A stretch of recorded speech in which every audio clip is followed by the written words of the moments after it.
in the world of radio shock jocks, the biggest are Opie and Anthony. These people say shocking things that border on offensive in order to entertain their audience. I refuse to sit here and think that radio has to be nice. Why? Why does radio, out of any other medium, have to be nice? We are being now held to a standard where we have to be nice and make people feel good. Go screw! Radio bad boys, Opie and Anthony. Controversial radio personalities, Opie and Anthony. Infamous DJs, Opie and Anthony. Talk show radio hosts, Opie and Anthony. Opie and Anthony. Opie and Anthony. Radio shock jocks, Opie and Anthony. Opie and Anthony. Shock jocks, Opie and Anthony. Shock jocks, Opie and Anthony. Opie and Anthony. Shock jocks, Opie and Anthony. I've been dealing with a twisted testicle. She wrote out a prescription that basically said warm baths to let them float. They would look like alligator eyes popping out of the water. What's the best show on TV? I think it's called Three Sheets. Where Anthony is in relation to the wind when he's driving. I have a red light in my bathroom. Wow. For showering with a chick when you have a red light. You're always thinking of how you can look a little better. Exactly. So I have a blindfold. I hand her girl. She comes in. The Opie and Anthony radio show, the most popular show in the history of satellite radio. But enough of this palaver. Let's get the show on the road. And we're off. You look puzzled already, Jimmy. I'm looking in, I'm just looking at page 6, and it says Whoopi takes to the air. And it's Whoopi Goldberg. Yeah. They taped The View in L.A., and she had to take a bus back and forth to L.A. because she's so afraid to fly. Like, I had a fear of flying for many years, and I can't, I just can't comprehend still being that afraid of it, that you take a bus to Los Angeles. I'm afraid to fly, but not so afraid to fly to take a bus from New York to L.A. That's when my fear goes away. Yeah. I mean, maybe I will drive to Buffalo or Rochester to see Brother Weeze, because you can do that. But a bus all the way to L.A. because you're afraid to fly? Nah. Doesn't No make way. sense. John Madden's like that. On the NFL, Yeah. he will not fly. He will take a bus everywhere. You know what? John Madden should be, afraid of his diet. Because he lives in our neighborhood. Yeah. Or used to. I haven't seen him in the last year or two. And that guy walks in and out of these restaurants eating the most greasy crap. He should be worried about his heart. And stop this, fear of flying thing.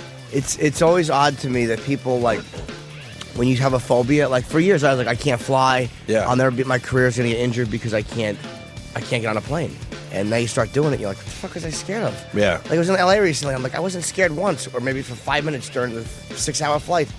And to be that afraid where you got to get on a bus and travel for 2.5 days. So, Jesus, Whoopi. Was it 2.5 days? That's what cross country take. I mean, nonstop. They probably have drivers. Yeah. That. Enough with the music. Jesus. We get it. We're outrageous. Jesus. Let's start our broadcast. Very important stuff. I know. Right. I'm starting off like a fucking Gossip Girl. Did you hear that Whoopi won't fly? But yeah, she will not get on a plane. She flew to London. Now she took a private plane to London to see some musical of Sister Act. Yeah, but the private planes, they said, are the ones that go down. Well, she, I guess, wanted. I mean, look at the track record on those things lately. But how could a 52-hour bus ride seem feasibly safer in your head than a 3-hour flight or 4-hour? You know what I'm saying? Like, and the famous, it's more dangerous to drive than fly. So many opportunities for that bus to careen off a cliff or something. Dude, yeah. It's the illusion of control. Right. You could always say, "Stop! I want to get off." Like with a plane, you're just helpless. But with a bus, you can technically go stop. Let's just stop this. And she flew private, but the thing was she had a doctor with her. They said armed with sedatives in case she panicked. That's the advantage of being an Oscar winner. You know, you can fucking get away with that. You could get Club Soda Kenny to do that for you, Jimmy. Yeah, just talk to me. It's time for your sedative, Mr. Norton. I hope it was a local bus. Yeah, she had to stop like fucking 6 times before she got to Pennsylvania. Right. Yeah, was it a Capital Trailway? Peter Pan, fucking $8 round trip.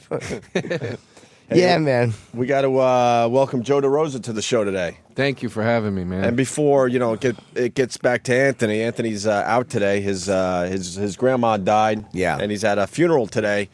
Joe is sitting in Anthony's seat. Yes, he just has to. This place is too small.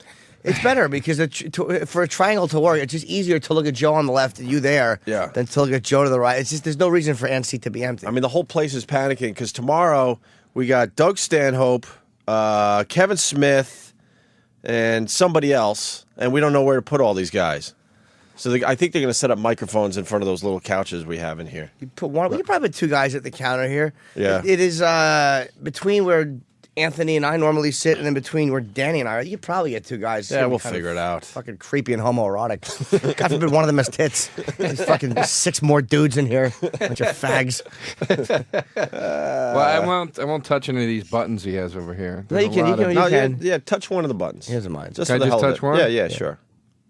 Uh-huh. Doesn't do It's anything. not plugged in. Why isn't it plugged in? I guess it's not turned on. Dude, I've been asking for one of those machines for 6 years. You can't have one. What's the one that goes, "You're going to be okay"?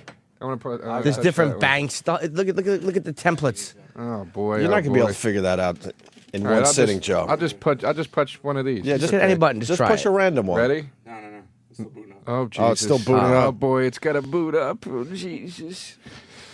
All right, well, once it's booted up, I'm going to press the one that says... I'm looking at the stuff we're going to cover today. Doctors find tree growing in Russian man's lung. Ew. What? Yep. All right, we'll get to that. Was a it little growing later. or did he swallow it? I don't know. I saw that in the. I don't know. We're going to find out. Well, no shit. Perfect. You're 1 for 1. Joe DeRosa is 1 for 1. That's the game we're going to play today. How many? You just take a chance and randomly hit a button when you feel like something needs to be accented. Okay. And you're 1 for 1 so far. All right. But I'm only going to stick in bank 1 here. I can't get into switching these. Well, fucking... if you need another bank, just let Danny know. Raise your hand, and he'll just give you another bank. Yes, raise your hand and scream bank switch. Yeah. Danny will run over. Danny, bank. He sure will. All right, we could start with the Susan Boyle thing, just because Joe DeRosa hasn't. He doesn't know about Susan Boyle, the international sensation. Yeah, I'm excited. Actually, Jimmy brought this to our attention. I've been out of touch the last few days as far as the news and stuff goes, and Jimmy's like, we got to talk about this broad. I only saw her because of one of our many monitors. I saw this. Obviously, the thing is she's ugly. She's really fucking homely, and she was making a big splash on Britain's Got Talent, America's Got Talent of England. Why do I have to explain that? He gets what it is. And I'm like, oh, she probably is a good singer, and she was. But everybody's talking about her. But she's just an ugly woman who's a good singer. She looks like Bobby Kelly with a wig on. You know, it's funny. I really did. Because they talked about her on Red Eye last night. I really did think of Bob Kelly. I'm like, she looks like Bob Kelly, but I didn't say that because, Yeah, who knows Bob Kelly? Well, a few of us do. Oh, my God. Why did I say that? He's my friend. I was going to say the same thing. Oh, you know are? what, All right, dude? good. All right, I don't need that out there, dude. Yes. Bob is so weird. Bob is really playful, and then once in a while you'll hit a nerve. He's like, you know what, dude? Fuck you. I don't know what the fuck. He's like, all right, Bob, sorry. Jesus. That happened. He could snap on a dime, that guy. Bob snaps immediately. He got over the dumbest things too.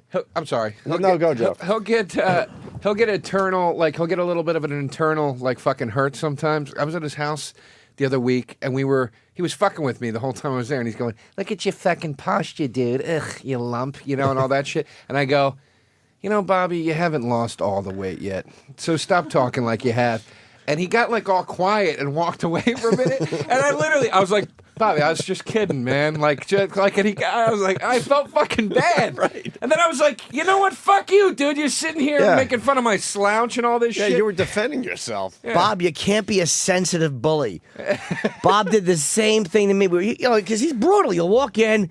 And he's, hey, sock puppet. And, hey, turtle. And then I said something to him about being fat. And he's like, dude, you're fatter than me. I'm like, no, I'm not, Bob. You're fatter. And he goes, all right, dude, I'll take off my shirt. You take off your shirt. I'm like, great comedy response. Fucking asshole. I'll make it real.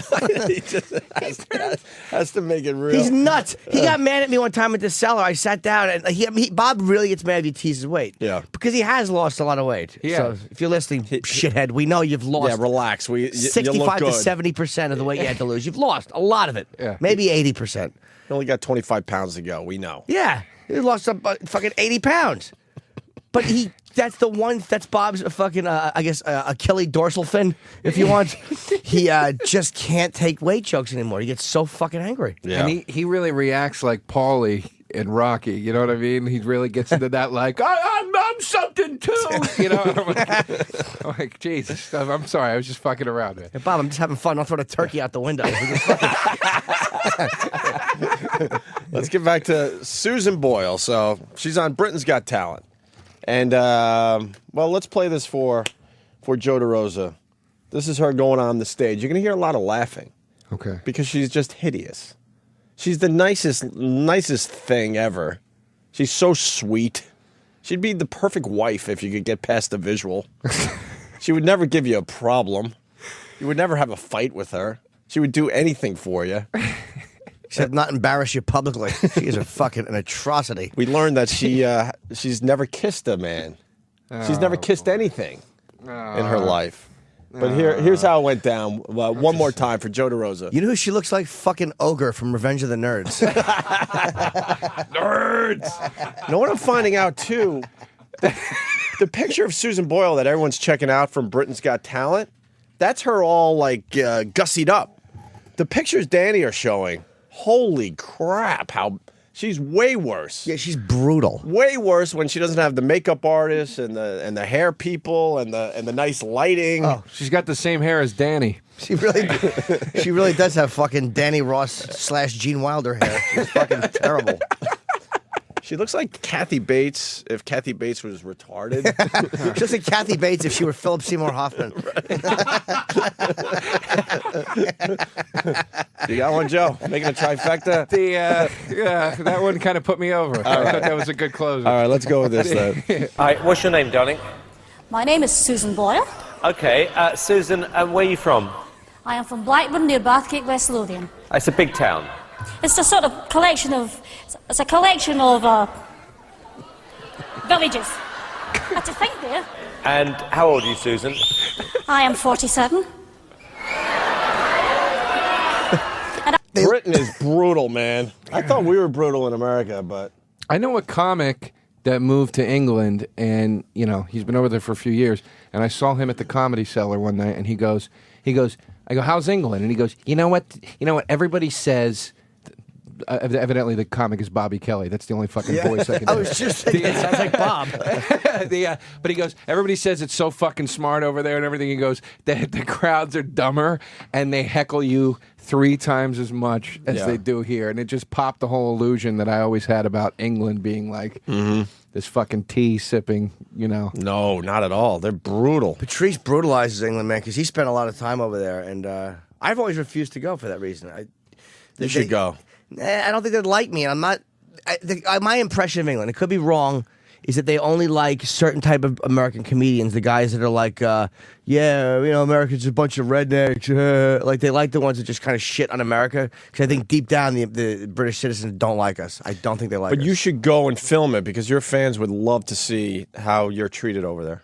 Can you imagine? That'd be awful. Yeah, that would be very interesting. Sure.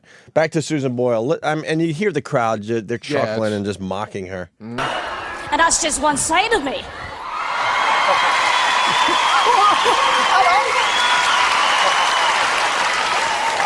Okay, what's the dream? I'm trying to be a professional singer. And why hasn't it worked out so far, Susan? I've never been given the chance before, but here's hoping it'll change. Okay, and who would you like to be as successful as? Elaine Page. Elaine Like Page. that. What are you going to sing tonight? I'm going to sing I Dreamed a Dream from Les Miserables. So there's the setup. All right. What did you say she's going to sing? I Dreamed a Dream from Les Miserables. Oh, Les Miserables. Okay. Les Mis. Okay, Les Mis. Listen what comes out of this monster.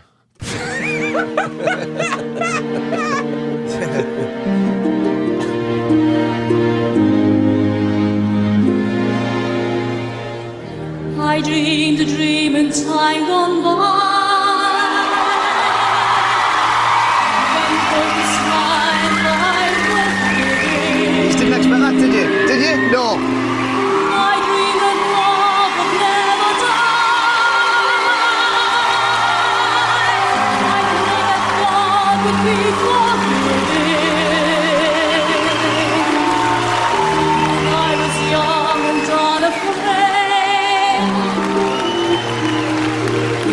when dreams are made and used and wasted. There was a ransom to be paid. No song and song, no wine untasted.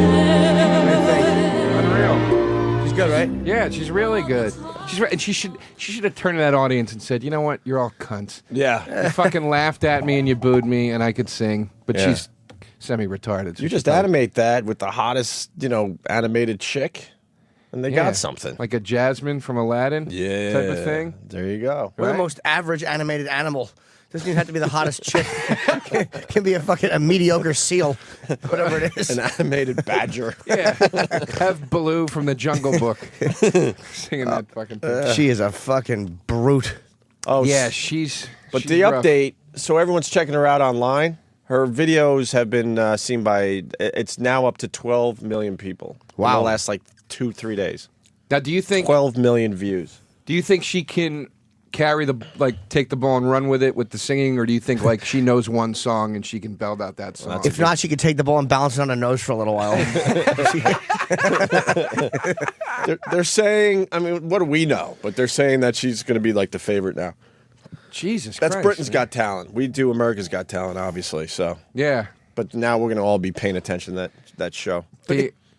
No, I say it is so weird. It's the obvious point that we made it yesterday, and it's an obvious point, but it is amazing how you look at somebody, and the bottom line is, if she was pretty and she sang like that, you'd go, wow, she's a good singer. Mm-hmm. But because she's ugly, she inspires surprise that she's good. And even the judge even says it at the beginning of that clip. He goes, whoever it was, he goes, you weren't expecting that, were you? It's like, why not? No, some guy from the side of the stage. Yeah.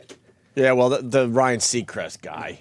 Why wouldn't one of these shows is formulated the same now? You wouldn't expect an ugly woman to be able to sing okay? I don't understand that. Where's the logic? Don't you expect all ugly women to sing real well? Because what else are they doing? Yeah, exactly. They're practicing their vocal talent. It's like how a blind person has a heightened sense of hearing. Yeah, they're real surprised. Well, of course. She probably knows how to sing a tune and suck a mean cock. She probably. And that's it.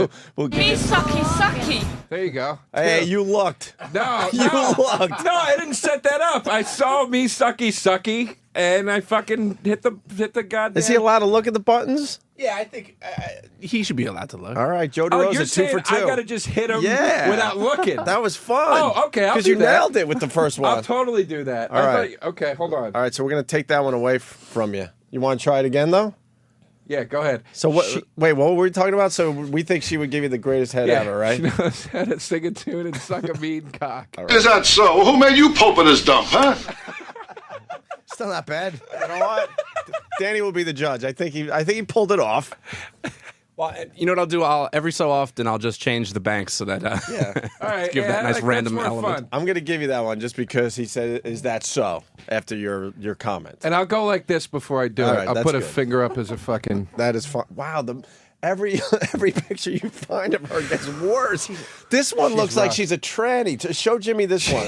She's kind of made up, but who the fuck does she look like in this? It's driving me nuts. Well, she looks like what's her face? Julia. Who's the cook? Julia Childs, yeah, Yeah. good Yeah, yeah, a call. little Yesterday bit. we said Lithgow. She does look like John Lithgow. She's fucking. She's a really bizarre looking woman. Just a very homely woman. She's also got one of those British midget heads. Even though she's not a midget, she looks like one of the Time Bandits. The news people are sitting far away from. This is an interview clip we're watching of her from Britain, and they're kind of sitting far away across the desk. How is it being as visually unpleasant as you are? Nosferatu. Now she should just stay ugly. Well, obviously, I mean, they're not going to be able to do too much with her, but please. she should really ugly it up. Ugly it up. Or make a home porno tape with some fucking black ex-prisoner. Yeah. How could they make if she got a stylist make her ugly? They'd be like, "Can we do that Pitbull eat your face off thing, and then we'll build you a new face?" Travis the chimp rip her fucking lips and eyes off, and that awful hairdo and her neck fat. Start over. How great would it be if she, continues down this path, and then it comes out that she's the greatest serial killer of all time? They find the bodies, or she was just lip syncing the whole time. Yeah. There's a great picture of her now. That's her horrible house. Oh, is she awful? Here she is. She's making. Look at her. Her feet are enragingly fucking fat and awful. She's standing. It looks like she's crossing a street. And you know the Thinker, how the Thinker is sitting down and he's got his fist kind of curled up against his forehead. She's doing that pose, but she's standing to the side in a street. And it looks like she's baking bread in her shoes.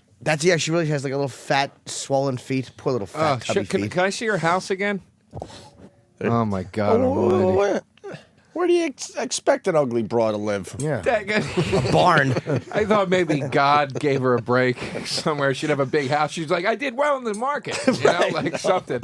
Jesus Christ. Know what's sad about the picture of her house? They're not showing the whole house, so that means she only has a part of that horrible house. Oh, God almighty. Dude, when it sucks in England, it really... Oh, boy. And now she's got her her house dress on in this picture.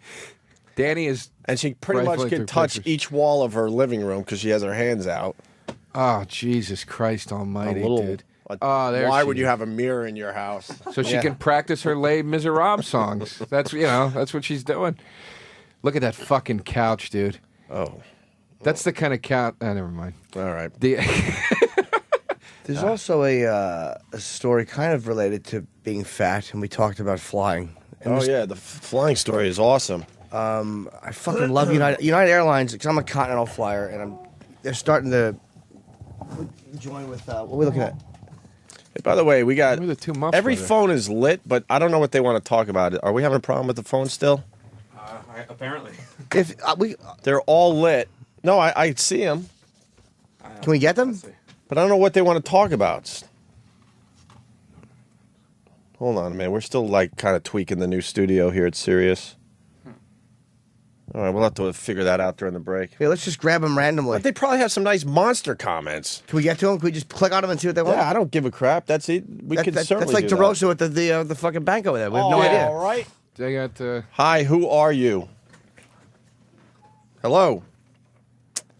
Yeah, we got a problem with the phones. Oh, is it hooked up right? I'll try another one. Hello. Hello. Guy coming in. Hello. All right.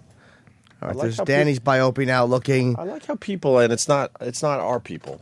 When we have a problem, they kind of saunter around to get to the problem. Oh, that's nice. We're live. This is a pressure cooker. Will you run for us, please? Yeah. We're sitting here yeah. You know? Yeah. We don't want moseying. We don't want meandering. Hell no. You fucking bolt in here and fix it. Yeah, there's you need staples or something like that. Yeah, they're just like, all right. We're live.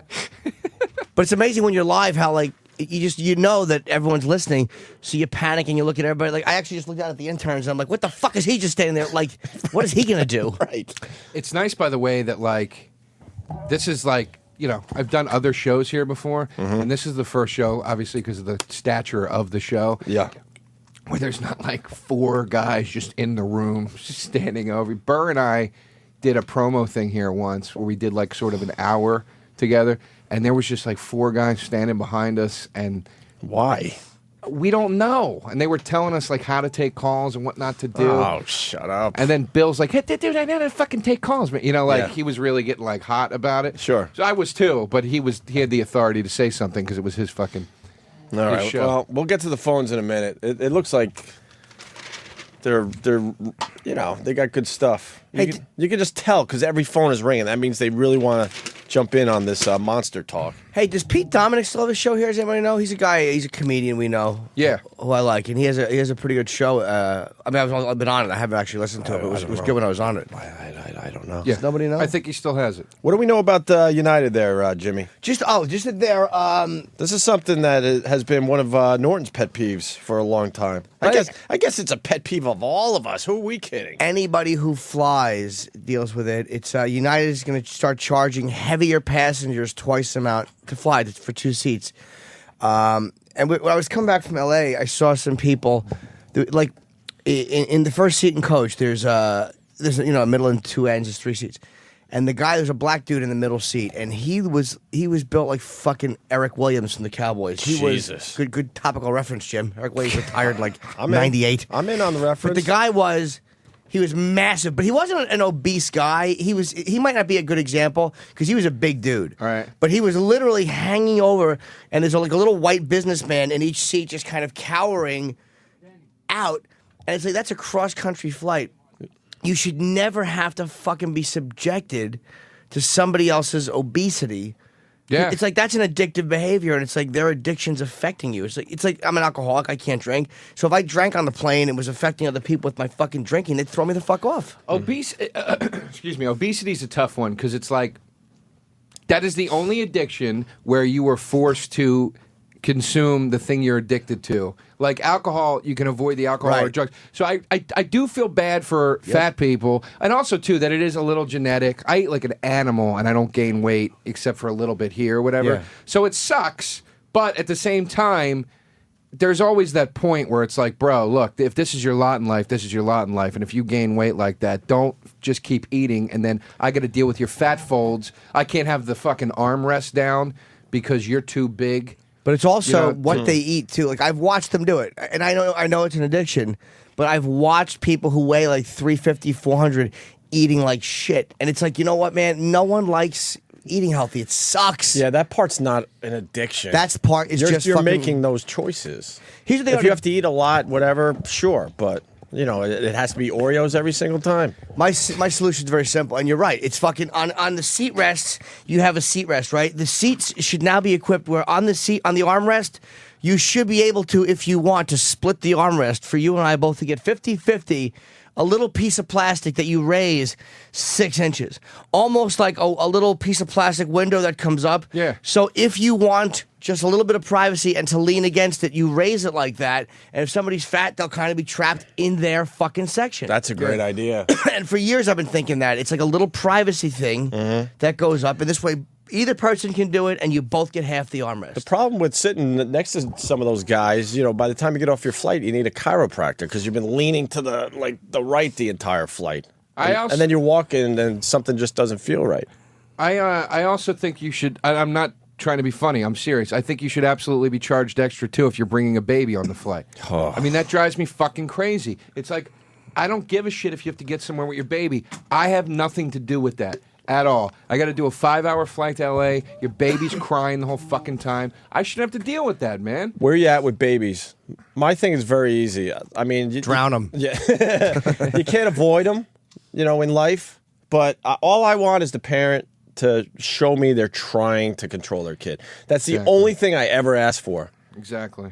I mean, that's it. If the kid continues to cry after that, I could deal. But these parents where, you know, the kid is just completely out of control and they just let the kid keep going, that drives me nuts. Well, nuts.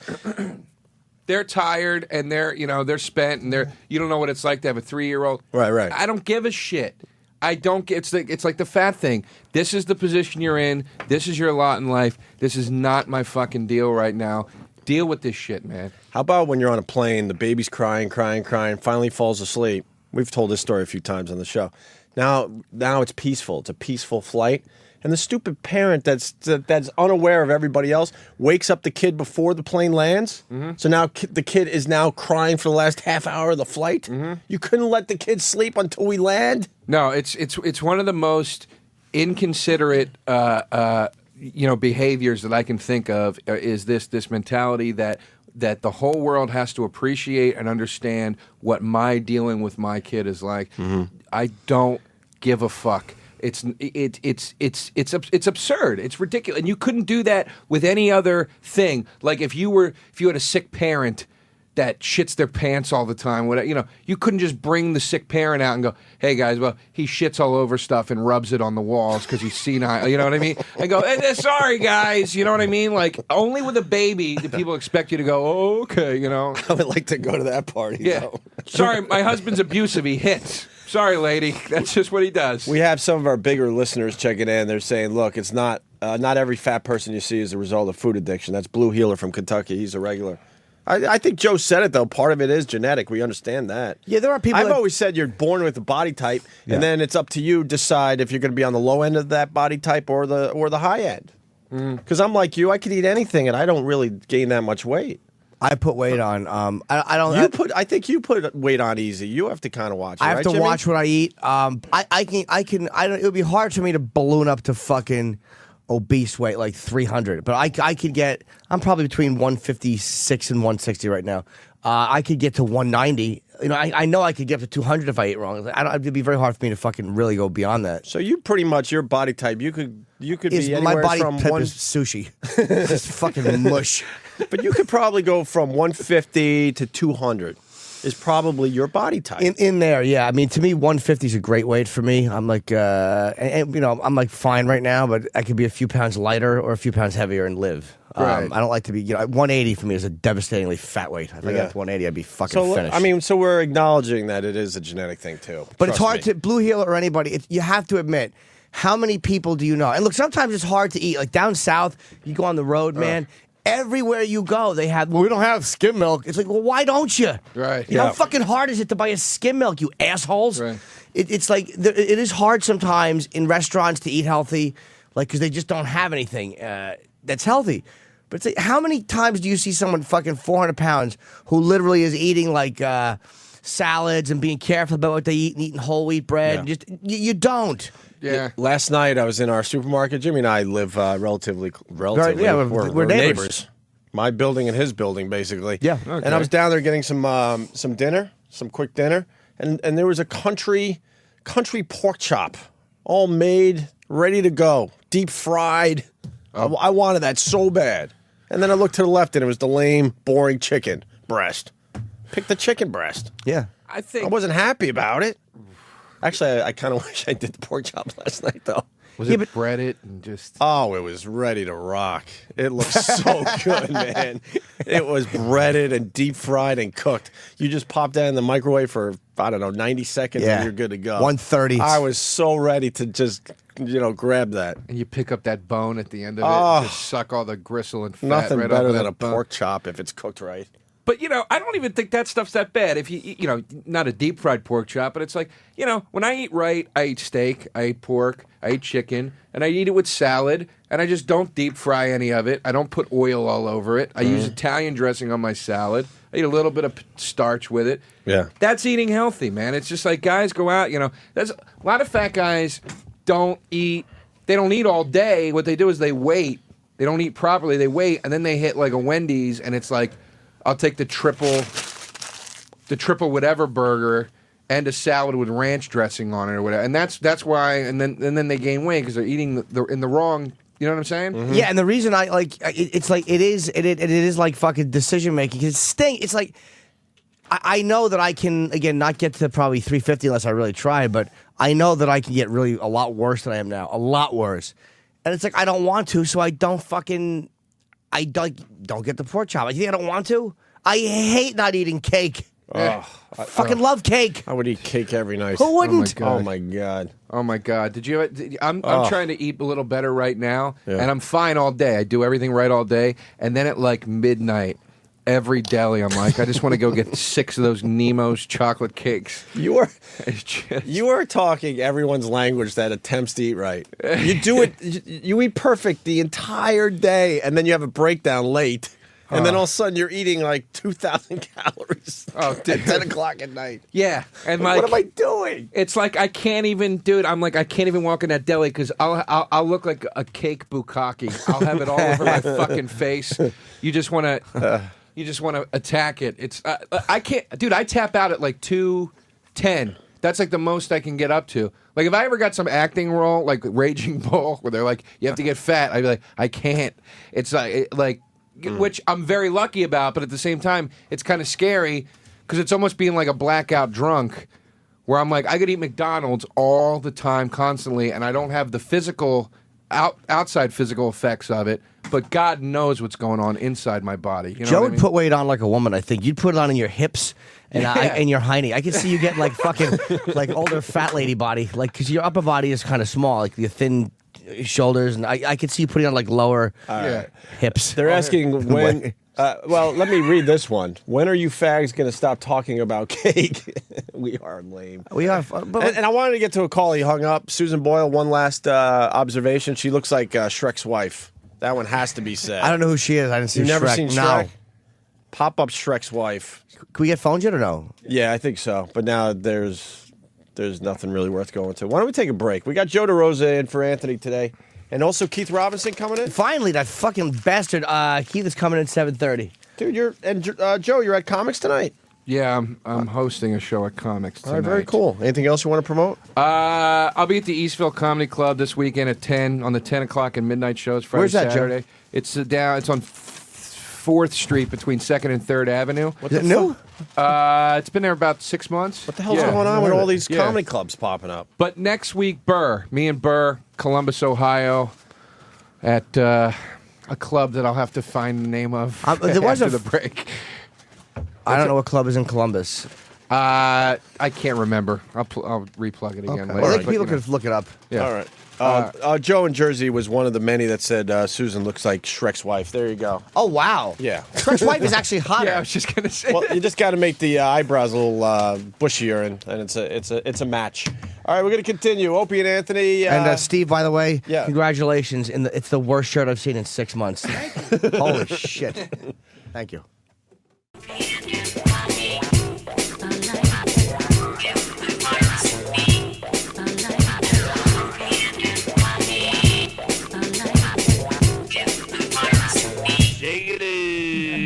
That's the real deal. Yeah, that's what we do. That's the real deal. That's the shit. That's the real deal. Yeah, that's what we do. That's the real deal. That's the shit.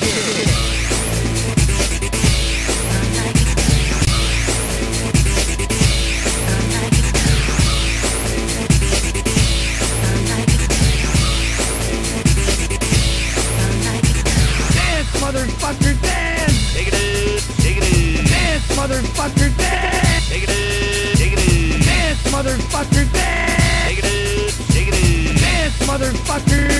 Take it in.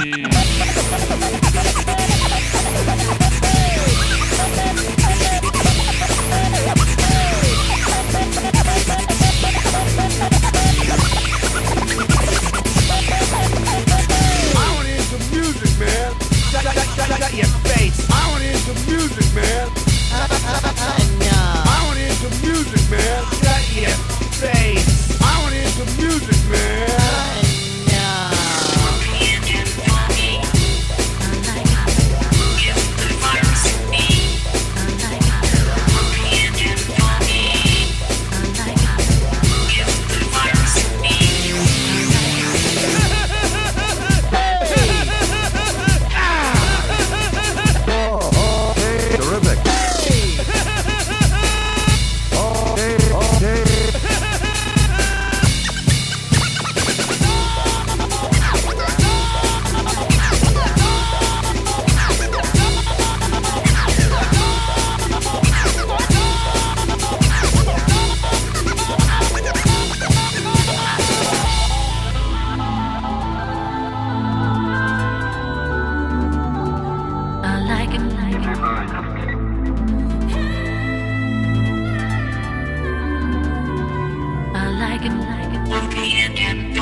Yeah, we're live.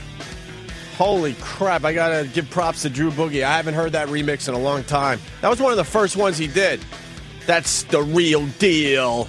If anyone gave a shit about us, that could be a cool single. And Drew Boogie's got a CD out with all his remixes on it, and that's all I know. I don't even know where you could go to get it. I'm sorry, Drew. Oh, hold on. Go ahead, Danny. There's links everywhere, the regular sites, and also I do believe he's got some stuff up on iTunes. You can get a lot of those remixes up on iTunes. Right on. Joe DeRosa filling in for Anthony today. Anthony's at a funeral. Those are always fun. That sucks. Yeah. I hate funerals. I mean, everyone does. But I'll tell you why I hate them. Because you your own sadness you could kind of control, and then you go in the room and everyone else's sadness brings you down to a level that you had no intention of going down to. The relative that falls down on the ground, and the other one that is like, crawling her way into the coffin. Yeah. Take me with you. It's like, this already sucks. Do you have to make it worse for everybody else? Now you're just being embarrassing. Right. Just pull it together. I'm so out of touch with my emotions. I go to a funeral, and the whole time I'm like, I don't understand why I'm not sad right now. Why am I not crying? Yeah. And then I have that moment at the cemetery where I have a complete breakdown and need like my mom to hold me. I'm like, oh, there's all that suppressed emotion. Yeah, that forever thing really creeps you out. Oh my God. I remember my grandma, I think she was like 92 when she passed, 90, somewhere around there. Same thing. I was cool until we got to the cemetery, and then we're in this like beautiful, I don't even know what it's called in the cemetery, where they put the casket before they put it in the ground. There's this beautiful thing, and everyone gathers around and puts the rose on the coffin, the final thing. And then me and my brother, because we're pretty damn curious about just everything going on in the world and life, we're like, wow, what happens after this point, right? And the priest is there is like, that this now concludes the ceremony for your dead grandma, meaning go home.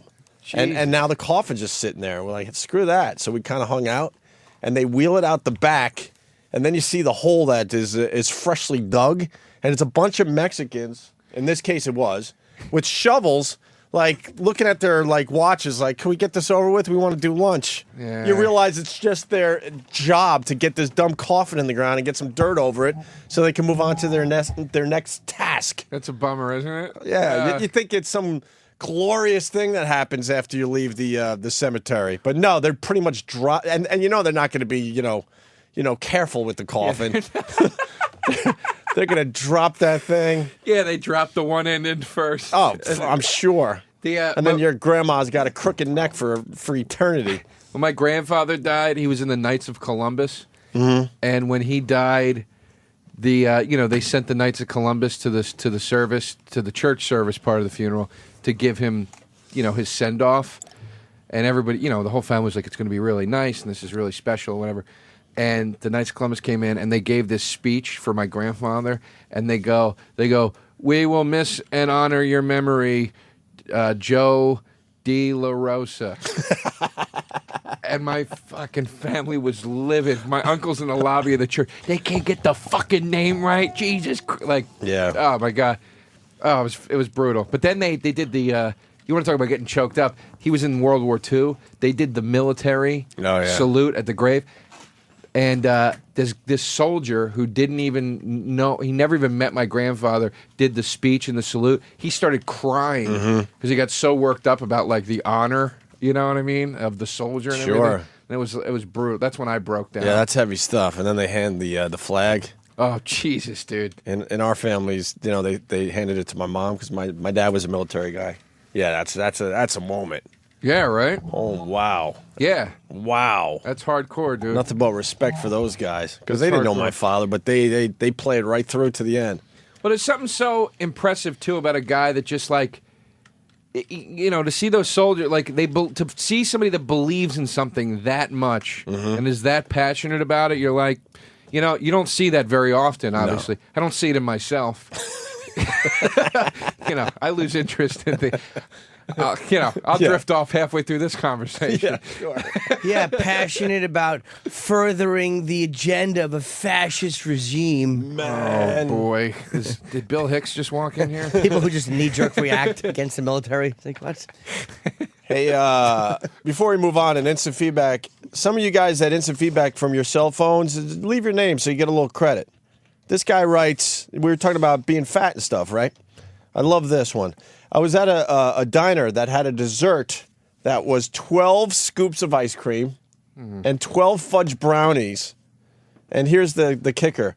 If you eat the whole thing, you get a free poster. Wow. The poster is you jerking off while hot women run the opposite direction. Fucking. What's the poster of? I don't know, man. If the guy could, give me a part 2 on that. Probably Leonard Lawrence, like on the toilet in Full Metal Jacket, because that's what you should do. It's probably just a poster of the dessert. Congratulations, you ate this. Oh, my God almighty. They should put that poster over your front door like the fucking... oh, fuck. Never mind. Go ahead, start over. What was that Jewish holiday, the fucking Passover, where they put the blood? That's what I was going for, and I lost it, and fuck it. Oh, my God. Stephen S. from Bayshore, I'm not even sure if he's going for the joke here, because this is part funny and part true. Hey, Ope, have you ever whispered about another relative and said, hey, she's ruining the funeral? Yes, I have. You've actually said those words? Not the one in the casket. Because there's always one that just brings you down to a level that you had no intention of going to. Yeah. I had a string of people die in my family, and you mourn privately after all that's done in general. But some people, they have to let it all out right there in front of everybody. You know what the worst is? Do you ever like the people that get that fake sentiment at a moment like that where they're just standing there going, "Life, man." Oh, yeah. Fuck off. Yeah. This sucks. Let's go get wasted. This sucks. In my family, there are the cool members of the family that are in the back while the body's up front, and they're in the back of the room making jokes and just having a good old time, I like that. Yeah. I like that. Well, I love the ones that try to be so positive. They're like, someone's dead. They're like, why are we all so sad? Because they're dead, asshole. We get it. They're in a better place. They're not in a better place. The Mexicans are dropping them in the fucking hole. Yeah. They're in a terrible place. They're dead. Well, we got some guys that worked at a cemetery. I don't even know if we want to go down this road. Yeah. Well, of course we do. Let's go to Pittsburgh and say hi to Tim. Pittsburgh, a big O&A market. What's up, Tim? Hey, boys. How you doing? Pretty good. Joe DeRosa filling in for Anthony, doing a great job today. I just want to say, Joe. Thanks. Go ahead, Tim. Hey, I used to work in a cemetery, and I got a fucked up story if you want to hear it. Sure. All right. So the wife is grieving, and this is all just so bad. Everybody's crying. I'm used to it, whatever. Let's throw him in the fucking ground and let's go to lunch. We're lowering him into the ground, into the vault, because the casket goes in the cement vault, and the fucking straps break. The fucking coffin falls down there, and there's an arm hanging out, and everybody loses it. Loses it. My boss looks at me. I'm just in college. He's like, get down there. And I'm like, what the fuck do you mean get down there? He's like, get in there, motherfucker. Look at them. They're losing it. I had to go in there and put the arm back in. Swear to God. Oh, my God. You talk about having a bad day? Oh. That's all it would take, too, an arm popping out of one of those effing coffins. Oh my! It was the worst. The widow lost it, dude. She lost it. I don't mean to laugh. All right, boys, punching out. Have a good day. Good job, Tim. Let's go to John in Indiana. John.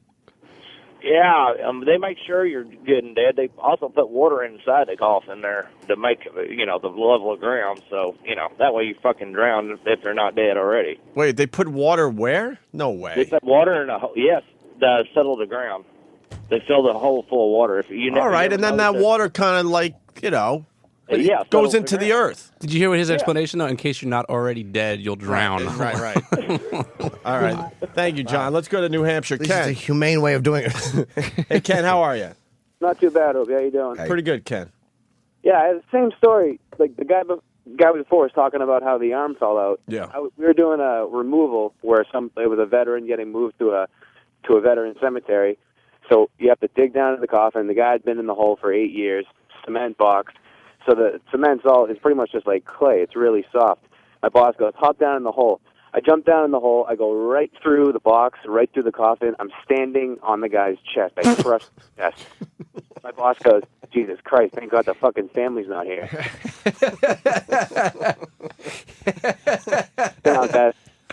Can I tell you how great Carlin was? He his bit about how fucking the ritual of burying the dead. We have a homeless problem. He's like, just get rid of the graveyards. He's like, it's an old idea. Just plow those motherfuckers into the river and fucking use the land to put people. It's a great bit, and it really is. Is it a long bit? We should play that going into break. I honestly don't remember. It might just be a line he used. I don't remember where it was. Do a little research, see if it's a little bit we can play, because nothing wrong with playing some Carlin. It is creepy. Like my mom's real. I'm come from an Italian family. My mom's real big on like, let's go visit the grave, and I never go with her. I'm like, I don't want to do that. It's weird. Like, it's just weird. I go every once in a while to my dad's site, and it's like, all right, now what? And he didn't believe in that either. So I guess I got that from him, because he told me he never went to his own dad's grave. So I'm like, why am I at your grave then? And every time you go to a grave, you have to do that obligatory tap the head stuff. I miss you, buddy. You know, like you have to do all that. You have to have the speech. It's just, it's like, it's awkward. Do what Forrest Gump did. Just throw them in the backyard under a tree, fucking mosey out, chat with them, then go inside, take a nice fucking coffee shit, and go on with your day. I don't ever go to graves. It's creepy. Just think about the person. You don't need to stand on their corpse. Just think about them. Yeah, exactly. And tell a story about how a candle blew out and you knew that it was them. Should we? I knew they were in the room with me. Really? Well, out of the window was open. Fucking shit. Shut up. They weren't in the room with you. Wouldn't that creep you out if you were having a moment and grandmother blew out the kill? Because then I'd be starting to think like she was in the car every time I got blown by a fucking prostitute. She was there every time I clicked on questionable websites or. Did I tell you ran about out of steam in a joke like there? Did I tell a story on the air when when we were going through my dad's wake? It was in a funeral home where they had 2 or 3 other wakes going on. But like ours ended, then the other one started, or somehow they were able to kind of organize this whole thing. And I was bored because I had to be there the whole time. Had to. Sorry, Dad. I mean, he probably would have only done a couple hours himself. That's where I got it from. And he didn't believe in all that. But I started wandering around the funeral home, and there was an empty room with all the chairs set up, coffin in the front of the room. Walked up, once again, being curious about crap. Walked to the front of the freaking room. There's Grandma. Not my grandma, someone's grandma, but the stereotypical grandma, the cotton candy hair that's kind of bluish, pearls, really nice like Sunday outfit on, just laid out. The casket is open, waiting for the freaking wake. I lean in to take a closer look. Swear to God, the lights go off in the room. Oh, Jesus. And to this day, I really need to know why the lights went off. Oh, my God. I'm wondering if it was someone. I mean, I got some jokesters in my family, and if one of them was around, they could have maybe, quickly turned the lights off and on. But I'm like, what the fuck is this about? Did you grab her tits? That'd be the greatest story ever. If the lights went out and it could be a ghost, and you just grabbed her tits. That's fucking hilarious. Like, I know what you want. My grandma, when my grandfather died, I had to sleep. I had to stay at my grandmom's house for like a week for all the stuff, whatever. And I had to sleep in the bedroom I used to sleep in when I was a kid, when I'd stay at her house. Yeah. When I was a kid, it freaked me out, and I've never gotten over it. And, it's already sad and weird because he's dead and everything. And I'm laying in the bed trying to go to sleep, and I roll over, and I'm all creeped out already. I roll over. She moved the chair that he always sat in into the fucking room, and it's directly, like, in my eye line next to the bed. And I'm like, so now I'm starting to think I'm going to wake up. He's going to be sitting in the goddamn chair. And I was like, thanks, Nana. This week wasn't traumatic enough. Yeah, you had to make it worse. We're in this fucking poltergeist situation right now. Okay, yeah, let's take a few more of these morbid calls. Highway from North Carolina. Hey, what's up, guys? Hey, Highway. The worst thing is when they play a song right before they take the body to the gravesite, and all the families there listening. My grandparents ruined "Everybody Hurts" by R.E.M. No one can listen to that song now. But why even? It's amazing. Like, why play that stupid song? Yeah, why bring you down even? I'm not a fan of bringing you down further than you already are. Like, there's music that could accent all this stuff and make you feel way worse. There's nothing positive coming out of playing "Everybody Hurts" at a funeral. One of the worst saddest songs ever already. Know what song I can't do is Time of, what is it called? The Green Day song, Time of Your Life? Yep. Or whatever it's called. Yeah, What's that everyone knows song? the song. I don't know it. I can't even hear it. Seriously, for real. Because same thing, they ruined it for me. All I could think of is This is at a funeral. Think of this. But think about how hip his parents are. They're listening to REM. Well. My parents would have played some Glenn Miller. But why not play something a little like uplift? This is not uplifting at a Pennsylvania funeral. polka. Right. And then everybody runs through and Right. punches the body in the face. Right. If you're having a threesome, this song isn't going to bring you up. Oh, Jesus It's Christ. going to bring you Could you imagine, dude? Just playing this song. You got two chicks naked on your couch. Right. Hold on, girls. I'm going to set the mood. Right. And you just start sharpening a knife to it. The hottest naked broads ever, and there you are crying like a baby. Everybody hurts. Why? Why do we do this to ourselves? I know. It's Oh, now I gotta hang up. all right. Yeah, all right. dumb Sorry, bro. And then like this is the final song. That's the other thing about when someone dies, you walk around like a zombie for 3 days. It's you're a zombie. If you want to know how a zombie lives, when someone dies that's close to you, you're gonna find out because that's all you do. All right, now it's time to go to my aunt's house for the 6-foot hero and pasta dish. All right, now we have to go and visit where she used to live. All right, now we're going to go to my mom's house. Like, you just wander around for 3 days like a zombie. That is the only good part about a funeral is you get that carnival food afterwards. Right. It's hot roast beef and meatballs. Yeah, that's all right. Usually get together for a meal and make believe that the person didn't die. All of a sudden, everything's happy again. It's just the dumbest thing. I hate it. Yeah, it sucks. I hate it. What's your ethnicity, by the way? Yeah, what are you? I didn't know what. I'm a mutt. I'm gonna guess you're a little German Irish. Tiny Irish. A lot Tom of people. Hagen? A lot of people think I'm very Irish, but I have barely any Irish in me. Unfortunately, I got a lot of Polish. Quarter Polish is the big one. The reason I asked German. Aunt would be proud of that. A little Irish. I have a grandfather that's from Canada, so whatever the hell he was. Yeah.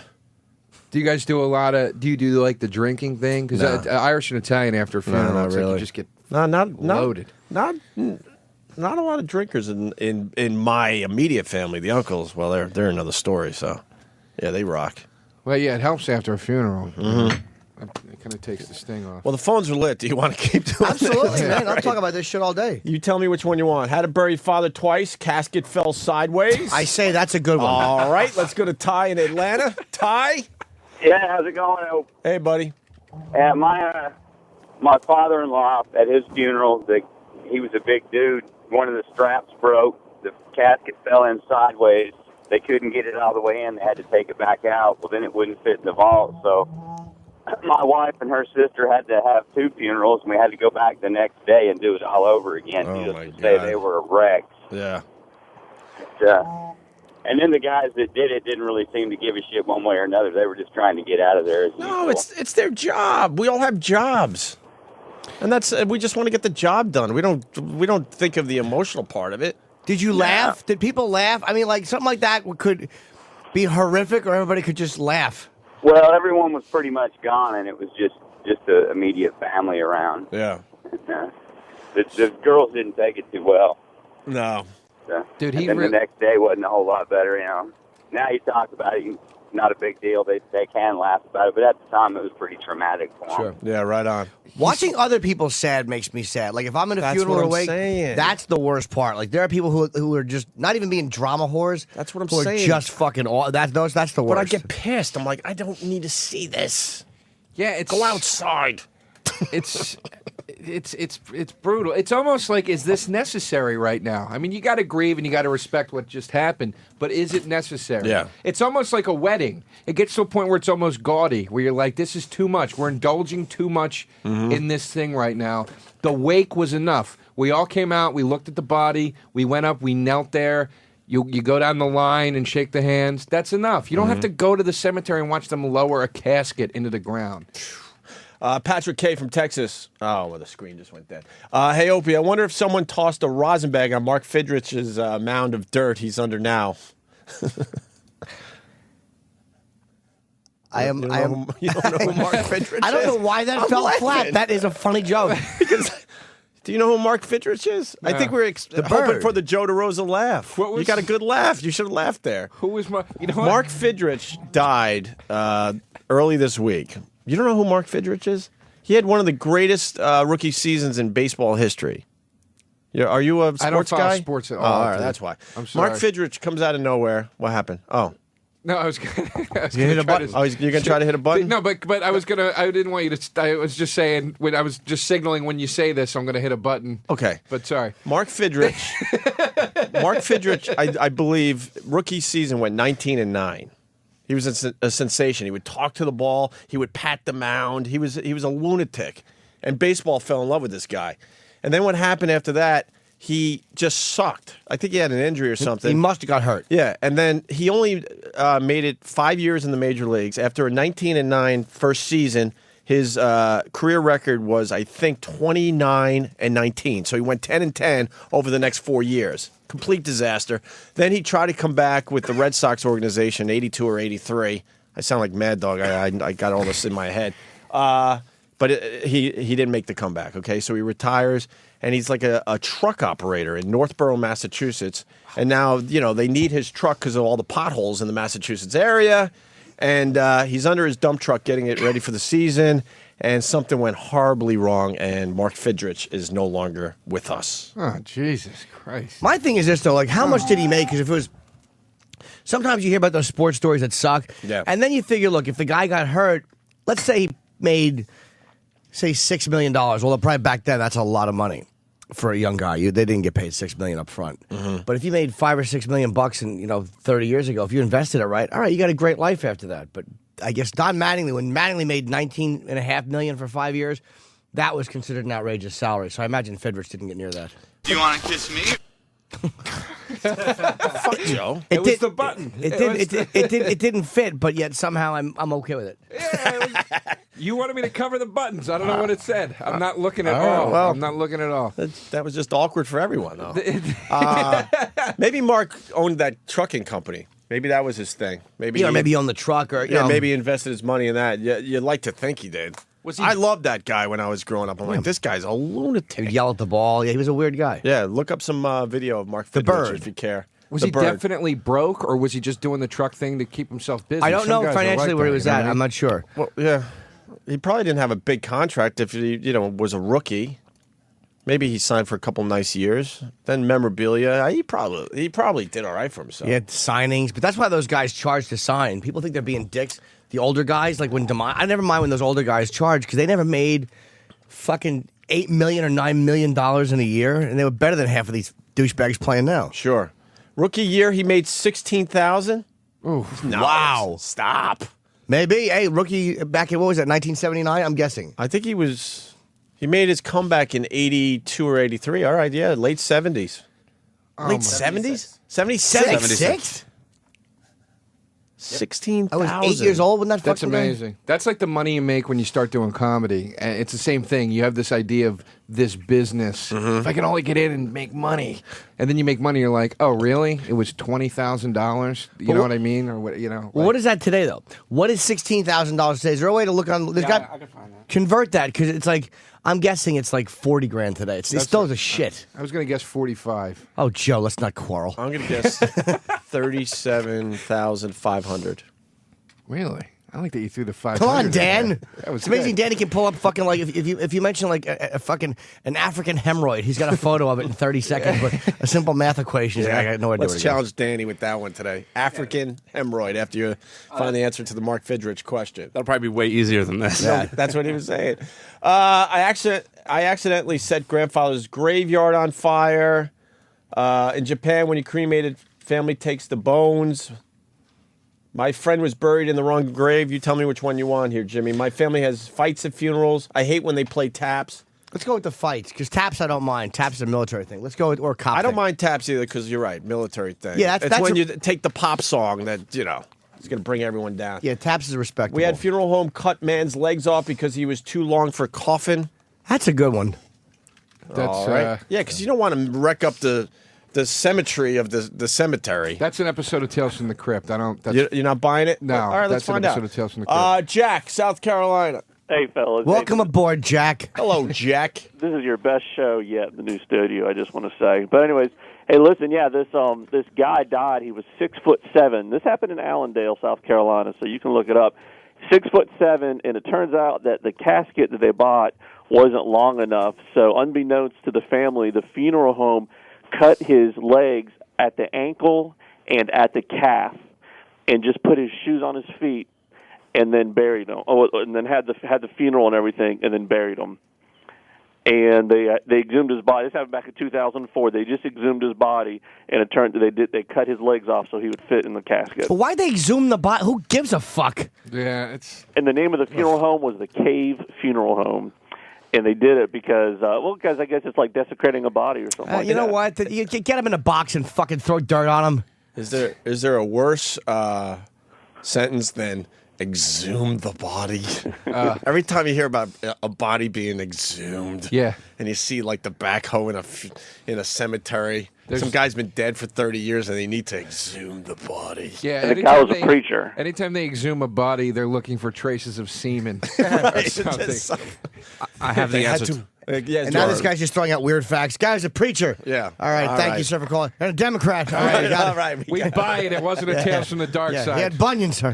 He's now walking around like a go. All right. Can we go home now, please?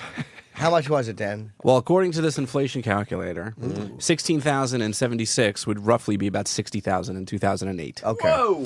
That's still shitty because right now, thanks to Travis traipsing in, minimum 2008 baseball salary, $390.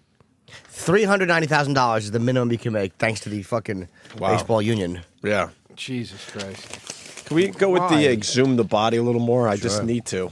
I don't know. I don't know where to go with this, but Well, one body they should have exhumed to shut a lot of people up, or maybe they didn't because they didn't feel they needed to, was the Kennedy body. I mean, because there's rumors now, because there's always like what happened to the brain of the president, where is it? Right. And then there's rumors that there was another private service held at night where they said Bobby Kennedy allegedly put certain things in the casket, and they think that was parts of the body, like the brain and things like that. But they could exhume the body. I'm a Catholic. In the Catholic faith, don't you have to have the whole body in there? Well, maybe because it was Don't they blown have- apart or the autopsy. There might have been a reason. That Yeah. they- Well, the body was in all sorts Disarray. of labs. Yeah, it was here and there and everywhere. Wait, but wasn't that the book that Bilbo Baggins wrote? Wait a minute. You said Bobby Kennedy put pieces of the brain in the coffin? he allegedly placed something in the casket with Jack. Well, you know, with the immediate family. There's a private service held for the immediate family. Yeah, That's because what they I had think to look Dr. at Bobby said that. they had to look at the brain and stuff. But who gets the job of exhuming the body? Oh, Coroner. And then you have to open that. That's a Jeez. horror show that is facing you after that. That's all mummies are, exhumed bodies. It's like we're just digging up people's relatives and sending them around the world and going, look at this thing wrapped up. A little more on Fidrich for the sports fans. That was the family owned the trucking company. So after Fidrich,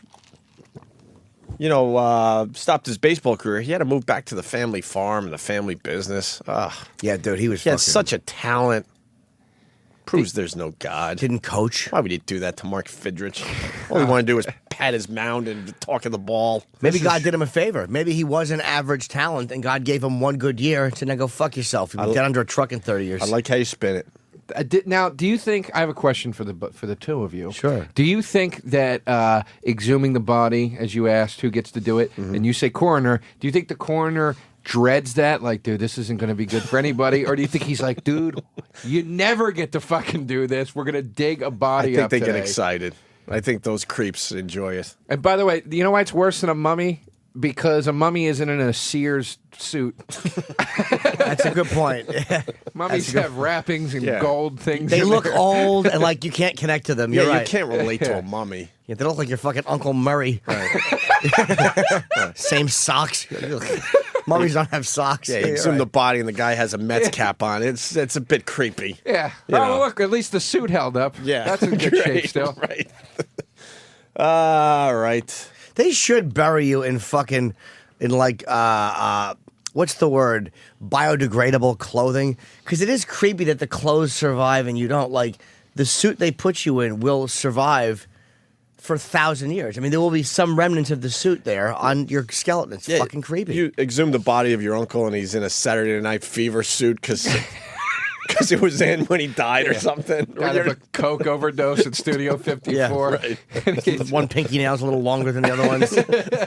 Yeah, the pinky nail just keeps growing longer than the other ones, right? Yeah, that is weird. They should just bury you naked. They should just fucking bury you naked. Why are they burying you in anything? Why are they wasting a suit that's just going to sit in the ground? Because you don't want your relative to be cold. To be cold? Yeah. All right. Well, you get the weird thoughts. Like, first aid range, you're like, oh, great. In a graveyard somewhere getting wet. Yeah, I guess, and just... Are we done with this morbid topic? It's weird. I wanted to go with the songs a little more, and we had a few, but they had to hang up. Some of the songs that we play to make sure we're even sadder than we are. I want to be cremated now. I'm so claustrophobic. That's what my pops went for. Oh, that's smart, man. It's weird though because his bones went one way. He always wanted to donate his body to science, but by the time he died, it was he's older. Yeah, the only thing they could really donate was some of his skin and bones. Ugh, so creepy. I think I might do that. I think I might donate it to science. And, then you got to die young. Yeah. That's for the young. I very well may. I mean, I'm not taking tip-top care of myself. My pops made it into his 70s, so, what was left for science? Yeah, my body is already like I'm in my 70s. Even if I died young, they'd be like, what the fuck are we going to do with this? Looking at you from the side, Joe looks like an accordion in a shirt. It just kind of creeps. And I'm not believe you. I have body image issues, so I certainly get it. Let's go to Scott in Boston. Scott. Sorry, Joe. That's okay. I'm thinking Jimsy might have exhumed a few bodies in his day. God damn, why didn't I think of that? I don't know if Jimsy's around today. It's amazing. Jimsy, we have Jimsy around?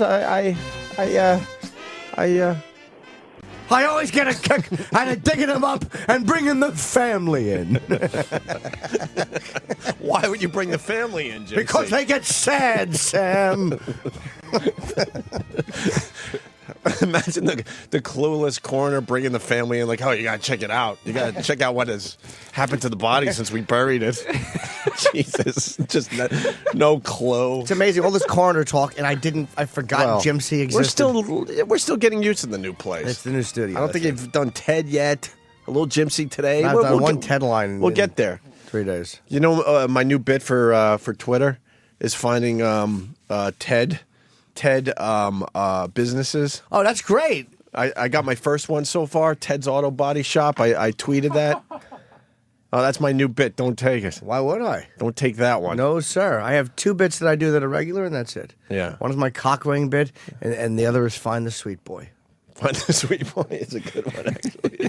You on Twitter there, Joe? I'm not on the Twitter. I'm enjoying the Twitter. You know what? And back to Bobby. My only experience with Twitter was I was at Bobby Kelly's house the same night. Bobby should be shut down. His Twitter sucks. He took a picture of me. I'm sitting on the couch. We're working on this idea for a TV show that we want to pitch. And I'm on the couch, and I'm slumped over, typing it for him. And formulating it into sentences that sound above 5-year-old level. You know what I mean? And I'm typing, and he takes the most unflattering picture of me possibly can, and he puts it on Twitter. And he goes, so my fans can see. And then he fucking turns, he just sets up his MacBook and just sits it there. And it's just bing, bing, bing. You know, that noise that goes up. Right. Just insults. He looks like a molester. Right. He looks, and I was, instant insults. Like you needed that, right? Yeah, and I go, you're just over doing a nice thing. Next thing you know, there's instant insults coming in. Doing a nice thing for him. Right. Putting words like, audacity or whatever into this treatment we're trying to write. Because if he was writing, it'd be like, these 3 guys kind of know shit. They're fucking crazy. You know what I mean? And I'm trying to raising the intellectual level of the project. You know what? I'm gonna say that I was actually. And, that would burn Bobby up if he heard me say that. But he tweeted, and it was unfair. I'm not on Twitter. I couldn't get him back. And then he goes, well, I'll put myself on. I'll take a picture of myself. I'm like, your fucking friends on Twitter aren't going to trash you. Mm-hmm. And they didn't. They just trashed me the whole time. There you go. Well, that's not very nice, Joe. And the fact that I am now putting a picture of you up that I just took. You guys. And you were slumped over too, Joe. Yeah. I know. I saw it going down. I know it wasn't a great story, but do you have to rub it in by taking I'm slumped actually, over picture? No. I'm calling it Joe DeRosa's awfulness. You know what? I like Joe. So Joe, give me your best look. I am gonna tweet your best look for everybody right now. Let's make it look like I'm. Like what do you want to do? You want to look intellectual? What do you want? You got that? What do you want? Like I'm what do you want? talking You're to you. slumped a little bit. Your boobies look a little. Yeah, straighten up. There you go. Oh, you look very intellectual, like you're ready to go on a book tour. Is this the picture you want right here? All right, look what I do for you, because I care about you, Joe. Here it comes. All right, and look, before I even send it, do you want me to send that to my followers? No? God, all right, ram my head to take that two. glass over Take there. two. This will be on Opie Radio in a mere few moments. Take it as I'm talking right now. While I'm talking like this. Really? It'll be a good like action All right, shot. Like all right, here we go. radio, We're like, taking the picture. You know. Oof. All right, how about that one, Joe? You like that? No. No? At least All on right. Twitter one. Just let Jimmy No. stand out there. Nope. One more. Mine's. You can't talk. That was a good look, though. All right, yeah, do that. Wait. Well, what's that look called? Because we're on the radio. It's like I'm about to say something. I'm something posing like, very important. Yeah. All right, here we go. Let's try this. Well, that ain't gonna help. All right, hold on. Don't move. All right, how about that, Joe? Oh God, our Ope. That's just it just stings. What do you think? What's It's your awful. favorite? It's Yeah, awful. terrific. Look at that one Jim took of me. So far, you've gotten only 3 remarks: just awful, old swivel shoulders, and sweet titties. It's not going to be good, Joe. Oh God Almighty! Yeah, my body, my body sucks. All right, It's we'll try it embarrassing. during the break, Joe. I can't work out. I just can't. We'll try it during the break. I Are like we done with the morbid stuff? Yeah. Someone is asking me if I went to a body farm. I did not go to a body farm. I read about a body farm. There is a book for you morbid people out there. The book is called Happy Endings? Happy Endings, yes. The book is called, I believe, Stiff. Joe, let me tell you about a book I read. It's called Stiff. It's a whole book on what they do with bodies after you die. Like meaning what they do to cure it for the ground? Nope. You have no idea what you could do with someone's body after it dies. They actually use them in car crash experiments. You know, we've all seen the car crash dummies. There are people that will write off and allow their dead relatives to be used in car crash experiments. There are some people that are used to try out new makeups after you die. All right. Which is creepy for the person that has to put the makeup on the dead person, but they're trying out shit. There are people that will allow your body to be shot at after you die. Oh, that's a good one. I would donate my I'm trying to body remember for the rest of them. Body Farm was another one where they, throw you in a field somewhere and see how you rot and stuff so they could, figure out shit. I'm trying to remember. Those were some of the better ones. What was the makeup one? I don't even get. Would your body even have the same reaction to makeup? After I don't you die? remember anymore, but yeah, something to do with makeup and the body. Yeah. Or is that for necrophiliacs? This makeup works. This doesn't smear on the corpse. You can dress her up nice and pretty. Yeah. I got it figured out, by the way. You got the picture figured out? No. I'm not even taking a picture, Joe. I'm not even taking a picture. I'm checking my email. You're just checking your email right See, now? look what I just did for you, Joe. Okay. All I can't natural, see it. Is it laughing, good? nice, having a good time. That's the one I'm going to send to everybody today. Thank you. We should, Oh, sorry. I wanted to hear more of what they do to the bodies. That's all I remember. If anyone else read the book Stiff, maybe they could help me out with a few other things they do with the dead body. Why are we so morbid today? Would you do any of those? Anthony's at a funeral, that's why. Yeah. That's how I got started. Would I do any of those? What, when I go? I would donate my body to one of those. Yeah. See, I don't really give a crap what happens to my body after I'm done. Do you believe in heaven and all that shit? I don't know, man. I think there's... I don't think it's been... We shouldn't maybe go down this road today because we actually have, the big guys coming by today, I hear? The new Archbishop of New York? Is he? Or the Cardinal, what is he called? Oh, we're Cardinal? interviewing him, right? Yeah, right. We're not allowed on that side of the floor today. There's a whole thing going on. We can't go over there? The new Cardinal... We were told to just not have any shenanigans planned for. Yeah, that's fine. Of course. For this The new morning. Cardinal for what? New York City? How far does his power go? That I'm not sure. I think it's just the New York Cardinal. Or whatever. Security is on high alert to keep the O&A crew away from We're the not new going to Cardinal. fuck with the Cardinal. Jesus. There was memos and everything. No joke. Right, Yeah. Danny? We're not allowed on that side of the building when he comes in another hour or so. Yeah, I think it actually starts right now. 7th. I think he was. Is he over there? He might be. Yeah. He's I think it was 7:30 on. Could we get some of that like God stuff into our lives by just looking at him? What happens? Dude, I went full-fledged atheist as of like a month ago. I finally just accepted it. Really? And it's scaring the shit out of me more than anything. Really? I like to think that we just haven't. It hasn't been explained properly yet. That's my new thing. Yeah, that's a nice way to do it. I'm not a big fan of the organized religion in general. Now, but I just think there's. I like to think there's something, but we just haven't really explained it yet. Actually, Norton said something once at the Cellar when I first moved to New York. It was one of the first times I ever met you. You said something that made so much sense, and it freaked me out so bad. Though you were like, "I believe when you die, you just become energy, and you just go into, you release energy like anything that's decomposing wood. You break down, and your energy releases into the soil or whatever, and that was it. And that was the most logical, at that point, the most logical and scientific explanation I had heard of it." As far as like, sort of finding some sort of medium between a soul and being released from you or whatever, and actually what could happen. And that's what started, or that was one of the things that sparked my atheist route. And now I'm full on just atheist. Great. Because of Jim Norton, you're going to be, you're not going to be able to live in eternity. I don't think That's smart. nobody meets Jim and goes, I want to find God. I want to go. Actually, maybe they do. Or they thank him that they're not me. I don't even know where I stand on God. I'm not an atheist. I'm not an agnostic. But I'm not really. I don't know. I mean, I pray. I don't know. You don't pray? I do. You do? Nah, not often. But I do the Om. No, You meditate, Joe? I don't know. A little yoga yet? No yoga. Did a little yoga. No yoga. I like the yoga. I think I might start. I should do something. I got this guru. She's like, she was part of the original movement. And that is a story I told, but one yoga session, I found myself on my back with my bare feet on her huge, warm, 70-year-old boobs. Oh. It was very comforting. Was it? Yeah. You liked it?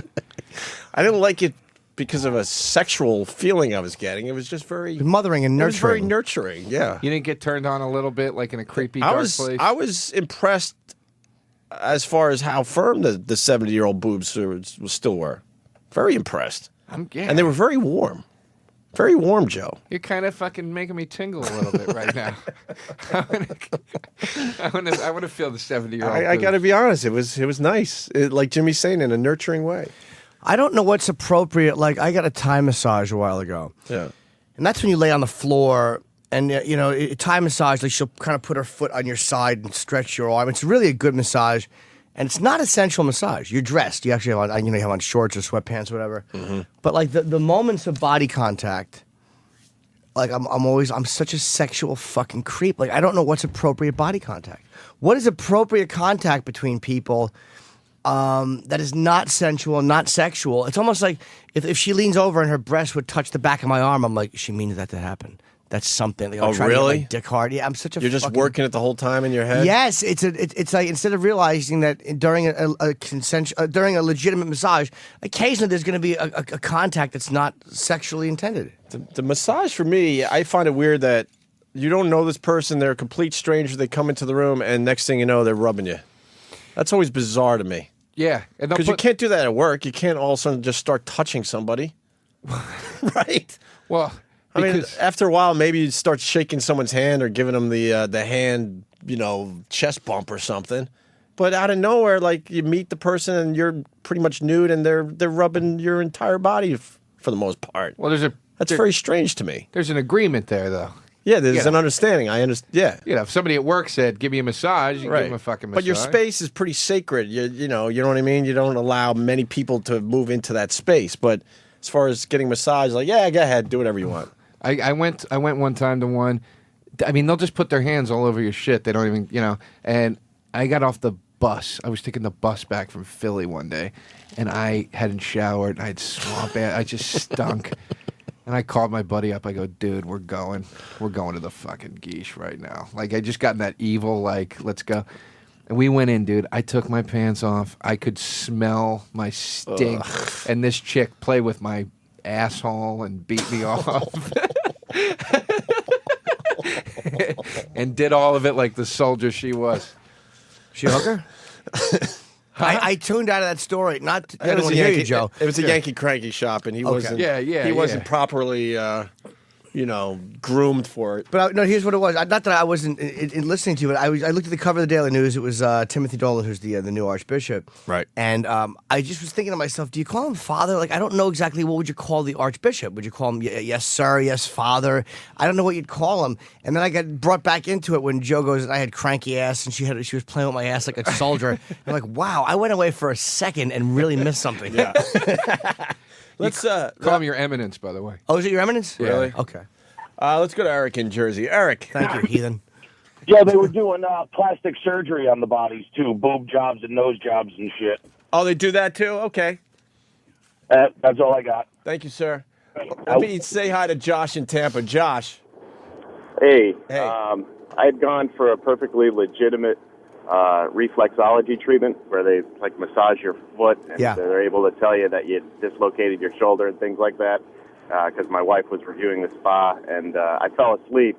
And, when she woke me up, I had definitely cum in my shorts. You made cumsies? Wow. Yeah. Reflexology it was works. a little embarrassing. What toe did she put the pin in to make that happen? That's fucking worth it. Wow. Cumsies. Oh, yeah, we like that term. That's here. great. One more from, what's your name in Boston? Elise. Elise, how are you, Elise? Good. Good. What do you got?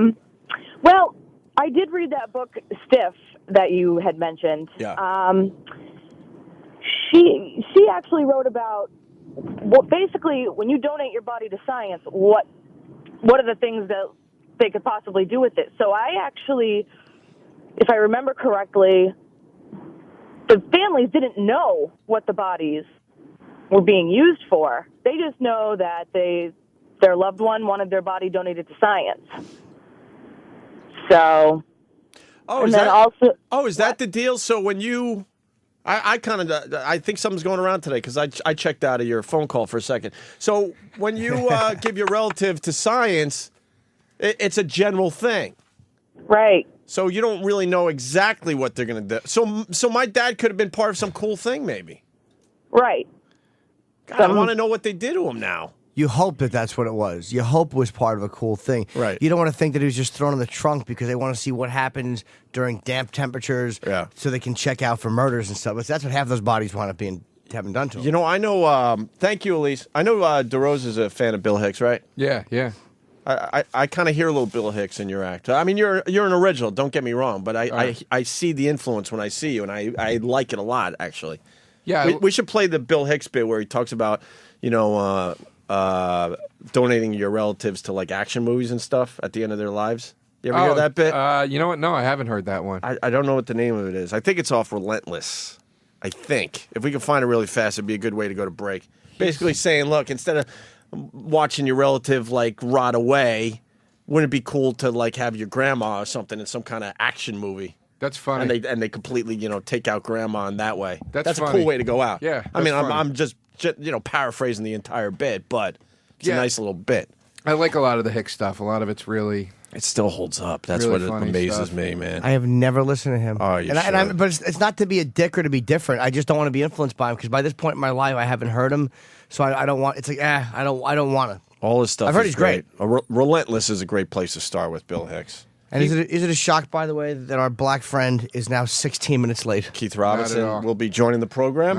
Ah, shit! I had stupid traffic. God damn it. Yeah. Do we have that bit? See, I need to see the guys in the booth. Oh, Travis, he's got his middle finger up at it. It's like, dude, just look for the bit. Yeah,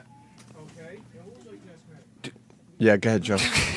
Yeah, you just said about Bill Hicks. He is a very infectious guy. You know what I mean? Like he was I first started listening when I first started doing comedy, and he was one of the first guys I heard because I was such a Carlin fan.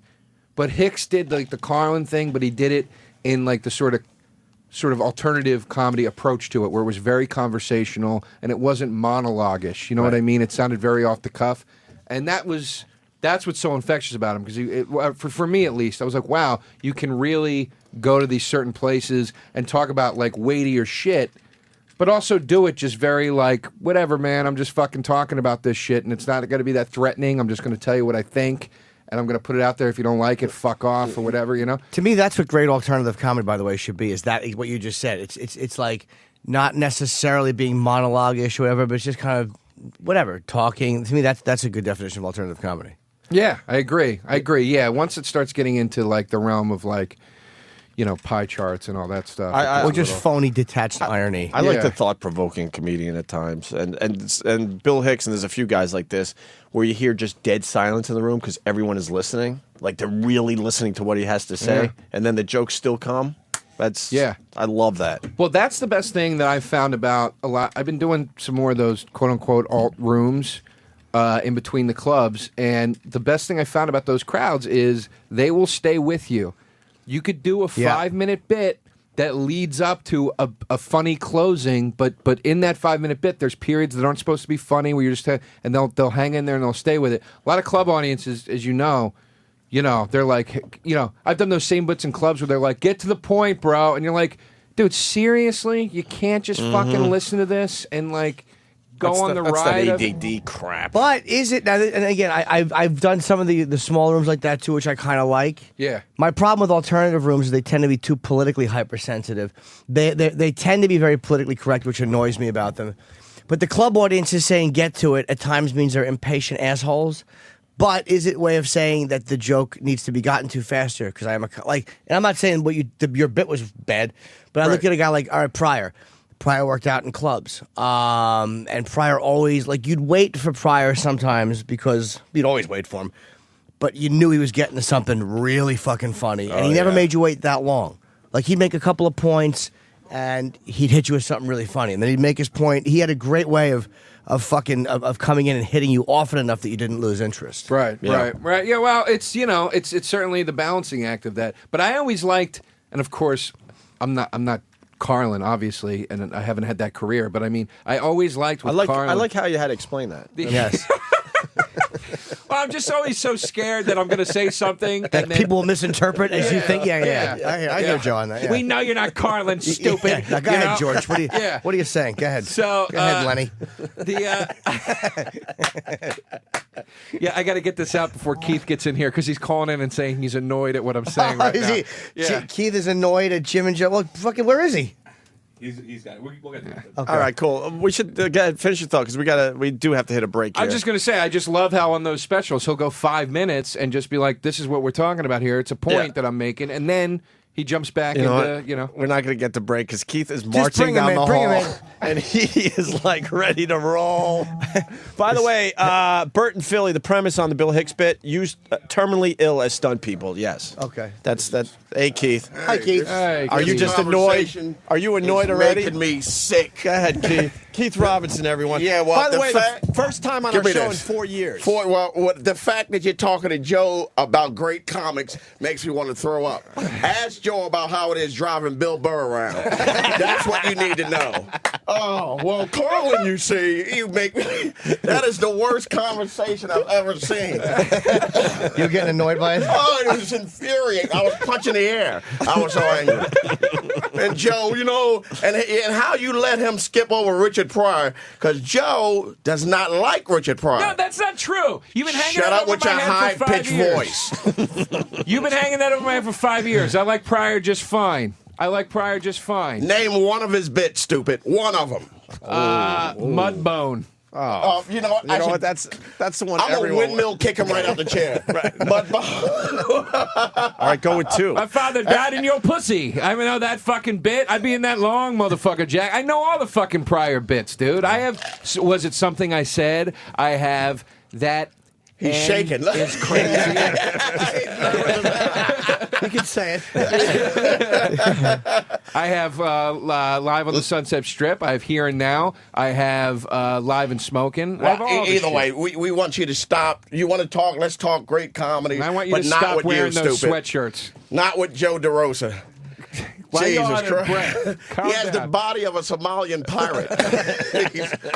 he He's stinks. out of breath because he was running down that really long hall to give you a beating. Oh, it just infuriated me. Listen to Jim sitting back like Bill Moyer going on. I was trying to discuss it like a gentleman. Yeah, I was trying to be a true gentleman. Well, Joe, I see that you in alternative rooms and Bill Hicks. But the thing is, the point is, in an alternative room, at times they'll give you a little bit more time. Like sometimes, a club audience can be fucking like you are trying to get to something, or you're doing something that's like a little bit paced, and they get impatient. Alternative comics stink. A lot of them do. No, not a lot of them. All of them. They stink. But anybody that puts themselves on an alternative has to stink. But it depends on what you call alternative. Like a guy like Hicks. No, but Hicks was to be. Was Hicks an alternative? He wasn't no damn alternative comic. But compared to what that was at the time, he wasn't. How? He might be. He didn't considered call that. himself an alternative comic. He was out there doing what he was doing. He was just a comic. It was a comic. That was when no one labeled their comedy. Yeah. They just went up and did their thing. Well, right? I still don't think they should label it, but I Stop understand what Joe labeling is saying. You know though. why they label it? Because they stink. You have to have an excuse for not being funny, and that's what it is. But that's not true. A lot of those guys are really funny. Who? Oh, for Christ. Really? We got to get into this Well, game then, now? if you're not going to get into it, shut up. Patton Oswalt's a great example. He's hilarious. Oh, shut up. And he's Jesus one of those Christ. guys. Patton Oswalt stopped being funny in '88. Oh. I know everybody's quiet, but I said it. Shut up, Keith. Take it. We're going to take a break. We got Keith Robinson. Keith, you playing the Stress Factory? Yeah, I'm at the Stress Factory. Yeah, I'm annoyed. What is are you there? Wanda Sykes headlining? Yes, she is. Yes, she is here. No, it's me. It's just me there with I don't know who. 732-545. When, tonight? Ha ha. Or all weekend? Tonight, I don't even know. It was like some emergency. Somebody good old Vinny. booted him. Good old Vinny. Oh, Vinny fired somebody? Or I don't know somebody what dropped out? happened. JB Smooth was supposed to be there. What, did Vinny Are get you all there all angry at weekend? somebody? Yeah. Oh, great. So it's going to be fucking Keith with a room full of angry Curb Your Enthusiasm fans. Who the fuck are you? You're not JB Smooth. Yeah. That would make me happy if nobody knew you were going to be there only for fucking JB. No, why would I wouldn't be on here if there was loaded with people. No, Sure. it must have not been enough people. All There. right, we'll figure it out. So we got Keith Robinson at Stress Factory. We got Joe. Where are you again, Joe? Comics tonight, right? Comics tonight. And I think we're going to break with that George Carlin bit. We're going to give it a shot. The one you referenced about cemeteries. Oh, how he thought cemeteries were outdated. Yeah, yes. let's see if this works, and we'll continue. Opie and Anthony without Anthony today. He's at his grandma's funeral because people are wondering. I've got just the place for low-cost housing. I have solved this problem. I know where we can build housing for the homeless. Golf courses. Perfect. Golf courses. Just what we need. Just what we need. Plenty of good land in nice neighborhoods. Land that is currently being wasted on a meaningless, mindless activity engaged in primarily by white, well-to-do male businessmen who use the game to get together to make deals to carve this country up a little finer among themselves. I am getting tired, really getting tired of these golfing cocksuckers in their green pants and their yellow pants and their orange pants and their precious little hats and their cute little golf carts. It is time to reclaim the golf courses from the wealthy and turn them over to the homeless. Golf is an arrogant, elitist game, and it takes up entirely too much room in this country. Too much room in this country.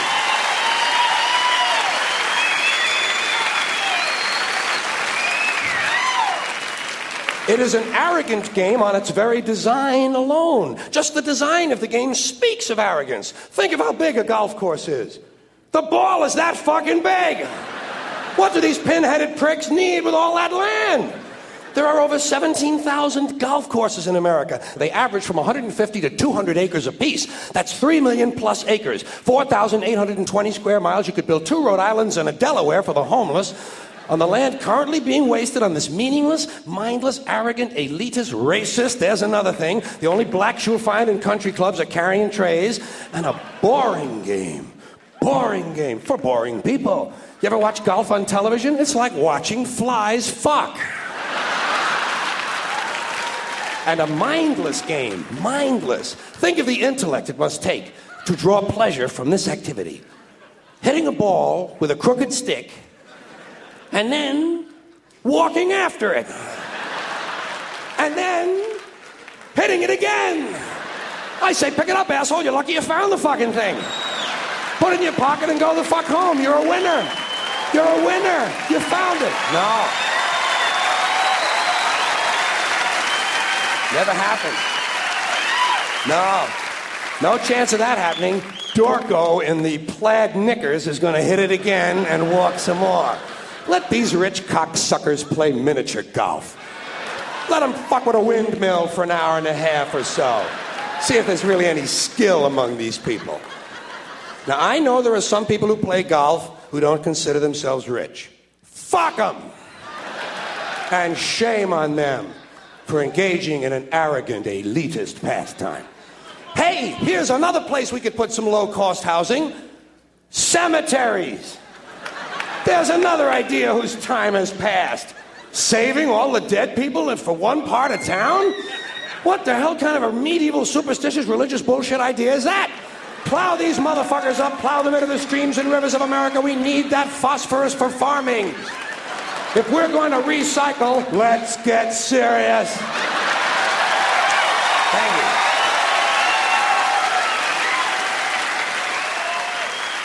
Thank you.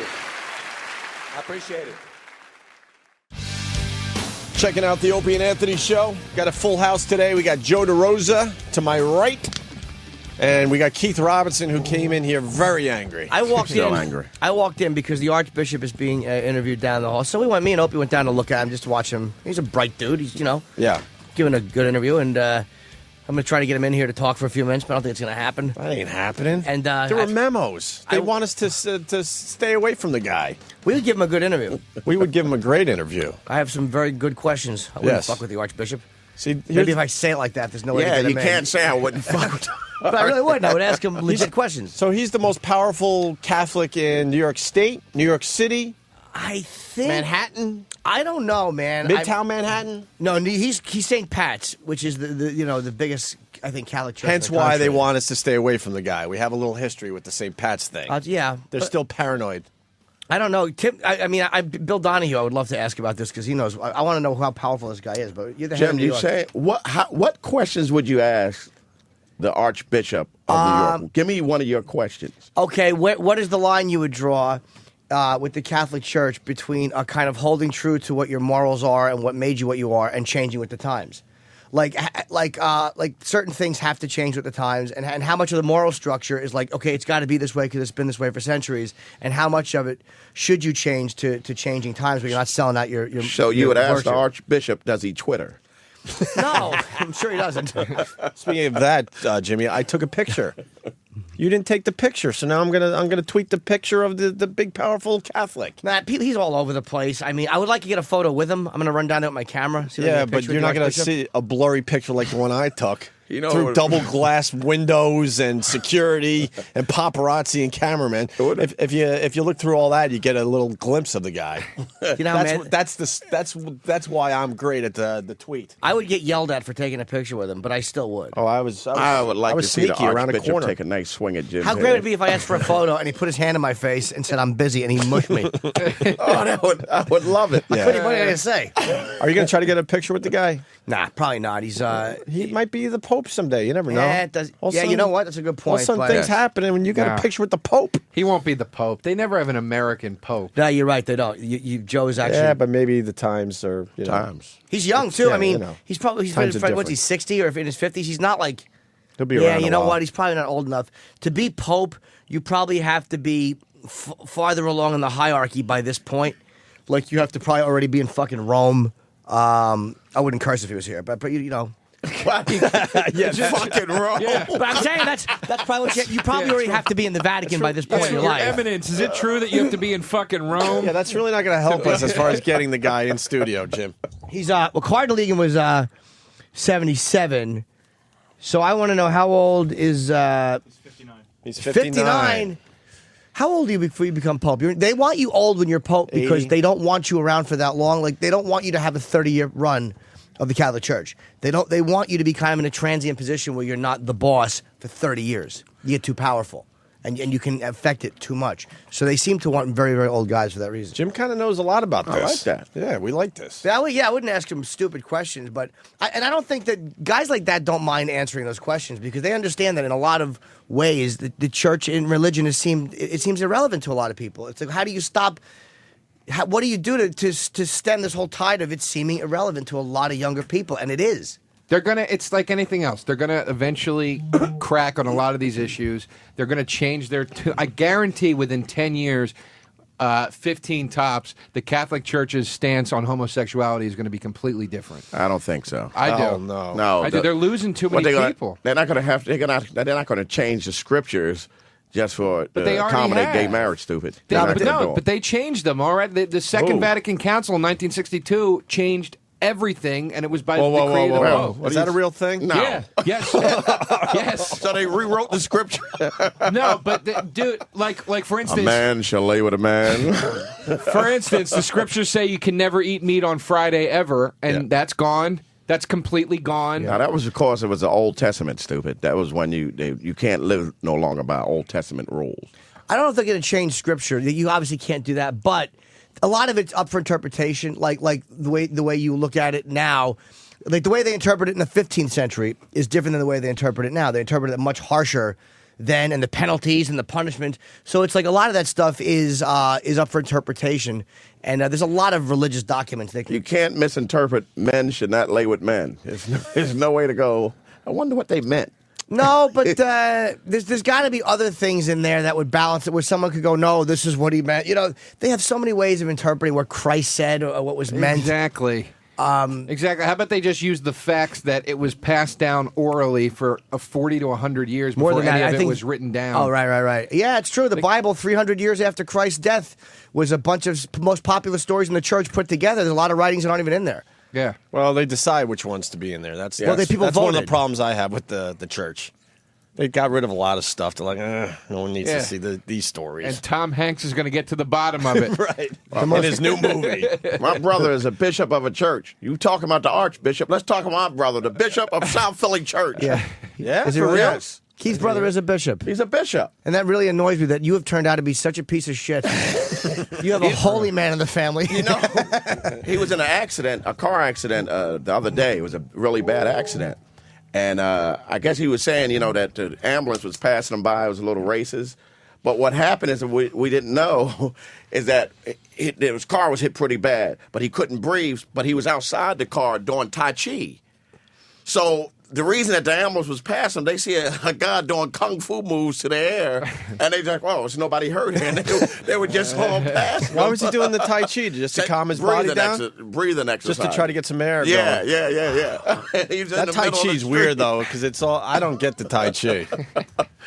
That's like meditation, but you're moving. I don't know what it is, but he's like karate moves. Doing karate moves and a big wreck, and the ambulance like, oh, it's just a it's just some nut who fucking doing kung fu moves. It is part of becoming a bishop. That's part of the training. Do the Tai Chi. Some Tai Chi. Yeah. So is he against gay marriage? Yes, but there are people in the church, like there are like whether it's priests or like the more liberal factions of the church that sanction it and say it's okay. It's almost like there's gay priests allowed in a lot of other faiths. Right. So it's like those faiths are not completely ignoring, because no religion, if you look back at it, like over the years, has said homosexuality is good or whatever. So there's ways of interpreting it where they say it's okay. Like, you know what I mean? Like, how are other faiths allowing it? Well, Jim, or saying it's cool. You're going to get the chance to ask him because here he comes down the hall. No, he's not. I made you look dumb. You fucking certainly did. I'm like, am I sounding smart? Maybe he's listening to the show. Maybe he's a secret O&A fan. I can see the hall and I fucking look. That's how dumb I am. I'm like, where? You saw the empty hall before you looked. Throwing you, Joe. Hey, when we I walked in. I'm sorry. I walked in and Keith and Joe were going at it. Yeah. That's why I said to Joe, "Why don't you go look at the bishop?" Why were they going at it? I don't know. It's this alternative comedy. Oh, you're still on that? Well, it heats me up a little bit. You know, it's just. because it's never happened. You know, in school, you didn't have alternative funny guys. Mm-hmm. You didn't look over to a room of silence and see a bunch of guys being quiet. Like, you know, they're just alternative. Right. But the They were funny just funny. guys were They the funny guys. funny's But funny, the right? argument, Back of the bus guys. be fair, Keith. Nobody argued that point.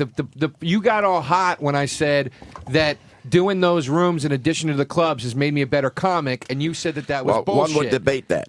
You said that was bullshit. That's I mean, that's a ridiculous thing to combat. I'm listen saying what I'm different saying to you. rooms, and it's helping. But you're saying alternative comedy rooms just doing different rooms made you funnier, stupid. Not the room itself, not the alternative comedy room, different rooms. Fine. The rooms where that type of show is happening help me out. I mean, Joe, I've been funny all my life. You think I'm going to allow you to Why? come here with your awful body and tell me about funny? Why are you getting so mad? Because, Joe, I've been a thug nigga since I was a rug nigga. Back of the bus nigga, hand on the trigger. But I didn't shoot from the hips. I threw from the shoulder until I got older. See, you feel that right? Oh, that was beautiful. I was angry, but I like the way you danced around with that. It put a cute smile on my face. Although I gotta say, in Keith's defense, that it's not even. It's like back of the back of the bus guys is a great description. Not in a tough guy way, but just in the fucking guys that were just kind of being assholes, sitting in the back, fucking teasing everybody else. Those are typically, and the guys that run comedy or in the decision making are the guys front that, of the bus guys. the nerds that kind of sat in the front. Complete nerds. But Jim, in all fairness, and I know you're a fan of the man, Woody Allen is certainly not a back of the bus personality, and he's hilarious. But Woody Allen's thing is. Woody Allen is just nothing but fucking and he's one of the greatest joke writers ever. He funny. is joke after joke after joke. Woody, to me, is like what an alternative comic is. Like, because he was so alternative to what everybody was back then. It was like, take my wife, please. Look at that, the kitchen.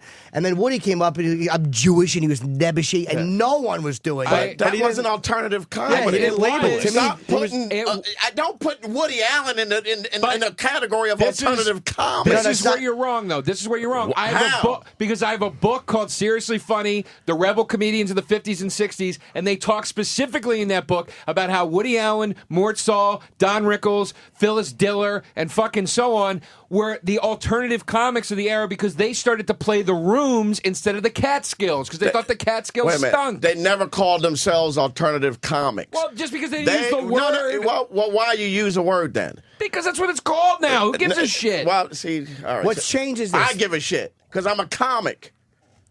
It's morphed into where Good, it's morphed into where a lot of people.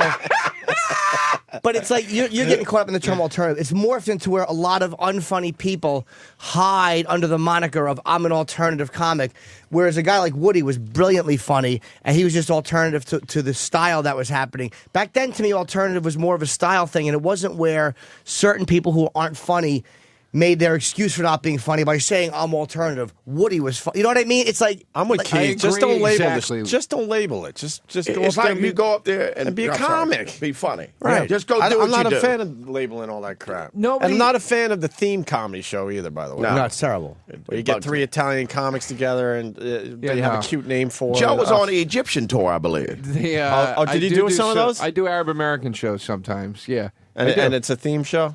Well, they'll have Arab American comedy shows where it's. I'm sorry. You know, it's all. I'm sorry, Joe. Okay, it's okay. I'm sorry too that I sink that low to make a buck. So, speaking of comics, let's move on to the Jamie Foxx thing. Oh yeah, man. We can go back to the apologized. alternative comedy argument anytime, no problem. Yeah, Fox was on Leno, and he was apologizing for the Cyrus thing, the Miley Cyrus thing. This is in our wheelhouse, obviously. He doesn't want to apologize, but he's got a big movie coming out. I don't blame him for this one. It's like he's an Oscar winner. He's like, there's too much money at stake. He's like, ugh, cares. You know the controversy. He's thinking as an actor. He's thinking as an actor. Yeah. I think it's no big deal, really. Calling her a white bitch, and he didn't call her a white bitch. Someone on the show did, right? Yeah, they were just being funny, and he's like. He's like fucking, he was talking about her big gums. It was, just shit talking her. Like getting chlamydia from the bicycle seat or something like that. Yeah, it was line fucking funny. Solid. You got to rap it. He's got to rap it. Eminem would be great at that, and he wouldn't apologize. Yeah. Right. Yeah. You got to give him some lines for it.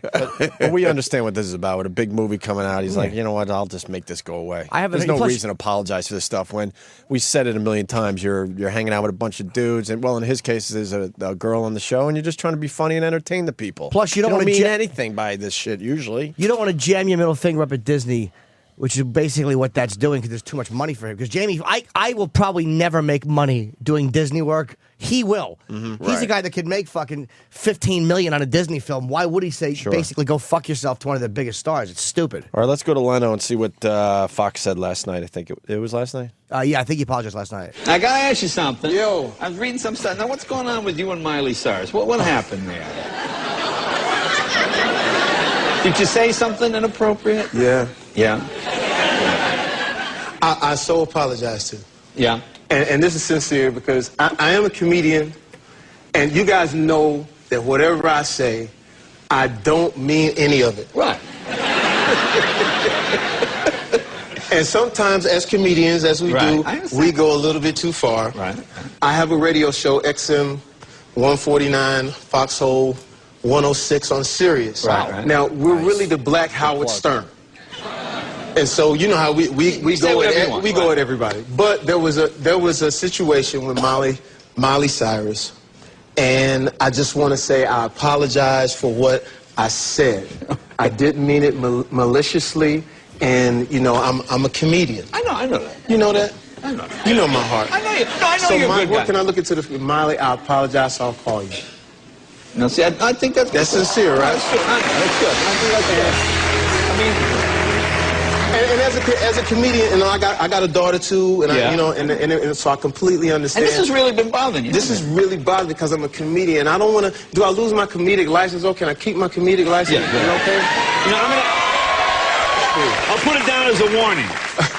But yeah, but on the real, I want to nip it in the bud because what happens is that what we do on our radio show is completely blue. But what they do, they pluck it off of the radio show, then they play it on the internet, and they make it seem like out of the blue I said these crazy things about this young, and it's not like that. So I want you guys to nip it in the bud when you see the TMZs and the all of that stuff. You know, just hey, that's cool. It's just jokes. Smart guy, because he heard that little. I'll tell you what he was worried about too is that one of them did say that white bitch, right? And he just knows that can blow up and become a fucking mess, right? Yeah, he's not a dummy. I got an email from my brother overnight, and he makes a really good point here about this thing. He writes a little venting. He says, I haven't heard what was said, and I probably would find it humorous anyway, but I'm irritated by the Jamie Foxx Miley Cyrus thing. This is what he says. His 9-year-old daughter is asking questions about it, all right? Not because she heard it on an obscure XM channel, but because it's being repeated all over the freaking media over and over again because they find it, quote, shocking. It was truly shocking, perhaps. If it was truly shocking, perhaps they shouldn't be exposing it to all the young fans who would not have heard anything about it. And that's one of the problems we have with the media here.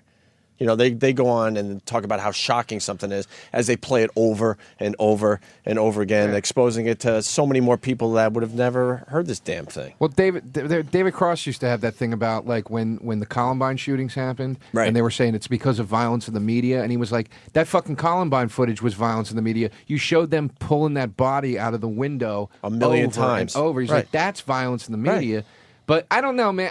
I kind of, look, I guess he did what he had to do, but there was something a little weaselly about, I mean, I don't want to say he's a weasel, that's the wrong word, but like, if that's what it is, then it's like, fuck it, that's what it is. He didn't do it, you know what I mean? Like, and I guess you got to play ball because he's got this movie coming out, like you're saying. You can hear he's playing ball. But it's like, if he didn't have a movie coming out, I bet you he would have handled that a little differently. Yeah, it's I really think. Well, he knows what it is. It's like, again, there's a line between where you're going out and you're saying fuck you and then you're backtracking. And then there's a line where you just get caught up in a conversation, and it's like, look, he has a movie coming out. He's thinking as an actor right there. It doesn't bother me, his apology. It really doesn't. Well, you know what? Because I would too in his position. I wouldn't. Well, yeah, I got nothing to lose. But he's an Oscar winner. He's got millions of dollars at stake. It's stupid not to. I mean, I won. I was up for Star Search, $100,000. I have plenty to lose. But Miley Cyrus bugs me. Yeah. She annoys me. So if I wanted to say Miley Cyrus annoys me, she annoys me. What's that? The Jonas Brothers. They really bug me. Their promise rings? Oh, my God. I wish Michael Jackson was at the height of his pedophilia. Just so he could take him to the... Take him to the magic room and fucking wipe out 3 little memories in one swipe. And Miley Cyrus is going to end up going down the same road as Britney Spears. Of course. Yeah. Eventually, right? She already did. She already took those like half topless pictures. She's just getting started. Yeah. I think she's older than what she says, too. We're talking about, doing a little heroin to the veins and stuff. She's going to go all in, I'm thinking. Did Brittany do a little heroin? I don't know. You wouldn't apologize? No, I would no, not at all. I would probably dig myself. I would dig myself deeper and deeper.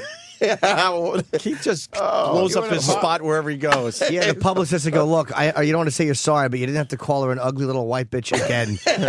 You didn't have to add ugly to it. Keith Robinson's a really funny guy, but not a smart dude. Not at all. And I'll tell you why. Because Businessman, no. He had a great appearance on our show. A great one where we're like, oh my God, let's make him a regular like the rest of the guys. We would love to have Keith as part of this O&A thing, right? His last appearance was February 16th, 2005. And how many times have we asked you to do the show? How many? A lot. Well, yes, I can't even count that high. The thing about it, man, I'm an eccentric bullsman. I fly. You're not a businessman. Keith is You just don't want to drive from Philly. Keith is a bum. That's what's keeping you. A little drive up the turnpike. I'm horrific. I admit it.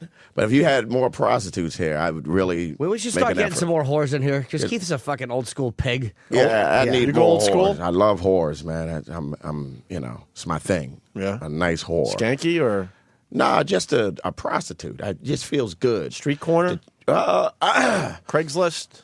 Craigslist. I've been, I read Craigslist like the Daily paper? News. Every morning I get up and look through to see who's new in town. Just visiting. Just visiting. Looking for a generous friend. Is that great? New in town. New in town. I'm excited. I start to shake when I see new in town. That's good. Fucking, is there anything worse, though, when you see like a really hot ad and then you see the same ad with just a different picture lower and you know that it's some agency putting out the ad? You're like, God damn it, that one seemed really genuine. Right. Bill Donahue is available now. You want to talk to him? Yeah, let's ask him a quick question. I would like to ask him real quick. All right. Well, we do have the Archbishop here. Yes. We're not going to get him. Yeah. Look, I mean, there's security preventing us from going down certain hallways. They're so paranoid around here. Yeah. We'd actually give the guy a good time. No. Yeah, you get a couple whores in here. Queue up 2 girls, 1 cup for the man. Bishop, you're an old school pig, right? Jesus. Just like Keith. Wow. Sorry, just a bad lead into the guy we're about to. Yeah, he's the head of the Catholic League. But he loves his drink though. So go down that road with him. People get I'm not mad going at to us. say a fucking word. Bill Donahue. I don't want to be the guy say who whatever gets you want everybody to. in trouble. People get mad at us because we like this guy now. Like they a lot of the fans get angry. Is he on? No, I'm still holding a grudge. I'm not at all. I think you're all right with him. I think 100% Ant's all right sort with of him. okay with him. Yeah. I hold a motherfucking grudge. Yeah, Keith you can should. understand that, right? I feel you, man. Yeah, I You wandered. being real. What I you real wandered with? the earth for 2.5 years because I believe because he really pumped up our My situation. grudge is against the old management there who knew the deal for real and reacted in a way instead of saying, no, this is what it is. All And right, they here didn't- he They is. didn't stick with us. Hey, Bill? Hello, How you Bill. doing? How are you? How's everything going, guys? Well, we got the head guy here at Sirius today. First Archbishop of all, Dolan. is he the Archbishop? Is he the Cardinal? We're trying to figure this stuff out. He's the Archbishop. He's not a cardinal yet. That'll probably take place, I don't know, maybe a year or less than a year. What's the difference? What makes him a Well, Cardinal because down the road? See, you have bishops in certain cities, and if it's a big city and a big state, you have an archbishop. But there's only about 10 cardinals in the country. That's like the higher rung, so to speak. So, I mean, an archbishop is you could be an archbishop of Denver, like Archbishop Chaput, but he's not a cardinal. The Cardinals that's like the top rung. So New York being New York, obviously at some point he will be a Cardinal. Sometime within probably a year. Bill, can we talk in sports terms? Is he still in the minor leagues? Is he like a AAA player, or is he now in the majors? Sounds like he's No, majors. let me tell you something. I met him twice yesterday. I'd spoken to him before. I worked with him in 2007. In the fall of 2007, when I took on the Miller Brewing Company, I hate to go after any kind of an alcohol company because I'm very pro-alcohol, but I did go after the Miller Brewing Company because of a vile anti-Catholic gay event. You know, guys having sex in the street, that's the kind of stuff these guys do at these events. And they also took crucifixes and used them as sex symbols. Had a stripper and a guy dressed as Jesus hoisted by a crane in a cage above a Catholic church, guys dressed as nuns, you know, that kind of stuff. So I said to Miller, I want an apology for 4 specific anti-Catholic incidents, and I got one. I said, no, I need 3 more. suffice it to say that in 6 weeks, after a boycott and Chaldean Catholics in Michigan throwing the beer into the streets, and I sent pictures of all these guys performing oral sex on each other all over Milwaukee, the pride of Miller, to churches and mosques and synagogues and civic groups, and finally they got the message, and Dolan was fantastic. He told the Miller boys, Donnie is not going to give up. I'm on his side. This is outrageous what you're doing. You got to stop the sponsorship, and so we won. So when I met him on the steps of St. Pat's yesterday, and then over at the reception, I was very happy to be with him, and I'm happy that Daily News will run a column by me tomorrow talking about this guy. I mean, he's not from New York, but you would never know it. He strikes me as if he's been in New York his whole life. Well, this is Keith Robinson. Are you like the Al Sharpton of the Catholic Church? No, I actually pay my taxes. Now, Bill, we saw him. He's being interviewed today down the hall. We can kind of hear some of his interview. They're putting it out over the speaker, and he seems like a very bright guy. What are the odds of us getting him in here in the studio and having a chat if we're nice? I don't know. I'm going to be meeting with him, and he told me yesterday that's going to happen pretty soon, and 'cause I'm going to work closely with him. I think he's a great guy. I can mention it to him. I think that you guys would be respectful. Yeah. I tell you one thing. He's tough-skinned, and I don't think he's afraid of the media. And I think you're going to see him be more vocal, more out of the mold of O'Connor. So I wouldn't rule it out. Well, that's all good. Does he have a sense of humor, though? He has a great sense of humor. I mean, I know you guys are a little edgy, which doesn't bother me. I don't think it would bother him per se, but, somebody over there where he's at the headquarters might say, well, Opie and Anthony, shock jocks and whatnot. So I can at least, drop it in his ear. We're not going to do edgy humor. I'll put this out there. We're not going to do edgy humor with the Archbishop. I like working here. There's no way to do edgy humor with the Archbishop. But I would have some questions I would like to.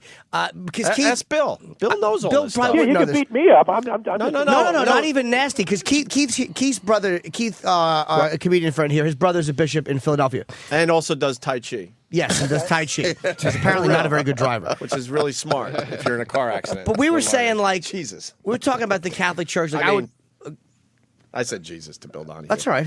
I feel he bad. says it a lot. I would like to ask the Archbishop about the Catholic Church. Like, where's the line you keep between, all right, remaining true to your principles and your values and all the things that you kind of think are right, and bending a little bit or changing a little bit to stay relevant. Do you know what I mean? Without considering yourself selling out. Like it's like something with like gay marriage or homosexuals. But the problem, I think that. The idea of being relevant is really of little interest to the Catholic Church. After all, if it's survived 2,000 years, and as one assistant to a cardinal told Napoleon, he said, if you think you're going to destroy us, you'll never do it. After all, look at all the popes and cardinals and priests that we've had who have been incompetent over the last 2,000 years. But Bill, one thing if they haven't destroyed it, you're not. I got to say, to just interrupt you for 1 second, and then I'll let you get. The passing of information now is so much different, and you have to admit, in the last 50 years, the church has taken some tremendous hits, which I mean, probably more damaging things that like became public knowledge and became apparent to a lot of people than had happened in hundreds of years combined before. Well, listen, there's no question about it. The scandal rocked the church. It was a disgrace the way it was handled by some of these bishops, and certainly these some of the monster priests that we've had. But fortunately, there's just a few of those kind of priests that we've had in the past. Most of that damage was done in the 60s, 70s, and 80s. But look. The thing as far as gay marriage, there's no way in the world the Catholic Church is going to say Tom and Dick can get married, because then Harry wants to get in make it a trio, and they're not going to do that. Okay, they're not going to bend. They're not going to bend on gay marriage. Because Bill, this is Joe DeRosa. Who? Exactly. Were you expecting something? No, I just was. Keith did it, so I did it too. Bill, some people confuse him for being George Carlin. So yes, just to bring it all together. See how this for goes? real. Everybody turns on you all at once. Joe's a comedian friend of ours. What I don't understand. You think the Catholic Church will never approve gay marriage because you think it means that a third man will? Is that what you just said? They consider it deviant. I'm sorry. Listen, That's Bill Donahue and his sense of humor, Joe. No, I was just asking. I didn't understand. I was just asking. Let me put it to you very clearly. Here's the way it works. Okay, you can't. The whole purpose of marriage is not about the man. It's not about the woman. It's about when they procreate, which means vaginal intercourse. That's the only way it works, folks. Nice, Nature right? says the man and the woman have a nice goodness of fit, okay, to use a statistical term. And then when it works, then you have children. Children need a stable environment. They don't need two fathers. I mean, after all, we have Mother's Day coming up, so what do you say to the little kid? And when you believe in the politics of inclusion, now you've excluded the kid on Mother's Day, and then in June you'll exclude him from Father's Day if he has two mothers. No, the way it works is you have to have a father and a mother, and they typically will have children. And we're not going to change on that just because our country has gone delirious. When I was a kid, if somebody said two men should get married, somebody might have want to call 911, get the asylum ready, get out the straitjackets, because these people have flipped. But Bill, now we have a governor and a mayor who are just as nuts as the people used to be in the asylum. But Bill, don't forget, just because, like, you know, in fairness, when you look back at it, like sometimes the older times, like if you say when you were a kid, just because that's the way it was doesn't mean that it wasn't incorrect. Because when you were a kid, also, you know, blacks and whites drank at different water fountains. It's like sometimes things have to kind of change. And when you talk about nature doesn't change. No, nature doesn't. But sometimes our interpretation of what's proper in nature could change. Right. Like when you talk about a kid, I agree with you on one thing. Like when it came to gay adoption, I was like, well, I don't know. Is it going to damage the kid at all to have two dads or two moms? Yes. Will it? I don't know. Yes. I don't think there's been enough case history to show yes or no. It will. But how about families where there's alcoholism? I mean, there's so many dysfunctional and bad regular mother-father situations. Let me tell you where the damage as look, when you grow up as a kid, any kid hasn't grown up with his father wants to know where his father is. So if you have a situation where like a woman can't teach a man how to be a man can teach a man how to be a man. So you know, what I mean, in that case, like you got two women raising a boy, they're never going to be able to give that kid the instruction that he should have. Have you seen lesbians? One of them would take that role. Believe me, lesbians. No, you one can't take cutie and one has a mullet. I have. You can't take that role. Listen, my little cousin. A woman cannot be a father figure. Hold on. That's true. My little Joe, go ahead. My little cousin was just born. Her parents had drug issues. Okay, the custody of the child was taken away upon birth from the parents because they were incapable and are still, quite frankly, incapable of raising this child. She went to a lesbian couple. They're doing a tremendous job with her. They love her. They're thrilled. It's brought meaning to their life. And to insinuate in any way that this kid would have been better off with two drug-addicted parents that were not capable of raising a kid versus two women that actually love her and are capable of raising her it's crazy. Yeah, but you don't make social policy based on the exception. And by the way, it wasn't just in the 1950s that we had marriage between a man and woman. It's been that way for thousands of years. The only people who think it's good for gay people to get married are white people who are well educated in the United States, in Europe, and in Canada. Don't try that talk in the Middle East. Don't try it in Africa. Yeah, well, they're very reasonable over there. Don't try it in Asia because they know better. And I'm on the side of the non-whites. They're a lot smarter than white people when it comes to marriage. Well, don't forget, though, over there, though, Bill, culturally, there's so many other different things. I mean, they happen to agree with you on this one issue, but when you look at their treatment of women, come on, they're removing clitorises in a lot of these places. They're not good examples of socially, relevant people. And I'm not going to go along with that kind of savagery, obviously, but I'm just any kind of female mutilation. Yeah. I'm not even big on tattoos. Well, we had a marriage story yesterday. What? It was an 8-year-old. Yeah, like in Saudi Arabia, that some 50-something-year-old. The court has said they will not, they will not stop the marriage of the older man to the 8-year-old, as long as he promises not to have sex with her until she's pubescent. It's like, so if you're going to raise the Middle East as kind of a barometer of morality or of proper living, you have to take other stuff into consideration too. Most of the world, I didn't just choose the Middle East. I'm not going to. Let's not forget.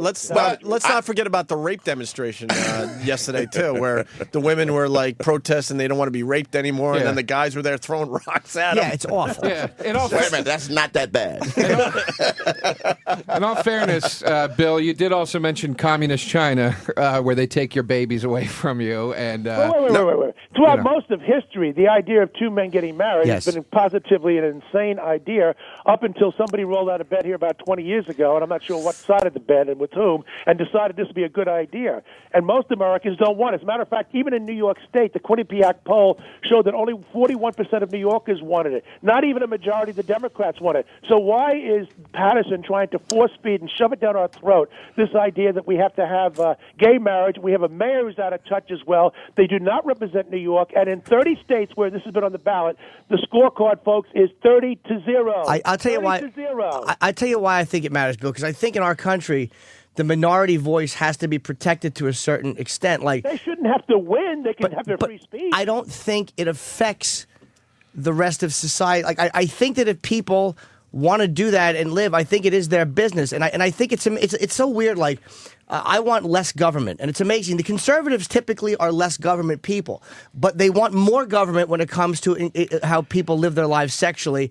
And it's amazing how it's not. They're live and let live with most things, but when it comes to that, they want a little bit of government intrusion. And if people want to get married, I mean, it's basically, it should be their right because... But you're acting like as if we don't even have a society, that we don't have a moral consensus, that we all go about willy-nilly making up our own minds. You guys couldn't get to work this morning unless people agreed on what a red light means. I mean, we have to have a consensus. You don't have to have unanimity, but you have to have a consensus. You just can't go around there and saying, well, different strokes for different folks.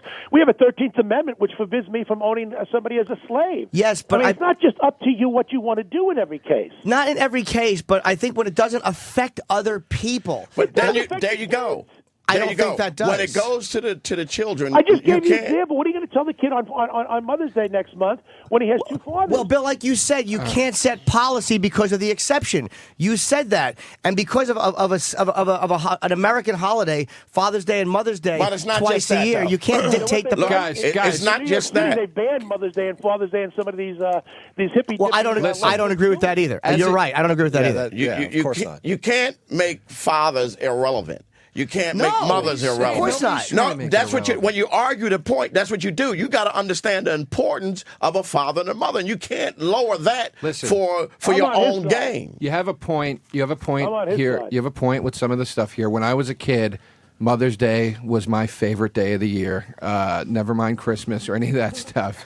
If I didn't get to celebrate Mother's Day, no kid gives a shit about Mother's Day. They just don't. That's wrong. They don't. That's completely wrong. You look. I do it. I love my mom, and I buy her something on Mother's Day. But no kid is going to be sitting there going, "Why don't I get to celebrate Mother's Day?" The kids just don't get. And Jim, to call back a point you made earlier about the separate water fountains, there was a time in this country when the majority of the country thought that blacks were not equal, and blacks acted against nature, and blacks shouldn't be allowed to raise children and all, and have freedoms and all this stuff. And the reason that ended was not because of the majority; it was because Lincoln, as the president, put his fist down and said, "It's over. I'm vetoing this." Race, that's behavior. Behavior. There's a huge it's not a difference good between analogy. race and behavior. Look, a vegetarian not is a good defined analogy. by what he eats. He eats vegetables. A homosexual is defined by what he does, and we know what he does. Yeah, but Bill, the whole thing is the racial argument that people make. Like when I said to you about the separate water fountains, and your point was, yeah, but that's not nature. But the argument being used to keep blacks separate was basically the same. Well, they're savage. They won't interact properly. People were using that argument. They were saying that it was based in nature. White people are of a different nature than blacks. And then the more that became ridiculous and obviously incorrect, society changed. And I think that's the point with it. Obviously, a nature-based difference between male and female. If we're going to try to say that that's a social construction, then we really do have to call the asylum. But is it... science to me has not proven conclusively whether or not you're born. Let's just say for the sake of argument, if you could just say this, let's just say that people are born gay. Now, a lot of people think it's a choice you They're make. not born gay. But let's just say that someday science proves that, Bill, just to play devil's advocate. Would you at least have changed your feelings then if you realized that people are actually coming into the world that way? No, of course not, because, again, the whole purpose of marriage is for the creation of families, which, by definition, nature has excluded them. You know, their problem is with nature and with nature's God, and I don't think society should be working against what nature does. It should ratify and take its cues from nature. Okay, the fact of the matter is that a person who's homosexual is entitled to the same dignity and respect as everybody else, but when it comes to marriage, you're tinkering with an institution, and quite frankly, you better be prepared. Once you go down the road of saying Tom and Dick can get married, the state cannot have, there will be no principle left upon which you cannot say three people can get married, whether it's polygamy with gays or with straights. There's simply nothing left. Bill, I have a question, because you keep bringing up nature. Where in nature does dead rising from the grave and the seas parting and water turning into wine and God speaking directly to people, where does that all fall into nature? But you're talking about religion now, which is different from nature. I thought you were talking about human nature. No, but we're talking about the church's stance on this, and you're bringing up nature. I'm just asking where in nature do these things fall? First of all, I wasn't giving a Catholic argument. I happen to be a Catholic. I'm giving what I think is pretty much of a Bio 101 argument that there are fundamental differences rooted in nature between men and women. And, we can go on like this. Larry Summers got fired from Harvard University for mentioning this, but he wound up now ruining the economy under Obama. So I guess you can get promoted after you do something like that. But quite frankly, anybody who made arguments about, race-based differences, those people were racist. I mean, you're not a racist if you acknowledge that there are fundamental differences between a man and a woman, and that only a man and a woman can yield the family. I mean, this is basic, and now we're so caught up with treating people equally that we've lost all common sense. No, but Bill, you have to say, you did mention nature. You did bring that up. You're saying the nature, and then you said that homosexuals should be afforded the same dignity and stuff like that. Yes. But then you said you're tinkering with an institution. Yes. Now, an institution does kind of go under the same subheading to me as the black and white water fountains. That's a society type of a thing. That's a thing that can change in society. That when you mention institution, to me that is kind of covered by the same thing that would cover the black white water fountain and not nature. I think what the best thing to do in this country is to have a discussion on why don't we just do away with marriage. No, I don't think so. But I think. Wait. Give me a reason why we shouldn't. You know what? I can't give a good argument because marriages they fall apart so quickly. Children. What's that? Because of children. That's why we shouldn't get rid of it. But that gets back to my principle. I have a principle. I think you guys are going on feelings and emotions. And you know what? I can't deal with isn't that what kind of makes a principle, though? Your feelings and your emotions kind of define your principles. Aren't they all kind of tied into the same thing? You deal with emotions. You're talking girly talk. No, we all have emotions. Come on. That's not true. Jim's a woman. Hold on. I resent that. Look, you already know that I feel fat. let me jump in for a second. Mongo comes up with a good point here talking about marriage. So, Bill, you got a sterile couple. They're sterile. They can't have kids. Should they be allowed to marry? Absolutely, and I'll tell you why. Because they provide for a ready reserve in the case of the death of the father and the mother. They can step in, and they can still be a father figure and a mother figure. Okay, and so you got to have that kind of thing in reserve. Look, why can't we just deal with civil unions? Why does it have to be marriage? But you see, I knew once we went down the road with civil unions, the next step will be we'll go from third base right down to home plate. You know what's going to happen? We're going to have a constitutional amendment probably about 8 years from now, which will make sure that marriage is between a man and a woman, because you're going to finally push the American people to the point where they'll say, listen, we won 30 out of 30 in the states, and if you can't win in California and Oregon, hey, folks, it looks like the American people don't want it, and they don't want it, according to the Quinnipiac poll in New York State 2 weeks ago, and yet we have these people trying to shove it down our throat. It's not like as if there's a groundswell of people saying we want two guys to get married. It's just the opposite. These little totalitarians out in California, they had the referendum, and they're trying to get the courts to rig it now and say, we don't care what the people want. This is really becoming democratic despotism. But to me, that there are people who are fighting for what they want. Like, the fact is, these are people who are fighting for the right to get married. It's almost like the church, who looks at marriage as a very sacred thing or an important thing, the way marriages are going now, they're falling apart at a horrible rate. And I think they're going to do wonders on gay marriage. The gay men, they have a great reputation of staying together, don't they? No, I'm not saying that they have. Look, because they're men. I bet you gay women are probably a lot better because gay men are men. No, you're right about that. But what I'm saying is, these are people fighting for the right to get married, and I don't think that their marriage divorce rate is going to be any worse than what's happening now. It's horrible. What are we over, 50, 60%? Something like that. I mean, and you know that. And so the polygamists, too, they can make the same argument, right? People who want to marry different people? No, I mean three people. I mean 3 people. Look, I don't think you should be able to marry 3 people. Again, why? Look, again. Are you close-minded? No. And look, this is where you get into the slippery slope thing. You should be allowed to. Why not? It kind of got you there. It's a tough point to debate. You know he had it when Jim used slippery slope. Yeah, right. No. Better use slippery slope. No, I know that, but to me, just because I can't defend the point about polygamy, just because I would kind of go with you on polygamy and go, personally, I don't care about polygamy either. I mean, that doesn't bother me. If some guy in Utah wants to marry 6 of these maniacs. What about Sam and Sally? They're brother and sister. They have a twisted relationship. What about That's just hot. Again, I don't know. Do we have the right to say that they can't marry? Look at British royalty. Bill, look at British royalty. There's been incestuous things from British royalty for centuries. If a brother and sister want to get married, I mean, look, I don't care. I really don't. All right, let me tell you something. So we just let it all go. Let it all hang out now. A professor at Princeton University by the name of Peter Singer, he says that bestiality is okay with him. He thinks it's okay for parents to kill their kids up until the 28th day after the kid is born. But Fred and Fido, that's okay. Now, Dan Aykroyd actually said, I'm in favor of bestiality, except for the fact that I don't think the dog can give a consent. That's because he's not smart enough like Peter Singer, who teaches at Princeton, who has indicated that the dog can give you some body language indicators that he can consent. I'm not making this up. I can show you the evidence. So we are going to go down the road with Fred and Fido. Oh, Aykroyd's bored, huh?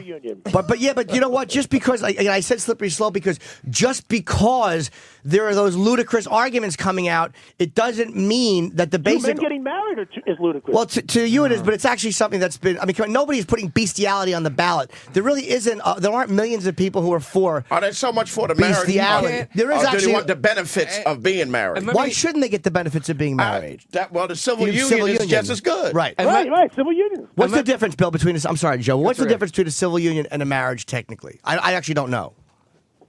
Well, it depends on the state and what kind of perks they're going to give and the like. But I think the idea is that we still look. I guess what it comes down to is this: if marriage is special, it has to be treated as a special thing in law. If it's not special, then we can just have guys and gals who cohabit. Just let them get the same benefits. Let the polygamists, let the homosexuals, let them all have the same benefits. Bill, do civil unions give people partner benefits and death benefits?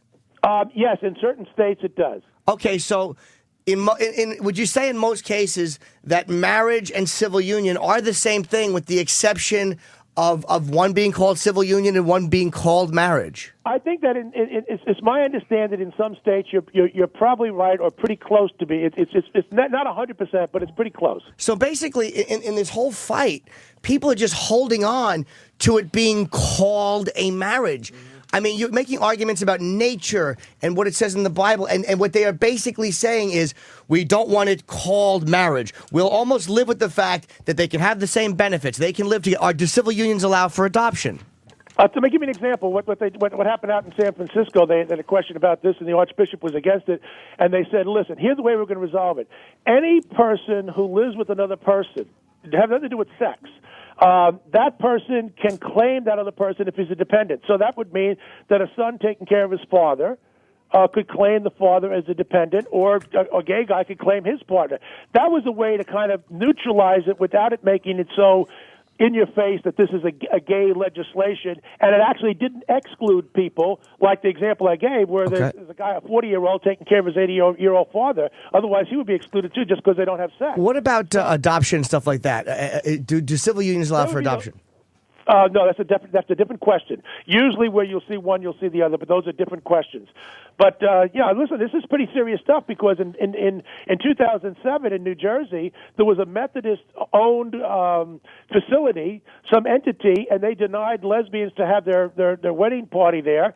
And they were threatened and did lose their tax-exempt status. So people say, oh, well, religion can still do what they want. They don't even know what they're talking about. They are going to go down the road to try and have the law. That will come later. The government will try to tell the religions that you have to allow people to get married, or you'll lose your tax-exempt status. Look, Obama's already said he'll sign the Freedom of Choice Act, which, if it gets passed, I don't know that it will, but if it did, it could arguably close Catholic hospitals. Why? Because if they don't perform abortions, then they don't get any federal funds. Well, I kind of have to jump back to your point then, Bill, where you said being relevant is not important to the Catholic Church. I think that in that case, it has to be important to the Catholic Church. And I don't mean it like it's a businessman, but I mean it does greatly affect the way they conduct themselves and the way they survive.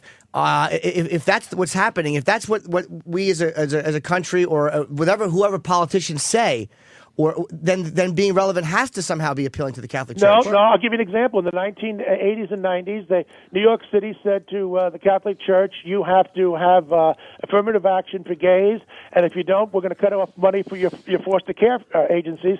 And O'Connor said, "I'll close the foster care agencies. I'll close the schools. I'll close everything. You're not going to tell the Catholic Church what to do." And let me tell you something: the bishops in this country will close the Catholic hospitals, and everyone will suffer before they're ever told that as a condition of receiving federal funds. Kind of goes against the religion, huh? Yeah, Bill, do you really think that's what Jesus would do? Do you think Jesus would want it that way? You turn away sick and needy people to make a point? That's pride, Bill. That's pride, and pride is a sin. Bill, that's an excellent point by Joe, Bill. That really is pride. One for Joe, one for Joe. One for Joey. I got the scorecard here. What's that, Bill? What about the kid in the womb? You think Jesus would say it's okay to kill the kid? No, but you want to talk about different One for issues. Bill. That's a different issue. No, it isn't. We're talking about. We're talking about a Catholic hospital being told that as a condition of. Oh, okay. Yeah, no, I agree. If it's an abortion issue, that's one thing. But when we're talking about, I can understand a Catholic hospital saying we will not take federal funds and perform abortion. Like, I don't agree with that, but I can understand why they would be that strict about it. No, that's not belief, though. That's a belief. I'm talking about. Let's stick with the issue of gay marriage and things like that. Do you really think that, like, when Cardinal, because you said didn't Egan say or O'Connor say, go ahead, we'll close all the. These things if we have to have gays forced on us. So let's stick with that issue. Do you really think that Christ would want these institutions closed, knowing the type of rebel that Christ was and the fact that he was bucking society? Do you really think that he would want these helpful institutions closed? I've never seen anything in the Bible that talked about homosexuality that wasn't opposed to it, particularly in the Old Testament. So I think that, you may as well write those. What about it? What about adultery? I mean, why don't we just keep open-minded about things? So the Catholic Church takes its teachings from the Bible, and the Bible's pretty strong on this, fellas. You can't bring particularly Old Testament into this. Second Vatican Council in the 60s basically made the Old Testament irrelevant and declared that all of it was figurative talk and metaphor and all that stuff, and they were stories. That goes way. No. The Catholic Church has never rejected the Old Testament like that. No. I went to Catholic school for 12 years, and that seemed to be a pretty common lesson learned. I think you fouled that one off, Joe. Yeah, you fouled that Hold off. on, Bill. What's your response to that? Because I don't know well enough, but it sounds to me like you're really giving up here to give Joe an answer. He's going to give Joe a good beat. Yeah, I find it hard to believe, Joe. I got to be honest. I don't want to agree with Bill, but I find it hard to believe that Catholics have said the hell with the Old Testament. We don't need it.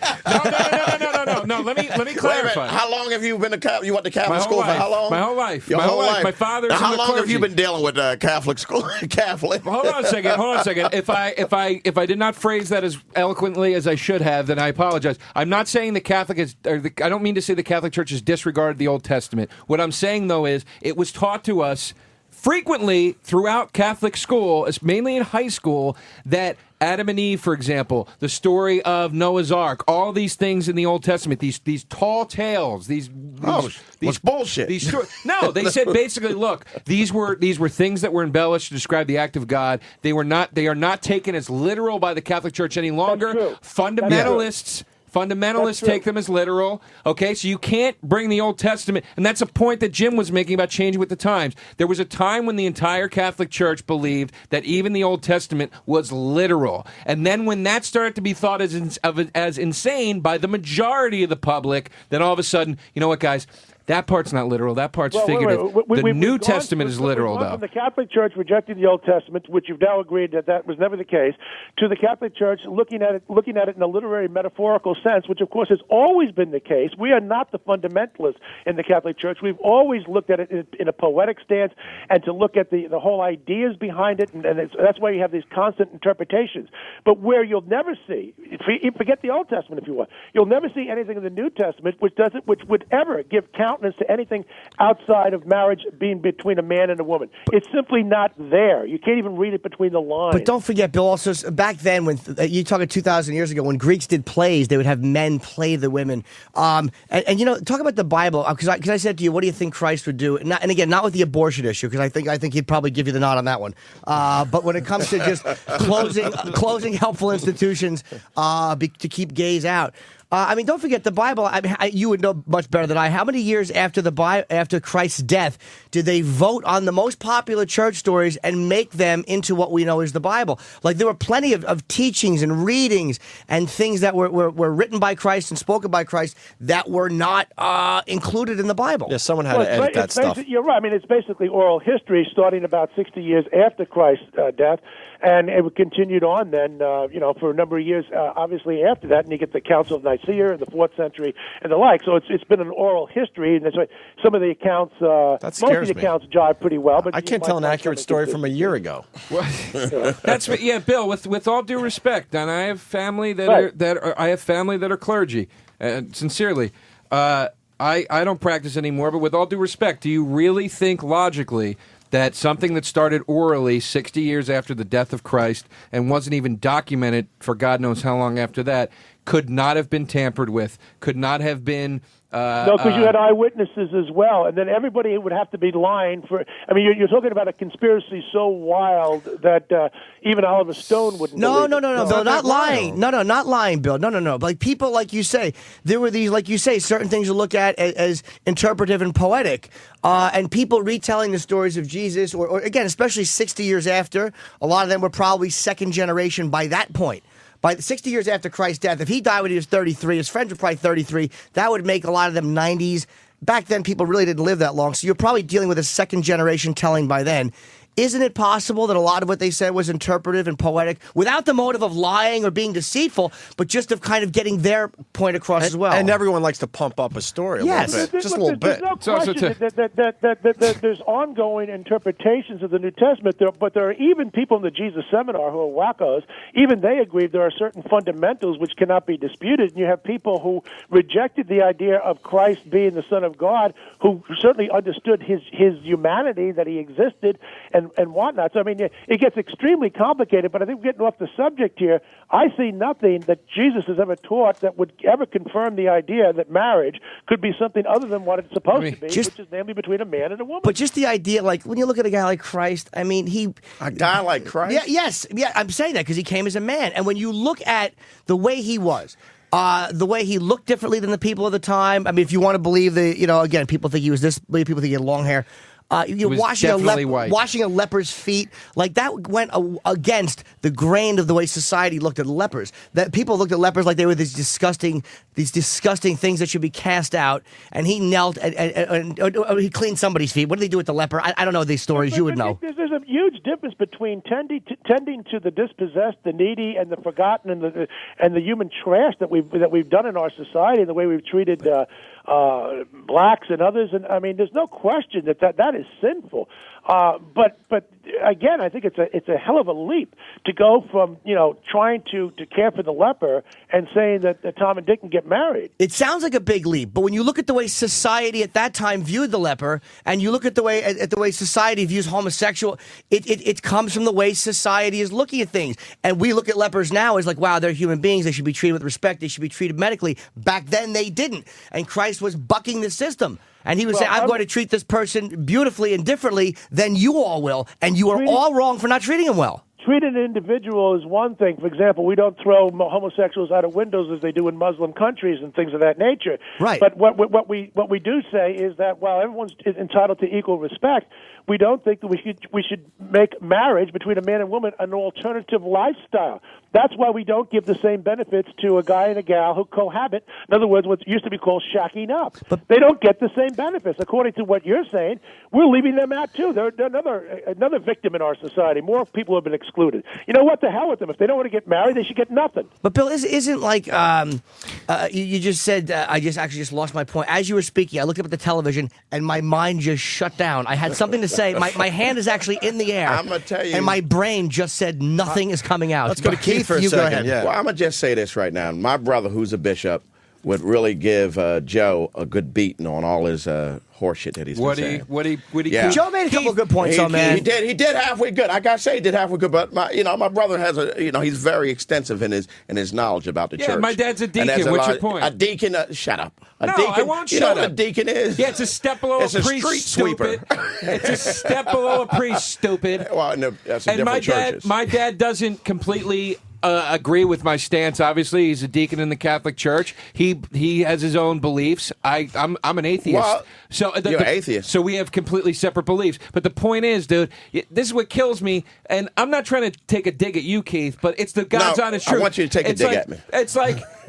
You're Joe, preaching all this church no, shit. I'm not You're preaching not church. Christ-like in Listen any to way. me.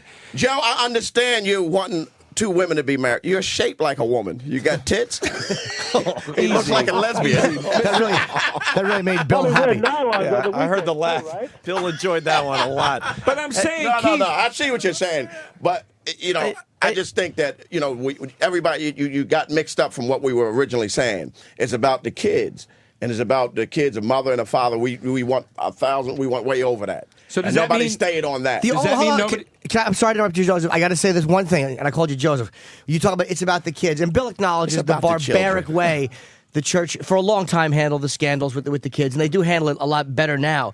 But come on, I mean, it was only society's push, Bill, that caused the church to handle the pedophilia scandals the way they did. For many, many years, it was the unspoken, ugly secret that the good, even the good priests and the good or the well-meaning cardinals and stuff, buried it for the better good of the church. Let me just say something. And I'm certainly not going to exculpate the Catholic Church in this, but I'll say this.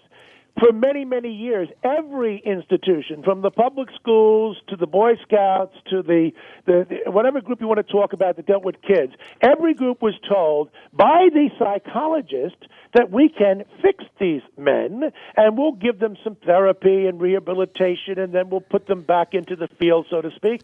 And, of course, it's these psychologists, to me, and I have a doctorate in sociology, and I had psychologists working for me for a number of years when I was a professor, these people are absolutely wrong in the way they've given this advice. They haven't paid a price for this. The cardinals, like the school superintendents, figured, okay, well, Joe wasn't a bad guy. What he did was wrong. But now he's been fixed, according to Dr. Psycho. And, of course, now he's put back in, and the same thing happened again and again. I don't think I named him Joe. Wait, Bill, I don't think you can blame. Come on. I don't think that's fair. I don't think you can blame the way for many, many, many years the church handled those scandals, which was to keep a hush on it. I don't think you can somehow throw the blame on bad advice from school superintendents and psychologists. I think that's a way of diverting it from Give me an example here. I mean, first of all, we're talking a sweeping way. Just take New York City here. We didn't have a major problem here. It was certain places like Boston and L.A. and other places. It's not as if every single diocese. Okay. And one of the reasons why they didn't have a big problem in New York is because they had good priests like Father Benedict Rochelle, who's a Columbia University PhD in psychology, who dealt with these situations. But so we have to be careful about making sweeping generalizations. But look, we got a terrible problem about this in the public schools. Well, Dr. Joe, Carol Shakeshaft is the nation's leading authority on this, and she estimates that the problem in the public schools is 100 times greater than what it is in the Catholic Church. And so we had 10 accusations last year over 40,000 priests. Now, it doesn't make headlines because it's not a big thing, but quite frankly, most of the damage was done in the 60s, 70s, and the first half of the 80s. Well, Bill, here's what I think when I'm looking at Joe, and Joe is a little angry about his Catholic school experience, I believe. And I think Joe had a certain. You want to tell us something, Joe? Did you have an experience? Oh, Joe, you got something? Did you have an experience? No, I wish I did, to tell you that. It would bring the funny back to this raging debate that we're having right now. We should do a speed round and get Bill off the phone. Bill, did you see Religulous, Bill Maher's film? No, I didn't. I told him, and he keeps going on Larry King saying Bill Donahue said he wants to beat me up. I did say in jest that I'd like to meet him in Madison Square Garden, put on the Everlast. And even though I'm older than him, I know I could kick his butt. Why wouldn't you see that movie and then comment about it? Right. Because it was a pretty big movie. It wasn't one of these little features, little indie films that no one saw. I know. I used to go to pubs on weekends to relax. Well, he did get into the Vatican too, Bill. I mean, it's not. I mean, Bill Maher, we know he's very, very liberal, but he did actually he did actually interview guys who work very closely with the Pope, priests. I mean, people who really are in the know. He didn't just talk to a bunch of fringe players. Right. Yeah. I look the movie. We've covered enough of this. What this guy's had to say in the past, and at least in the movie, from everything we've learned, we did have people here at the office go to see it and give me a report on it. But shouldn't you see he it? He didn't single out the Catholic Church the way he typically does with his vicious comments and when he's been relentless. Look, the guy's a punk. All right. As far as I'm concerned, I have no use for Bill Maher, and I haven't got a whole lot of use for this other punk, Ron Howard, and his friend Dan Brown, coming out with this movie May 15th, Angels and Demons.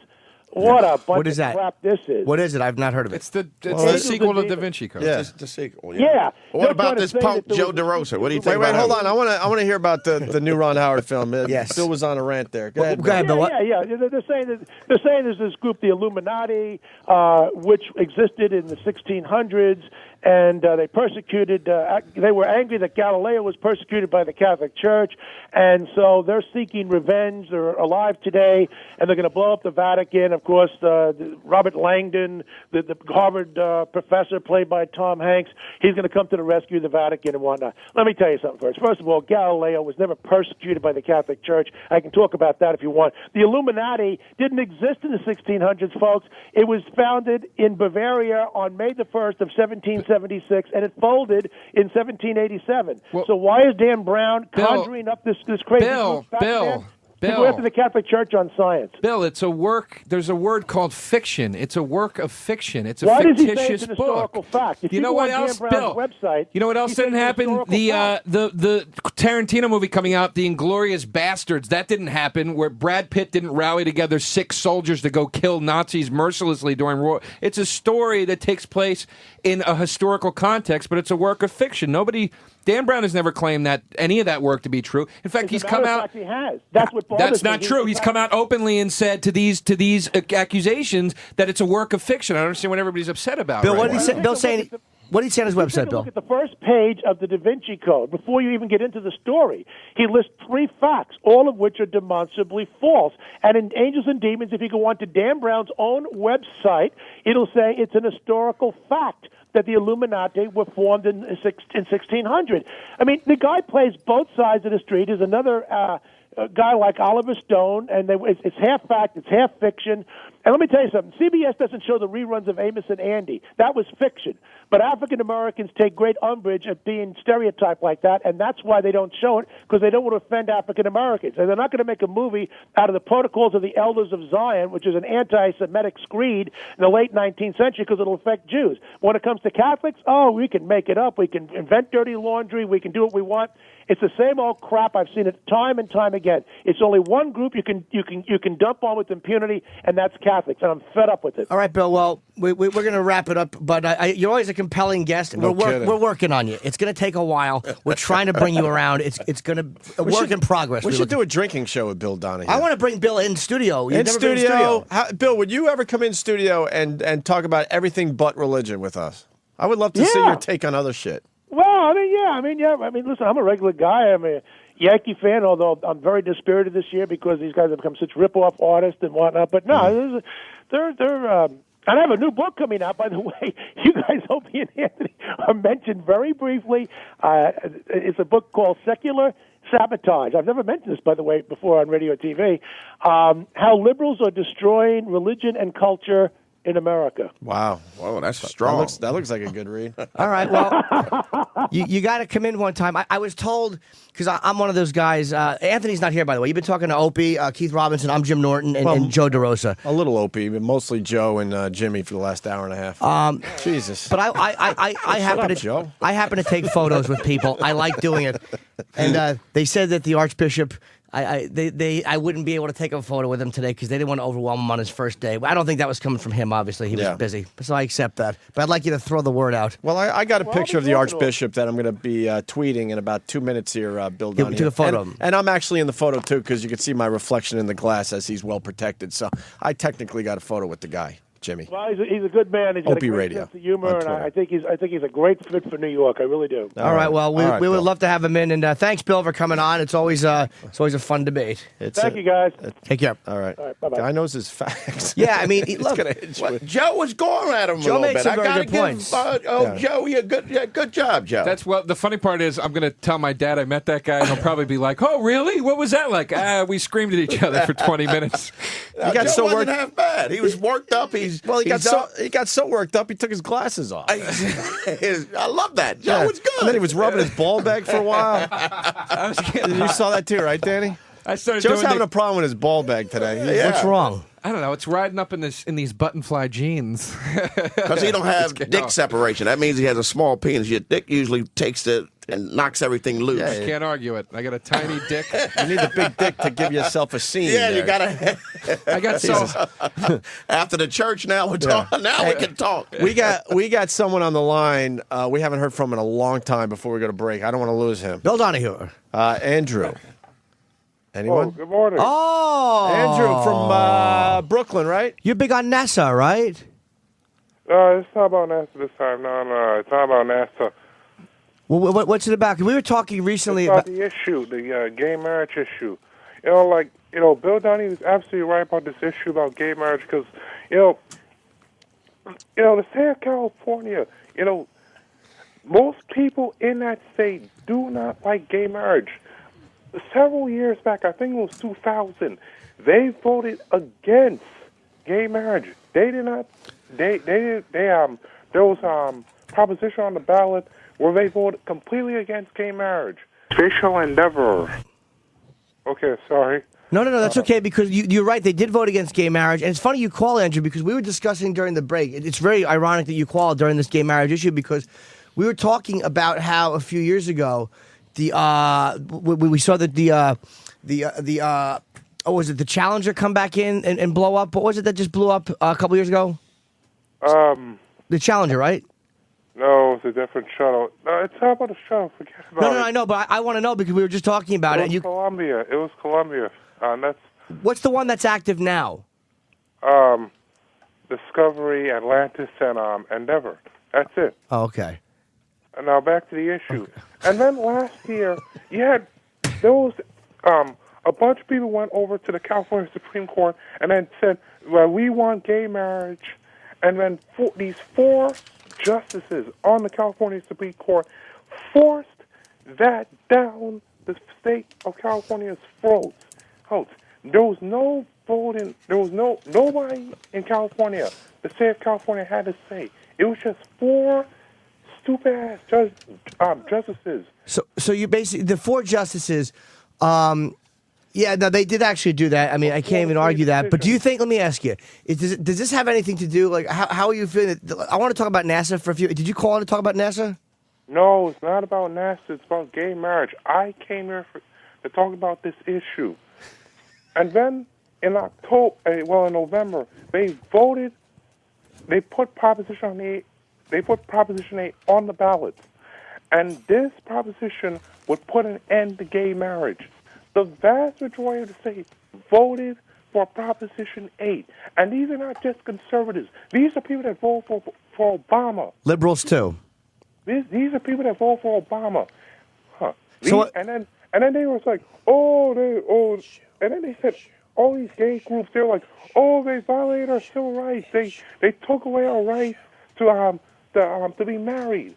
I mean, this is ridiculous. But Andrew, do you think? Hold on, no, Andrew, hold on. You're on a roll here. I'm not even disagreeing with you. You're making some valid points as usual. Yeah, absolutely. But the point we were trying to make was that, like, now they're talking about sending a manned mission to Mars.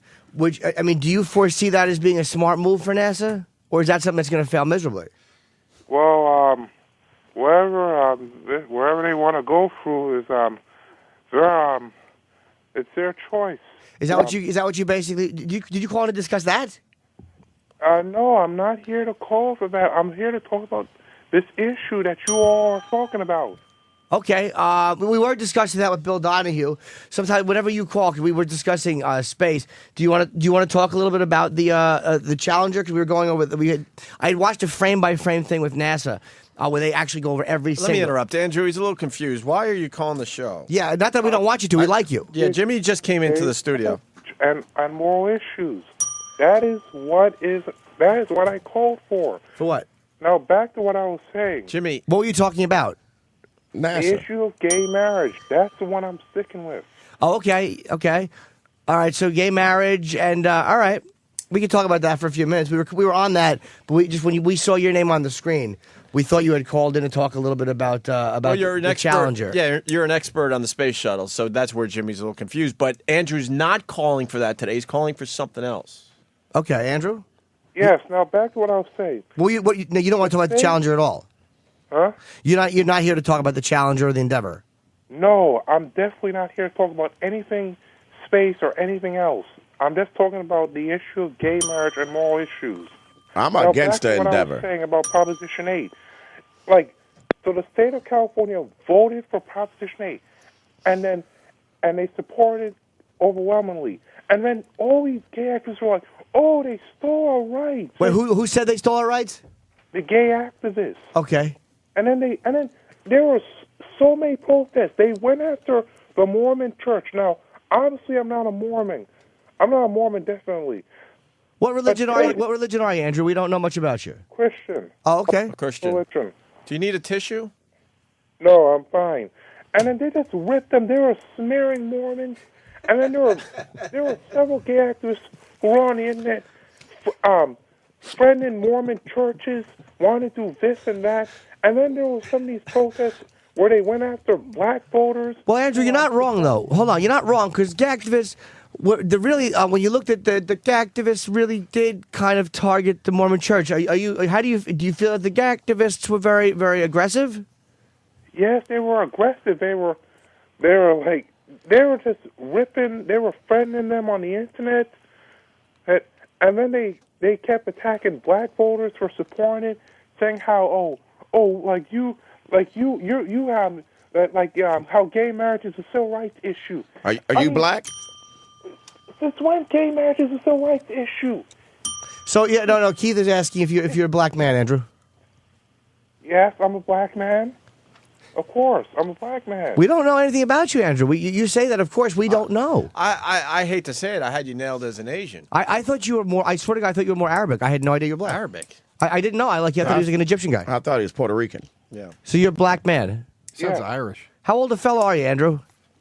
I'm now 16. You're still 16?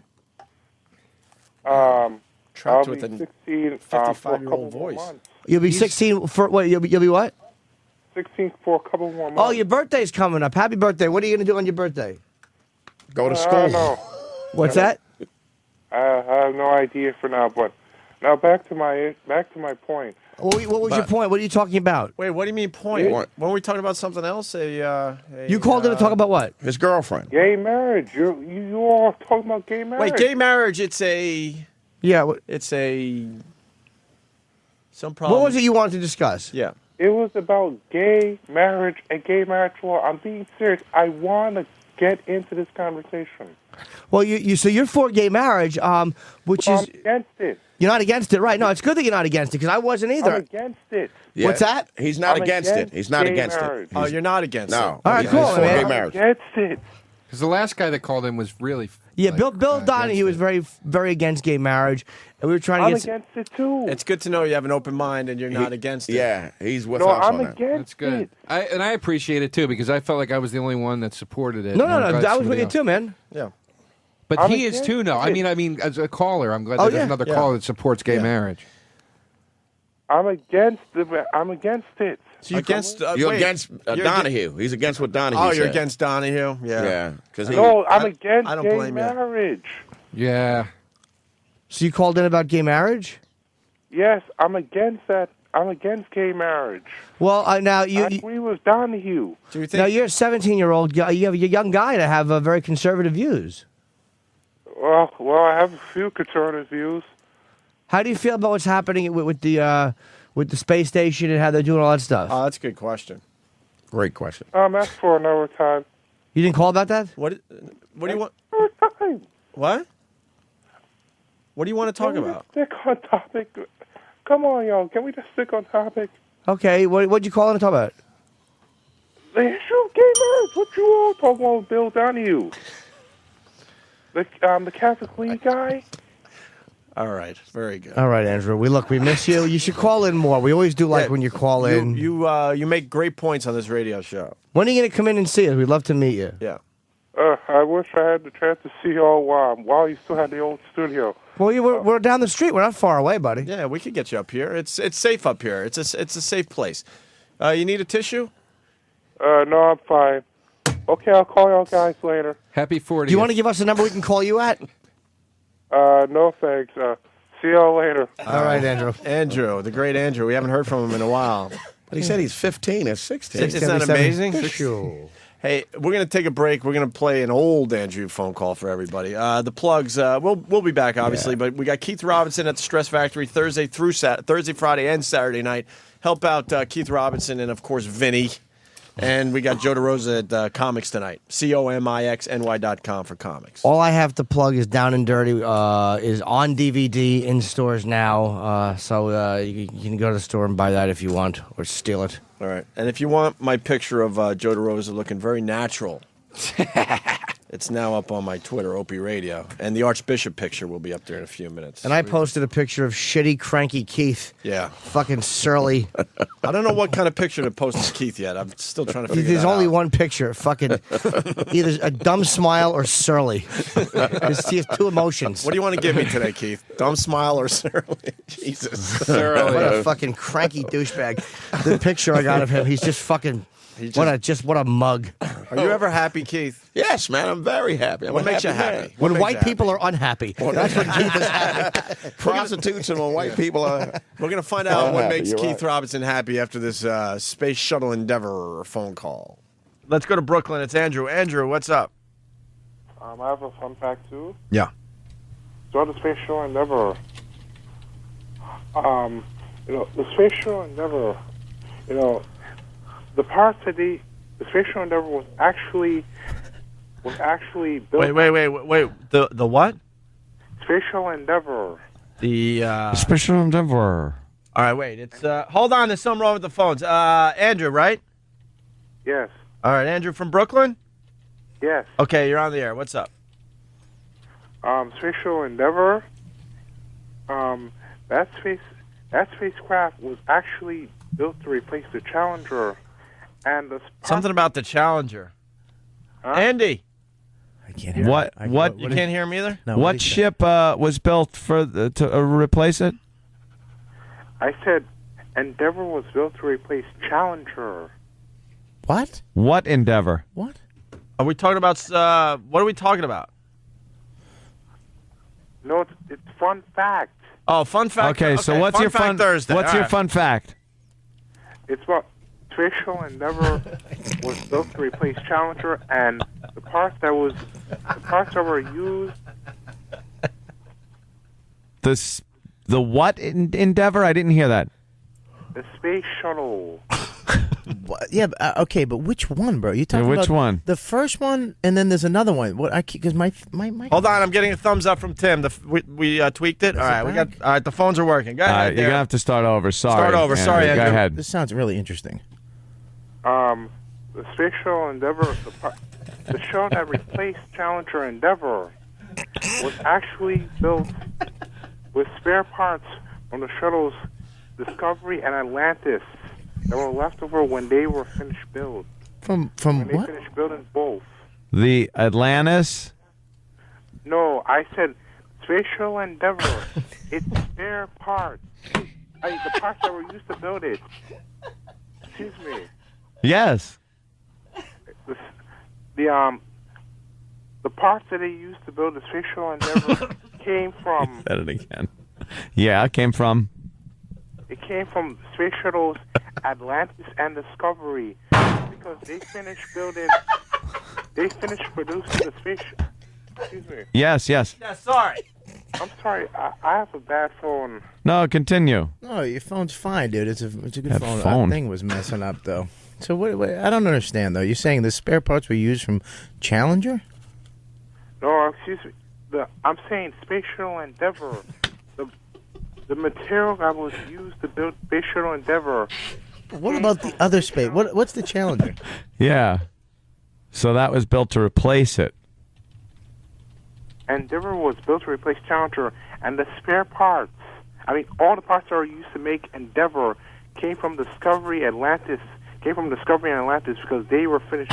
They already finished filming them, and they stopped producing space shuttles after Atlantis. Right. Atlantis was built in 1985. So then, all right. So they took those spare parts and made what? Yeah, sum it up. So the what replaced the what with the what? Endeavor replaced Challenger. Wait, what's Endeavor? Space Shuttle Endeavor.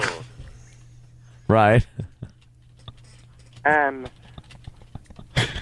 the materials that they used to build Space Shuttle Endeavor were leftovers from the challenge from Discovery and Atlantis. Yeah.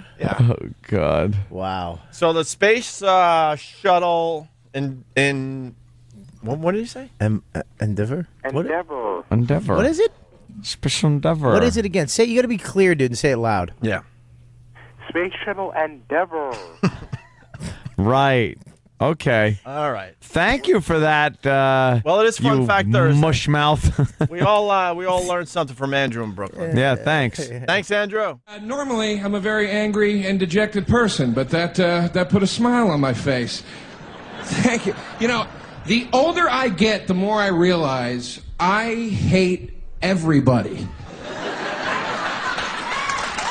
Everybody.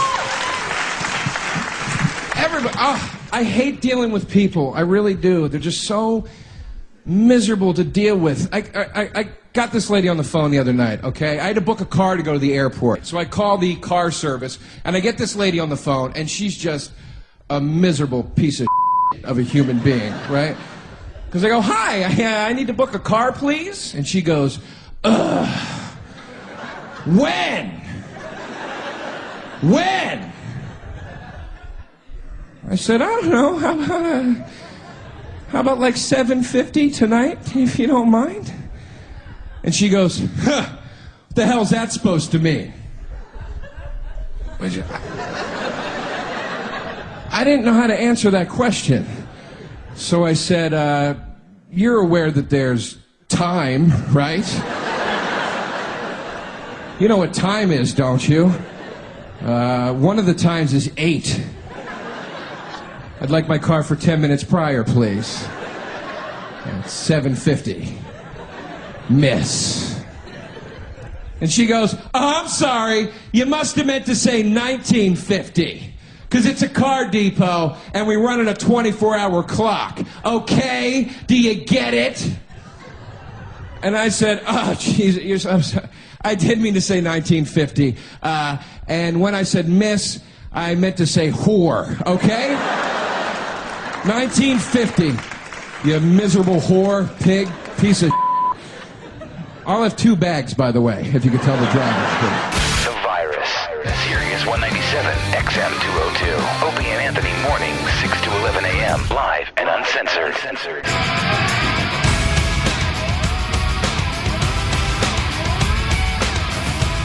There you go.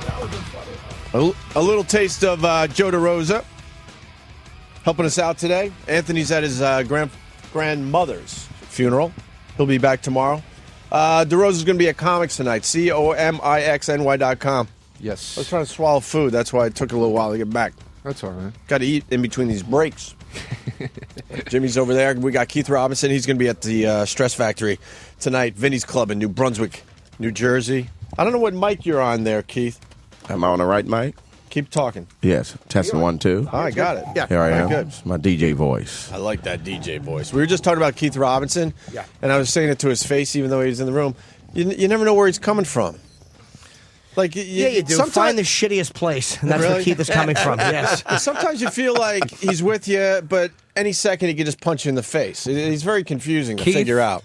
Keith will stab you in the back faster. That Keith is Joe Pantoliano in The Matrix. Like he's the guy that's like on the team, and then you catch him eating dinner with Miss Agent Smith. Yeah, I like having fun, man, and you guys are fun. See, I don't know where he's going. I have no idea. How sensitive is Bob Kelly? We were talking about this before too, about how fucking real does he get when you make fun of his weight now? Like Bob is brutal. Bob is brutal, and yet as soon as you go to the weight, he gets real and he gets sensitive. But the thing with Bob is that even though he's lost weight, you really can't tell. He looks like a guy that's about to be fat again. Yeah. So he's never really in shape. Like you go, man, this guy's in shape. Because he's like, young Dom DeLuise. That's what he looks like. And Cannonball Run. Dude, Burr and I were watching, this is when Bobby was still heavy. Burr and I were watching Cannonball Run one day, and we rewound that scene where they get pulled over in the ambulance 4 fucking times because it looks so much like Bobby. Really? And Billy was like, we were both saying, like, I was going to ask Bobby if he would go out, but I was too afraid he'd get angry. But I wanted to go out like that as Halloween, on Halloween with Bobby, where I'd be Burt Reynolds. And he'd be dumb. No, but it's like, you can't propose that to a man without him getting hot. I mean, that's not a compliment in any way, shape, or form. So he's hanging on for dear life, though. He could be a fat guy by, June. Oh, he gets so sad. He's hanging on. He's gone. He's going to be fat. You think so? Yes. But you say I that put to him, money on it. and instead of teasing you back, he's like, dude, I'm not fat anymore. You can't say that. Jesus, Bob, I'm kidding. I'm not really a shellless turtle, but I'll take it when I walk in the room. I mean, I'm really a mammal. Yeah, Bob, he gets real sensitive about his weight and his smartness, his intelligence. He gets really infuriated. We should get Bobby on the phone so he can maybe defend himself. Just once in his life. Just once in his life, Bob wants to hear, damn, Bob, I didn't think of that. Yeah. Just once, Just Bob one wants time? someone to say that. That's all it's gonna take? Bob. Yeah, just once. He wants that. Let's move on. We got a good Yankee story here. Someone getting kicked out of the stadium. You hear this one yet? No, I've not. This is a good story. Let's scale of 1 to 10. How much of an emergency was it? I wouldn't say it was a 10, but it was certainly, at least a 7. Between a 7 and a break in the baseball game, web guy Brad Campo-Lorion thought it would be a good time to take care of business.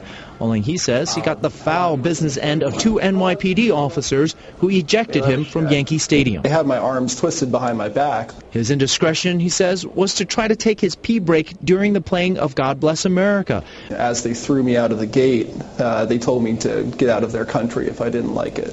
Out of their country? Are you, what's your heritage? Are you a U.S. citizen? I'm an American citizen, born and bred, so it's my country as well.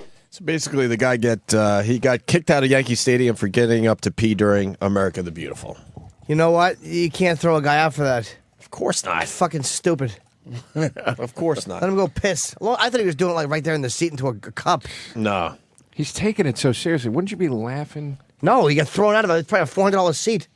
You wouldn't laugh your ass off if that happened to If you? somebody threw you out? I took a dumb pee break and they choked angry. me out at the fucking Keith would stadium. Keith would be swinging the whole way out to the parking lot. Yeah, I would have to. I love fighting a good cop. No, I'm joking. The story just keeps going on and on. It's just a simple, dumb story, but... Now, whatever it was that got him thinking about a bathroom run, we can only speculate. But we can tell you the playing of God Bless America at baseball... What does that mean? By the way, this is Arthur Chien, the one we got fired. Oh, yeah. Yeah, oops. Sorry, Arthur. Good to see you working again, though.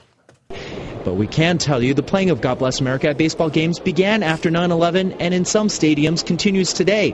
The Yankees actually have a policy restricting movement of fans during that sign. It was fine the year after 9/11, but it's gotten tired. Yeah, they should go to the bathroom 100%, because when you got to go, you got to go. Others, though, are a little bit tougher on Brad's bladder. I would hold it in. Oh, yeah? How old are you? I'm 11. Yeah, you can hold it in for a long time at 11? Yes, I can. Yeah, because you're 11. Exactly. Get up to our age. You can't hold it in. See, they would have thrown him out if he'd have just peed right on the spot. If he'd have stayed there, just peed right Should there. have just pissed his pants. I've taken respectful. I've taken 10 pees in the last 2.5 hours. Yeah. He didn't want to hear the song. He just said, fuck it, I don't want to hear this shit. I'm going to the bathroom. Yeah, so then I can see the start of the game.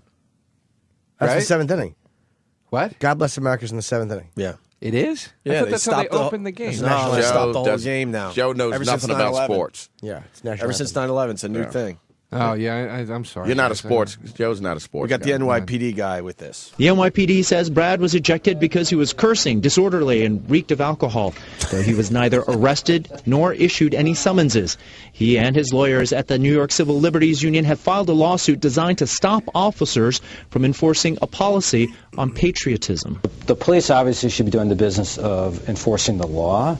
They should not be in the business of enforcing Yankee policy, much less a Yankee policy that requires people to participate in a patriotic ritual. And now we allow Brad to have the last shake. And when you force someone to be patriotic, you devalue the very freedom that patriotism stands for in the first place. Well, he got the last shake. Yeah, this stupid Nicolas Cage voice is annoying me too. Got the last shake. You diminish the patriotism. Shut up.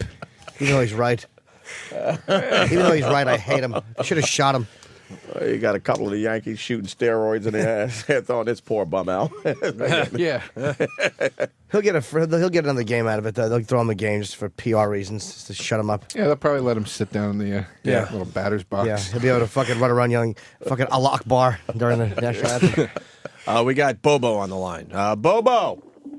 I got a little song about the Endeavor guy. Andrew from Brooklyn, who likes to say Endeavor, Space Shuttle, and we also found out he says issue, and California was a good one, too. California. All right, go ahead, Bobo. Andrew, he seems to be a big expert on the space shuttle, but he says in Endeavor so much. He's from Brooklyn, New York, that borders Jersey. Whoa, whoa, whoa. Sweet God. It doesn't border Jersey. Bobo. Brooklyn borders Queens. Staten Island, I think. It's a little kinda Staten Island, touches sort of. Staten Well, Island you got a little water in and between, Long right? Island. Right or no? Do we have water in between Brooklyn and Staten Island? I don't even know. Yeah. Who the fuck goes to Staten Island? You just use it to get to Jersey. Brooklyn just borders Queens and the East River. That's it, right? All right. I meant it's in the state. We got it. Yeah, we kind of got it. That didn't improve it. Anyway, hopefully I'll see you guys Friday. All right, Bobo. We hope so. Work on something about Springsteen's impending woman problems. How are we seeing you Friday? I don't know. I guess we'll figure that out somehow.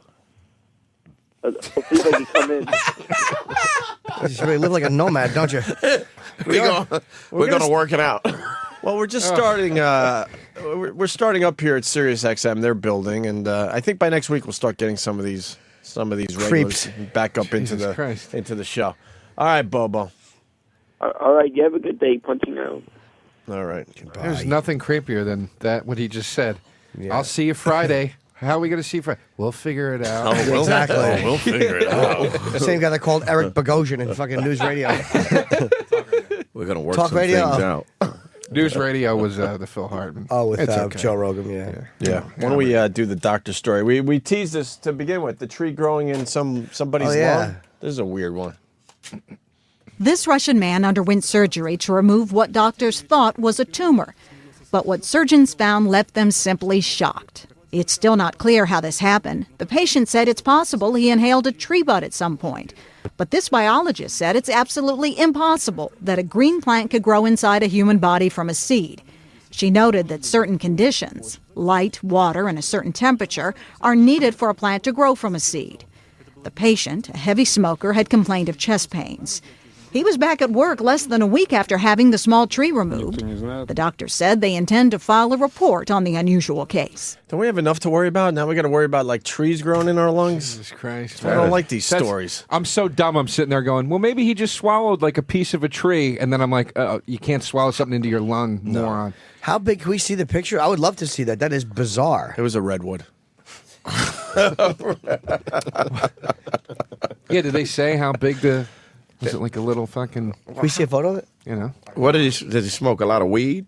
Maybe he smoked a lot of weed, Yeah. and maybe it was a pot plant there, Yeah, a Keith little pot Robinson, plant. right? That's what I believe. It was a fir seed? tree. I'm gonna go with it. Yeah, I'm going with a little pot growing Yeah. in his lungs. Let's smoke that shit. Re-smoke that shit. Yeah, a lot of reefer. Is that the I say picture? reefer. Do they even say reefer anymore? No, they don't, old man. Reefer sticks. Want to sell some Mary Janes? Fucking. You kids smoking some wacky tobacco over here? Can I see that, Denny? I think reefer should still be the word. Yeah, I kind of like the word That's reefer. disgusting. That's really it, huh? But is that growing or is It that just looks- something they... It looks like some pine needles from your Christmas tree, right? That's not a tree That's not growing. no That's not a damn tree. That's a little nothing. I guess for your lung, it's pretty He probably impressive. inhaled it. He inhaled a piece of a fucking tree. It's not a... How big was it, Dan? It looks like a piece of salad, like a romaine, some romaine. A little romaine, really? Yeah. Where are you getting your romaine? A little. What do you think it looks like? That's a fir tree. It looks like a pine cone. It looks, It looks like a yeah, it looks Christmas like tree, looks right? like some arugula. In a nice marinara sauce. Yeah, that's not. Come on, that's not. That's a not a fucking tree. damn Grow tree. it for Christ's sake. 5 inches. It was no, it was 5 centimeters. No, 5. That's fucking... It's a thing he inhaled. Yeah, all right. How big is 5 centimeters? It's like this. You have no idea. Who knows? It's less than an inch, right? Has to be. Yeah, of course it is. Yeah, like what's the? Does it say what the scale of that picture is? I think there's 4 centimeters to an inch. Oh, really? I think so. Oh my god! Are I we this think stupid? I made that up. Dude, I am right. I'm right. I was a math whiz growing up, and I forgot that knowledge. Where the fuck is my math knowledge going? And that there's a ruler down there. I didn't even fucking see that. God damn, I'm slow. 4 centimeters to an inch. Well, not exactly though, right? 'Cause No, they I got think that it's metric it's- crap going on. It's close enough on a ruler, I do believe. Oh. What? 0.39. What, Travis? 0.3930. It's like pi, kind of. Yeah, it just keeps going and going. And he had to get surgery to remove this. Yeah. One thing I'm... You want to go somewhere, Jimmy? What do you got? What do you got Woody over there? Allen has got to be in hell because he's such a private guy, and he's suing American Apparel because they put him in the Rabbi, which is one of his movies, and without asking him, they just put him in an ad. And he says he doesn't endorse products in this country. He in doesn't. this country, but he'll do it elsewhere. What's that about? No. He's an artist, and he's weird, and he's Woody. The Tonight Show wants him so bad, they've offered him the entire show. Like they'll give it to him like the whole hour with just Jay and him, and he's like, he's a fucking weird guy. Why wouldn't he do that? He's Woody. He doesn't have to. Doesn't have to and doesn't want to. It's Woody Allen. I mean, it's like he's just a. And that's when you know you made it. Yeah. Don't have to. Letterman did that too. Letterman offered a whole episode to who? Woody Allen. Same thing, and he said no. And the guy from the Borgata said he offered Woody Allen a blank check to come and do stand up, and he was like, nope. Does he? He doesn't do stand up at all anymore. He hasn't done stand up. He plays that dumb in 40 years. He plays that dumb. What is this? Clarinet down in the village or Michael's, something. yeah. You can He see missed him. the Oscars. He won the Oscar for Annie Hall, and he wasn't there because he was playing his clarinet. Yeah, down he in didn't the want to village. miss his clarinet night. But he did, after 9/11, he did like 5 minutes of stand up on the Oscars. And it was like the dude never stopped doing it. Was he funny? It was I don't- hilarious. I don't It's on remember it's that. on YouTube. It was hilarious. Never seen it. I'll have to He check came that out out. and he did a 5-minute speech, and it was essentially stand up, and it was hilarious. Do we have that? I would love to hear that because I have. Yeah, it's online. I forget who he was talking about. Fuck online. We'll just throw it on our show. Oh, 4 yeah. less minutes for us. Exactly. You're a smart man, Joe. Gonna keep you around. You see? But You he's see that? All right. So what do we got on Woody Allen? He's suing him for $10 million, and he's 73 years old, and they're fucking aggressively going after his personal life. They're saying we didn't destroy his reputation. He did that, and they want to go into his whole Sunni Previn hook up, and they're just being scumbags about it. I mean, I'm completely on Woody's side. You can't throw a guy in a fucking ad without asking him. You can't Right. do it. And they're saying he ruined his own reputation a long time ago. So They're being total fucking scumbags. There's Scumbag Store, too. I bought a sweatshirt there. And, like 2 hours after I bought it, I was like, why did I buy this? I don't want this. It was $50. It's a piece of shit. I don't want it. And I went to bring it back, and they're like, no, you can't. Store credit only. And I was like, what? And they're one of those stores that puts the tiny sign down where you're not fucking looking that Yeah. says, all purchases are fine. I'm like, you guys are fucking dirtballs, how man. is store credit legal? I don't even know if it is legal. It can't be legal. You should say fuck that. You know what? I Maybe don't if want the- your stupid store credit. If the product is defective, you might be able to get a full. Maybe they can do that. I'm guessing if a product is defective, you can get your money back legally. But maybe if you just Yeah. don't want it, Well, the phone's lit up, and I got really excited. Like we were going to go into some fun directions here, but no, everyone wants to let Danny and Travis and everybody else know that 2.54 centimeters make an inch. That was so important that everybody called at the same time. And nobody calls during the Bill Donahue debate. No, they actually. I mean, if he would shut up for a minute, we would have went to the phones. Oh, really? Bill knows how to fill up the space with words. Yeah, dude, you don't know when to get in there. I'm proud that I don't know how many centimeters are in an inch. Danny, that's fine. He was screaming like Jimmy Hoffa during those Senate hearings. I want it stricken from the record. I am not a communist. It's like, Jesus Christ. Yeah. Wait, yeah. Jimmy's got a phone call. Oh, those motherfuckers. Factory one. How do we stop these people? They call me all the time. How do we stop these people? It's not too late. Please don't make the mistake of driving without a warrant. How the fuck do we stop these people? They really are bugging me. The final call. These fucking scumbags. Dude, Here's how you do it, though. We're all getting these phone calls. Every single one of us Yes. now. And they found the email, too. They do it on the email. Oh, this is good. Are you going to go with it? I'm gonna. I know how to get out of it. No, they're going to laugh at you. No. I've tried. You I guarantee there's going to be a laugh and a hang up. That's what I'm guessing. This is the second notice on your warranty on your car, that one? Yeah. Yeah.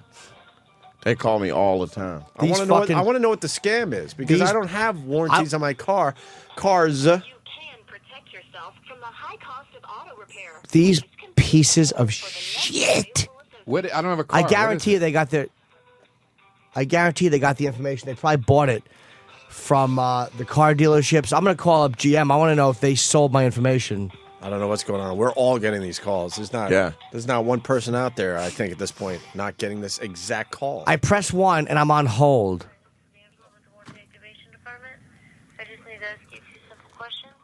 Okay. Yes, this is James Norton's father.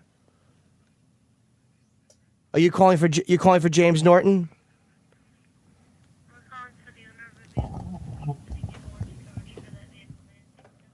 Well, this number that you're calling, there was James Norton, but he passed away. This number you have to.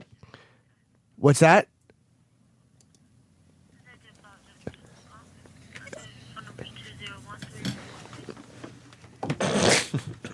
Yes, that is the phone number, and James died, and we've been trying to tell people, and we're being harassed by telemarketers, but he passed away.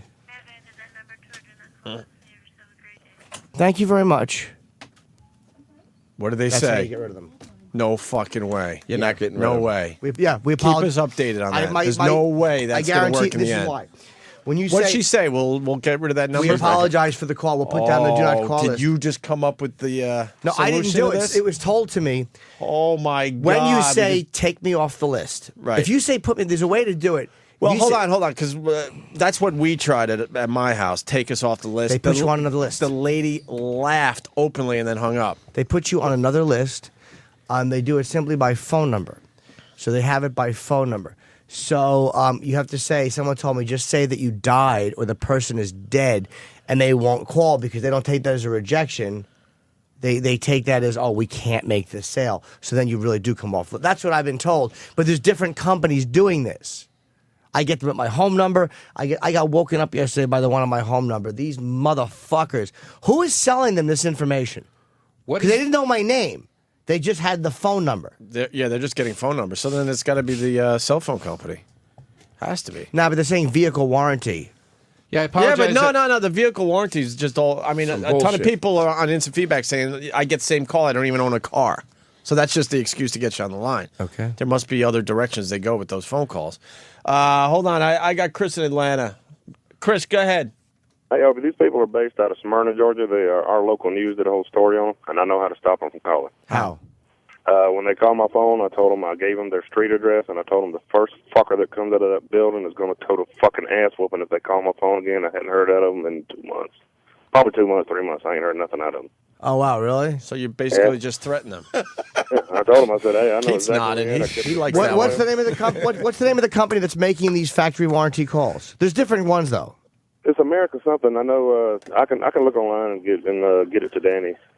on his boundary. Yeah, get it, Danny. Danny, how can he get it to you? Jeff in Staten Island's writing, get on the do not call list. I don't think that helps. I'm reading an article right here On, on MSNBC. on our local news, they said that they put you on the do not call list, and then they still call you. Yeah, that's what's So happening. I just told him the first person to walk out of the fucking building was toting an ass whooping, and I hadn't heard out of them in 2-3 months. Danny, how can he send you the information so you can get the address? If he just emails me at danny@opieandanthony.com, I will have all the info there. All right, cool. All right, peace. Thank you, Thanks, brother. man. Let's go to Ziggy in Jersey. Ziggy.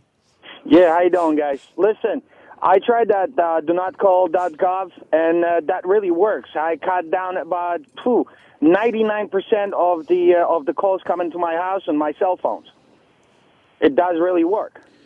So it's donotcall.com? Donotcall.gov, G-O-V. Oh, G-O-V, I'm sorry. Donotcall.gov, G-O-V. Oh, all right. And you could register your business phones, you could register your personal phones, cell phones, whatever phones you want them not call you. That's all you have to do. Yeah, I don't think it's a big secret. I think, but these car scam companies are not minding the do not call list, and they're calling people anyway, even if they are on the do not call list. Then you could get the number that calls you, and you could make a complaint to the government on that, and they'll take care of it. Well, it's funny you should say that, because that leads into the next thing that's going on, where you get these missed calls from these bizarre numbers with extremely strange at times area codes. 877. Where you look up the area code on Google or whatever, and it comes up as a nothing, but then you call it back, because I think we're all curious, like, who the fuck is calling me? What's that about? Are they making money off us calling them back? Just out of curiosity. That is correct. Those calls, most of those calls are from Dominican Republic and all those weird countries. Dude, well, I shouldn't. I kind of blow my spot a little bit. Well, I got people watching my stuff for me. And I passed a number on to somebody to check into, and they're like, there's too many numbers. And then I checked my phone again, and it was absolutely the numbers that I gave this person. What is that? What is that about? And it wasn't because it was an international call. It came up as an area code in the United States, but there were like 2 extra numbers in it when it came up on my cell phone. Maybe they're using some fucking caller ID thing that alters it. I don't know. Maybe I could say alters. But that's a new one that just hit last week with me. Another thing you guys could do, just don't give out, let's say you go to the store and they ask you for the phone number or they ask you for the email address, just don't give out that in the store. I never do. Hell fucking no. I say no. I never give that information. One guy was like, you have to give it. We need it. I'm like, you're not getting it. Why do you need it? I was so fucking aggravated. Never give those douchebags at the cash registers your information. Never. They all. I go, look, I live in New York City. I got a tiny mailbox. No, I can't give you my address because I know what you're going to do. And you don't need that information. Yeah, I don't need your dumb fucking pamphlets and whatever. They're like, what's your phone number? No, I'm not. I don't have a phone. Oh, they get mad too. Like, all right, fine. You have to. Or it won't go through. Get me a manager. Yeah, go fuck yourself. I told the guy, get me a manager. Well, a cute girl can get mine anytime. But of course, seriously, I'll write it on your clit. Keith's kind of right though. If she's really hot, you're like, all right, well, here, cute girl. You got these fantasies. She's gonna write it down and put the number in her back pocket for later. Even the charming young man would convince me. Yeah. Well, a cute girl. Sorry about that. But seriously, that worked for me. I have no phone calls coming from the. Nobody tried to sell me any stuff anymore when I signed up for that donotcall.gov. Thank you. Yeah, we'll try it, Ziggy. Thank you. Thank you very much, guys. Have a good day. Here's another one. I was driving back from my brother's house way out east, late at night. Needed gas. Pulled into a gas station. No cash. Got the credit card. I couldn't get gas because I didn't know what the zip code was for that particular card. And I'm like, I just don't know it because my bills go somewhere else. Not to get too much into this, and I don't know the zip code. Because sorry, I'm like, no, it's my fucking card. Look at the signature on the back. And it looks like a lot of, and it happened 2 out of the 3 gas stations. So it looks like that's the new thing with gas stations. I actually like it because this way they if someone steals your card or steals your wallet, they have to know your code. I mean, then again, the address is probably on your license, but I was almost fucked. I was on empty too. 3rd gas station, they didn't have that, as their thing yet. So you couldn't do it as a debit card and just put your PIN number in. I don't know. Joe, don't be fresh. I don't know what Joseph. Yeah, what's that about? I got a call. I got one of these calls. I never got this car one that you guys are talking about, but I got one where I'm anal about paying my bills on time. I'm absolutely anal about it. And I had just paid my electric bill that day, and I paid it early. And I got a call, and this call kept coming, and I wasn't answering. I finally picked it up, and I go, "Dude, stop fucking calling me, man." And he was like, "Well, I mean, I thought you'd be concerned about paying your electric bill on time, man. Like, it's delinquent." I was like, "What the fuck are you talking about? My bill's not delinquent. I pay it early every fucking month, man." And the guy just hung up on me. So it's like, what the fuck scam was that guy running, or that company, that they try to convince you that you're delinquent on your bills when you're not? Because they probably want to get your credit card information. You give them your credit card. You can pay by card right now. I got one from a car company that I recently am leasing from. And I actually called the guy who sold it to me, and it was actually a legitimate call, I make sure. I got more info. Oh, wow, they're coming in like crazy. All right, Jeff in Staten Island. Opie, the telemarketers caught on. When you call a number back, it then entitles them to bypass the do not call list, and then they could call you for 18 months. So that's what that's about if you see a missed call, supposedly, according to Jeff. Okay. Now you're breaking Because your you've own... contacted them, okay. Yeah, well, that makes more sense. I thought it had some kind of 1-900 scam. What am I trying to say? No, I know what you mean. Jesus Christ. I mean, they're not that bad. Sometimes I'm a little lonely and I like a call. Like a good old person. Old people must love them. Oh, hi! A nice, sweet call sometimes. I want to call and actually just jerk off on the phone with one of them. I should find a way to tape that when they call. I just jerk off on the phone. Can you get in trouble for that? Like if one of these telemarketers called you and you No! were like, and How you can started you being get in like, "Play trouble? with your pussy." If you start saying shit like that, No, who the fuck are they? Don't call me. No, Don't but call. you're gonna be on a million lists after that. Yeah, they're like, this guy's fun. A million sexy I would lists. that's what you do. If a telemarketer just calls you like these car companies, just go, all right, look, do you shave your pussy? What was the How guy? big is your cock? There you go. I suck your cock. We had that opportunity just now, Jimmy. No, but I wanted to try the dead thing. But I'll Then do it he gets again. your number and calls you back How later big on is that your night. cock? Yeah. I don't like Jimmy's confidence, by the way, with the dead thing. He goes, watch what I do. I'll get rid of this one.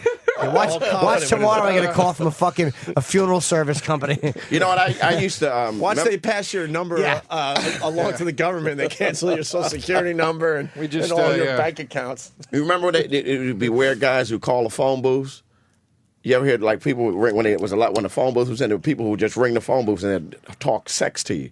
They're like, "Hey, what are you doing?" Yeah. You know, and I used to answer those calls. One guy's like, "Yeah, you want to suck my cock?" I'm like, "What? I'm not going to." I'm arguing with a guy that I could have just hung up on about sucking his cock. Are you going to do it? You're going to suck my cock? I'm not going to suck your cock. Yes, you are. No, I'm not. 40 minutes on the phone with this guy. Did you suck it? I sucked it, yes. Yeah, you playing with yourself? Well, probably not. You just called a phone booth, asshole. Yeah, I'm whacking off in the middle of Times Square. I was coming home one night from Rascals in Ocean Township, and this is a different time at a rest area where a guy did something inappropriate. This was not in the bathroom itself, but I'm walking up to the Burger King, and there's steps outside, and he's sitting like on the ledge near the steps, and he had on shorts, and he had his leg raised, and his cock and balls were just hanging out the side. And I'm like, what a brilliant way to cruise. This is creepy. Christ. That's awesome. That's a guy that just puts it out there. He's like, let's not go through these little fucking games. You know, look, here's my cock and hanging balls. out. This is what I got. Do you want it? Yeah. Do you like my cock and balls or don't you, fella? Can you put me on a do not cock and balls? Do not assault my face with your cock and balls. I need to be put on that list, please. I was on the do not peek list, and it fucking broke it because I glanced. Yeah, you're finished because every guy looks like he's trying to play the game with him. Because how do you not look at his cock and balls? Dude, because he's You sitting have like to. you're walking up steps, and you just see the guy there, and he just like moves his leg, and his cock and balls fall out. And it's like, I love it. Yeah, I didn't say it wasn't brilliant. That is good. He knows how to market his cock and balls. And when they call those payphones that Keith's talking about, you'd walk out of there because again, I would always be in these bathrooms because you're coming home at 2:00 in the morning from the open mics and all that stuff. And you walk out, and there's fucking the phone is ringing. There's like a bank of 6 payphones. Yes. And I'm like, does this ever work? Like, has someone with ever went, me. hello, you want to suck my cock? I was going home, but all right. Where you at? Wow, what timing you have? You know, I just stopped off to get some Burger King and some Smarties. I was tired. On the I got my drive, but family fuck in the it. car. Where can I meet you to suck your cock real quick? Stranger, what do you look like? Where phone numbers scrawled on fucking bathroom walls like fucking, Laura gives head. It's like, has that ever been accurate? Because I've called a few and like they disconnected by that point. Sometimes when you're on a trip to Sea Isle City, you want to pull off. That was great, though. They didn't have Craigslist back then, No. so they had that. The bathroom was a good way to go. Some guy did a book. Those were the days. Fucking brilliant. Jesus, Joe. Me and Those Bob. were the days. Cold calling. Coffee is for closers. Me and Bobby Kelly were coming home from a gig one night, and we went into the bathroom together, like on one of these fucking, in Brewster, New York. And there was some guy just fucking cleaning his dick in the sink. Oh, my God. It was so weird. And then he just kind of covered up real quick. And me and Bob were like, what the fuck was that? So we walked back in again to go, like, was this guy really doing that? And the guy had zipped up. But he had probably fucked somebody in the ass in the stall and was cleaning his dick off. We had no idea why would you wash your dick? To get the sin off of Because, it. dude, he didn't look like he was being dirty. itchy. He looked like he was really cleaning his dick. Me and Bob just was like, dude. Dude, he probably cornholed some guy in that fucking stall, Dude, he probably fucked someone. Wow. Oh. We're getting close to wrapping up, but Yes. Octomom. Oh, yes. Octomom wants to trademark her nickname to use in TV and a diaper line. She can't. Ugly cunt has been trademarked already. Get it? Fuck Octomom. You know that's a lawyer, though. She Yeah. didn't come up with that idea. Yeah, she might as well make a few bucks off that. I don't know who Octomom is. I really don't know nothing Do you in watch any current TV, event. Joe? No, dude, I don't. What? I don't understand you comedians that don't watch TV. I don't ever. I have a be on 50-inch top plasma of screen shit. that's just. You know what She's I do? the one that gave birth to 8. Oh, the cunt on the West Coast. That fucking. Thank you. Yes. Language, please. Have some respect. Sorry, I'm sorry, guys. I'm sorry. She's not a cunt. There's a picture, yeah. Okay, I didn't know she was named Octomom. Yeah, that was her nickname Okay. ever since the birth. All right. Well, yeah. The births. One guy came forward and said he wanted to be the father. He was testing to be the father or something. It was amazing. It's like, I'm the dad. Who comes forward and like... Well, because she was using, like, I think her friend's spermies there or something. Right. Yeah, at a sperm bank. She was using the same guy over and over again. Because how many kids does she have altogether? She had 8, and then she had another... Yeah, there's like another 2 or 3, I think. At least, right? At least, yeah. Maybe... I gotta check. 4? That's got to be I think like... she's got 12. The next guy that fucks her has to be breaking Yeah, it's news. 12. It's 12 total. The very next guy that it has to be breaking news. That fucking pussy has got to be like, Horrendous. Jesus It's Christ. got to be. Wait a minute, we interrupt. Obama getting rid of the pirates. But it's breaking news. Is it? We've seen her pussy. It's as bad as everybody thinks. Is it rape if you have sex with her, but you never touch any of the walls? Yeah, was that just fucking harassment? I'm serious. And being a public nuisance. If you can prove you never touched the walls. It's like fucking one of those tires that Winnie Mandela would push you down the hill in. He raped me. No, all I did was walk into the room. Your pussy surrounded everything in here. Jesus Christ, lady. What was it? It's Dave, rape by default. Could you find that Woody Allen thing or no? Nah, not yet. Yeah, maybe we'll have it for tomorrow. All right. And then we get this every once in a while. Texas governor says state can leave union. Texas is not What is it? leaving. What are you doing? Where are you going? How funny would it be if they got invaded in Mexico, just fucking took the Mexican soldiers, went in and just started murdering Texans? You have no choice. Apparently not very funny, but I mean, it would be interesting.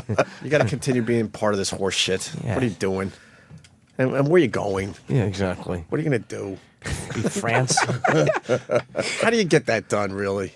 If you think about it. You're going to leave the union. That's my favorite tone that you have, by the way. What? I love that. What are you going to do? What are you doing? Where you going? Shut the fuck up. Fucking moron. Texas. I really enjoy that thoroughly. I know it's weird, too. Obama, I'm just kind of like, getting to the stuff we did not. Paid his taxes, made $2.7 million last year. Book deals, or it would have been a lot less. Right. And he's a guy that's rah-rah for more taxes in general. He paid $855,000. It's a lot of money. You think that bothers him on It's a some lot human of money, level? man. 2.7. That's a lot of $855,000, and he's the guy that's like, he's a rich guy, so he's like, I'll pay more taxes. But when you get your tax bill as a human being, that's gotta hurt, no matter who you are. It breaks your heart. It breaks your heart. Yeah, that's brutal. What? 800,000. Like I had some tax issues recently. So but to get it over with, the woman called me. She was on me real hard about it. She said, this is for my state taxes, and she said, you got to pay your state taxes. We go. She was really ripping it to me. Yeah. And I'm like, yeah. What about AIG? That's all I brought it. She said, I agree. That's all she said. I said, you can make payment arrangements, whatever you want to do. I do that for every bill. Every bill I don't pay. What about AIG? God, we're learning a lot today. Gets out of the tax thing. AIG. Yeah, AIG always works. They love it. Jimmy's now officially dead. Yeah. Octomom. Everybody's learning a little something in here today. A little something. I don't know. What else we got here? Oh, Danny, is the Everywhere I Go song good? Is it worth doing today? I find it to be highly obnoxious. Yeah? Yeah, I mean, What's the backstory in this? I haven't heard this song. I think Charlie, one of our interns, found. He sent it to me last night, and I took a listen to it this morning, and I instantly hated it. Is it one of those things we could just bother people with? Yeah, absolutely. Oh, we like doing that. Absolutely. We like doing that to the listeners. Everywhere you are. Days are the sunniest, jokes are the funniest, rabbits are the bunniest, hives are the honeyest, elephants the tiniest, troubles they're the nunniest, everywhere I go. Straws are the bendiest, time is the spendiest, cards are the sendiest, books are the lendiest, fun's the pretendiest, friends are the friendiest, everywhere I go. Berries are the fruitiest, shoes are the bootiest, puppies are the cutiest, treasure is the lootiest, teams are the rudiest, horns are the tootiest, everywhere I go. Should we keep going? Oh, yes. All right. Birds are the tweetiest, candy is the sweetiest, socks are the feediest, tricks are the treatiest, drums are the beatiest, lunch is the eatiest, everywhere I go. That's good, right? No more. Flowers are the smelliest, gems are the jelliest, rain's the umbrelliest, tails are the telliest, wishing is the welliest, buttons are the belliest, everywhere I go. Skies are the bluiest, cows are the mooiest, gum is the chewiest, ghosts are the booiest, who is the gooiest, you can be your youiest, everywhere I go. Can we play this as a loop instead of our replay today? Can you imagine? Just turn on 202 or 197, wherever the fuck you're listening. Is that a kid song? To be honest, I don't know exactly where it came from, but it has to be. I mean, I don't hate it's it. gotta be a good song. It's catchy. Yeah. We should get one of our bands to do the heavy metal version of that. Well, now it's out there. Everywhere. It's got a little creepiness to it. A little bit. Most kids' songs have a creepiness to them. Yeah, that sounds like, something bad is going to happen. It's got to be something. Play that song. There's got to be something wrong with you that you want to make kids' songs for kids and then go to this place and that place and perform these songs. I just picture the guy undressing as he's singing it. Memories are the removiest. Oh, here we go. Yeah, everywhere I go, Heinies are the asshole. Oh, sorry, John. Damn it. Sorry, man. That's okay. Take two. Who was that? We don't know. We don't care. Gary Glitter. They should all, but we should care. Yeah. We should. Get that son of a bitch's name and put him on a watch list. Yeah. Everyone's saying, I guess a lot of people have kids out there. It's from the TV show Noggin. Noggin? Noggin. Noggin. Noggin. Oh, that's the Nickelodeon. That's one of the. Who gives a fuck? We play that again tomorrow. You know kids TV? I used to live with this comic Jay Okerson. With a 7-year-old. No, well, I lived with this guy Jay Okerson, and he's a comic, and he's a big pedophile. And he Big J. Jesus Christ! I'm trying to get Big J on this show. But he had a daughter. I lived with him and his wife and his daughter for the first year and a half of her life. How old is? Oh, okay. I saw all that stuff. How old is his daughter? Why'd you get kicked out? I What chose. did you do to his kid? I chose to move. She was cramping my style. I was just getting to, it was good. It was a good time. I learned a lot about a baby that I would never know now. What did you learn about a baby? That I never fucking want one ever because it's wouldn't too it much be different if it was responsibility. yours though? No. Because then you're tied to it. Jesus Christ. Then you have it was great for me because you can hang out with the kid and have fun and do little kid shit. But then you go, all right, kid, I'm taking a nap now. Go back to your mom. I'll see you later. No, you can't do that. Read this book. I'm not reading the fucking book right now. I'm going to bed. You can't do that when it's your kid. It would make it a lot easier if you could just turn off the kid anytime you want. Oh, shut her down like C-3PO? Yes. Take the batteries out. Yeah.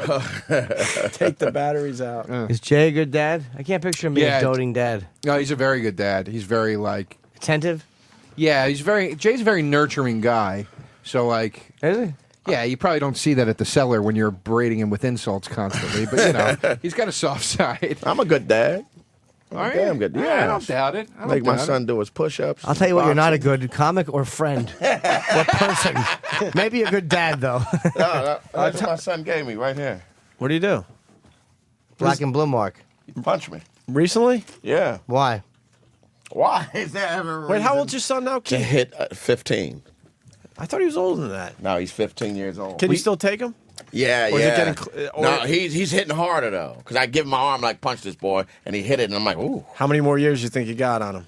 Not many. Really? I gave him a good one though. Going into his teenage years, ass whooping. It was good. It was beautiful. He's gonna remember that one. No, he remembered that because I did a lot of stuff. That'll keep him away from you for another Yeah, year. but Just when he starts thinking, I think I could take him. yeah, You know what? I he's- remember that beating though. So Yeah, that was a good one. I'm gonna wait another year. I believe you're a good dad because I've seen you get a little defensive about it, which made me think you're a good dad. Yeah, I'm a good dad. Like I'll call, I call Keith every Thanksgiving, every Easter, every Christmas because I like to call someone who's destitute on the holidays. And I do. We talk every holiday, and Merry Christmas, stupid. And I'm like, what are you doing? I'm going to see my fucking son. What do you think I'm going to do? So I'm like, Keith cares, man. What do you think? I see my son only on the holidays, you jack? No, I just never call you any other time. Yeah, that kind of hurts, Joe. Going back to that song, Thomas Overbeck from Dallas. Voss is the Jewiest. Bit still on. Hey, do you and the mom get along? Yeah, a little bit, off and on. Me and we had a lot of battles. Yeah. That, Fist fights? Well, she made keys to my apartment and came up and busted up everything. Oh, shit. Yeah, I didn't know. When I was in Philly, she drove up and she busted up my plasma TV, my Sweet HD, busted it on the wall. You must have did something good. No, she had no business up there.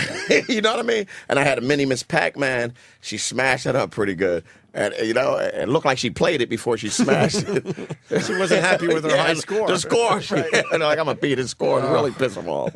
Nothing made me happier than picturing you gluing that plasma screen back together again, just picking the pieces up off the shattered floor. Well, Joe, you can't glue a plasma. I know. How do you ever forgive someone for breaking your stuff? Jesus, was it that bad? Well, really? I was such a creep. It's easy. You deserved it? Oh, I deserved it, yeah. We never do this day in history, but the list is quite impressive. 2 years ago, Virginia Tech massacre. That's 2 years already. 6 years ago, Michael Jordan played his final basketball game ever. 6 years already? Was that when the Wizards lost to, don't tell me, I believe that game the Wizards lost? Yeah. To the Grizzlies. Okay. Is it accurate? No, I don't know.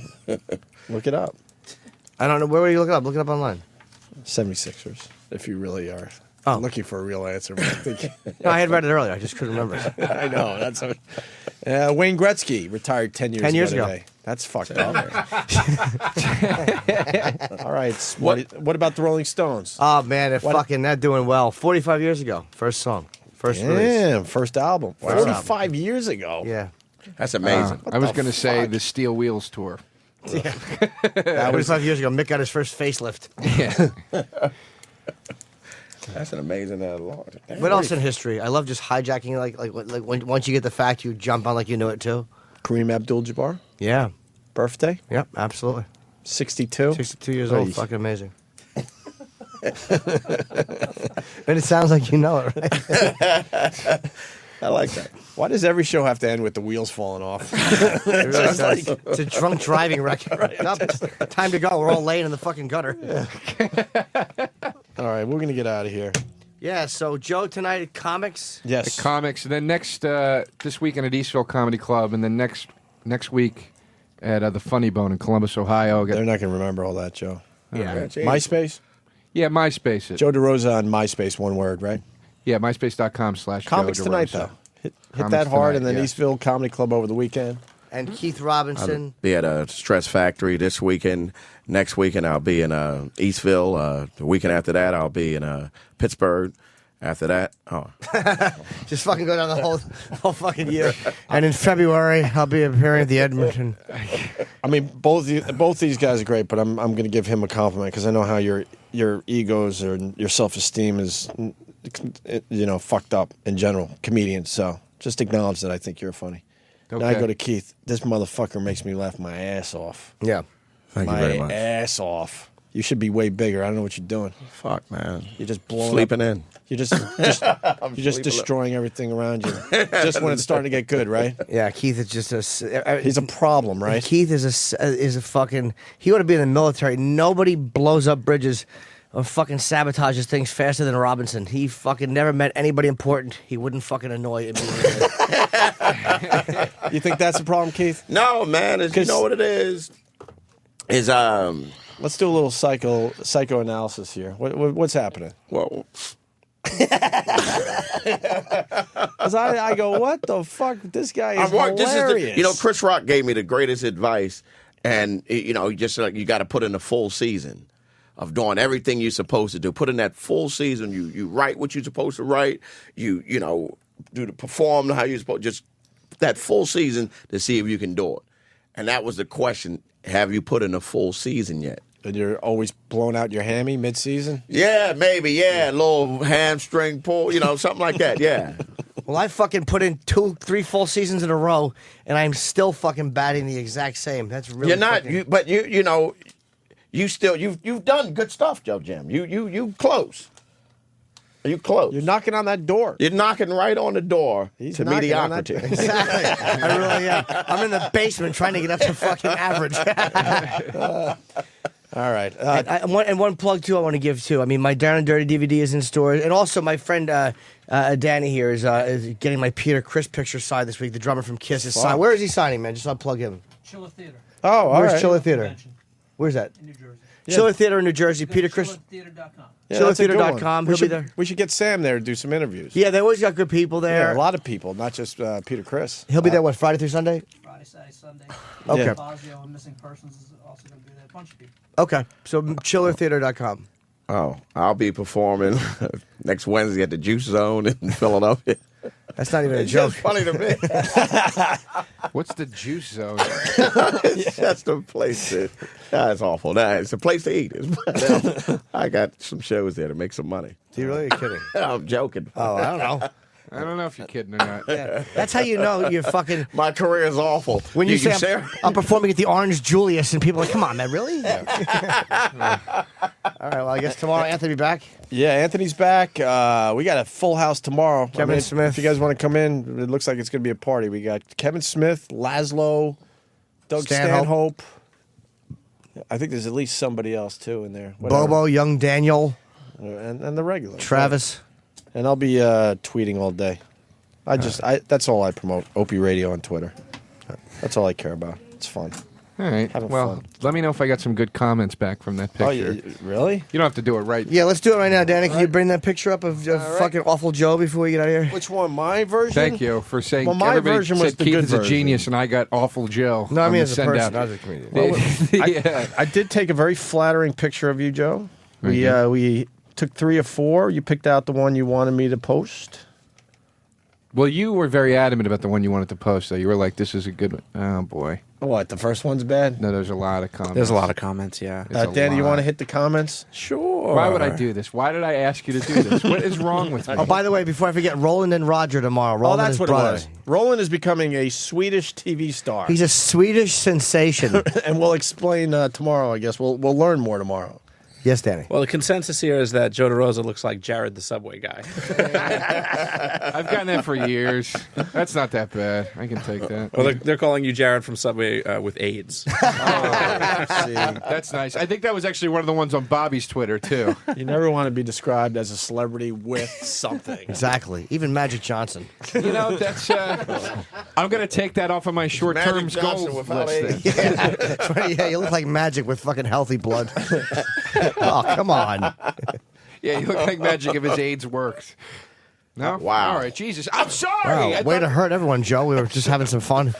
Breaking news. Dude, what the fuck? All right, what? Breaking news, Elliot Franco, I hope you're right. Jersey, I'm just assuming you are, because sometimes we get fucked by reading these things. John Madden just announced he's retiring. Oh. Just hitting the wire. Wow. According Fuck 'em. to Elliot Franco. Nah, man. So blame Elliot if it's not true. Not John Madden. He's good. He is good, but enough already. We He's get great. it. Yeah, he was great. So what? What is Frank Caliendo going to do now? You and Pat Summerall can both suck each other's cocks for all I care. Oh. Caliendo will be fine. Wasn't it him and Al Michaels, right? Was Yes. the last combo? Yeah, they did a good They job. did the Super Bowl recently. Yeah, right? Yeah, Madden's great, but I mean, he's old. Summerall was fucking He was great. man. Pat Summerall was fucking Pat great. Summerall and He was one of the John Madden. best. They were the best together. They were the best football guys Madden ever. was solid.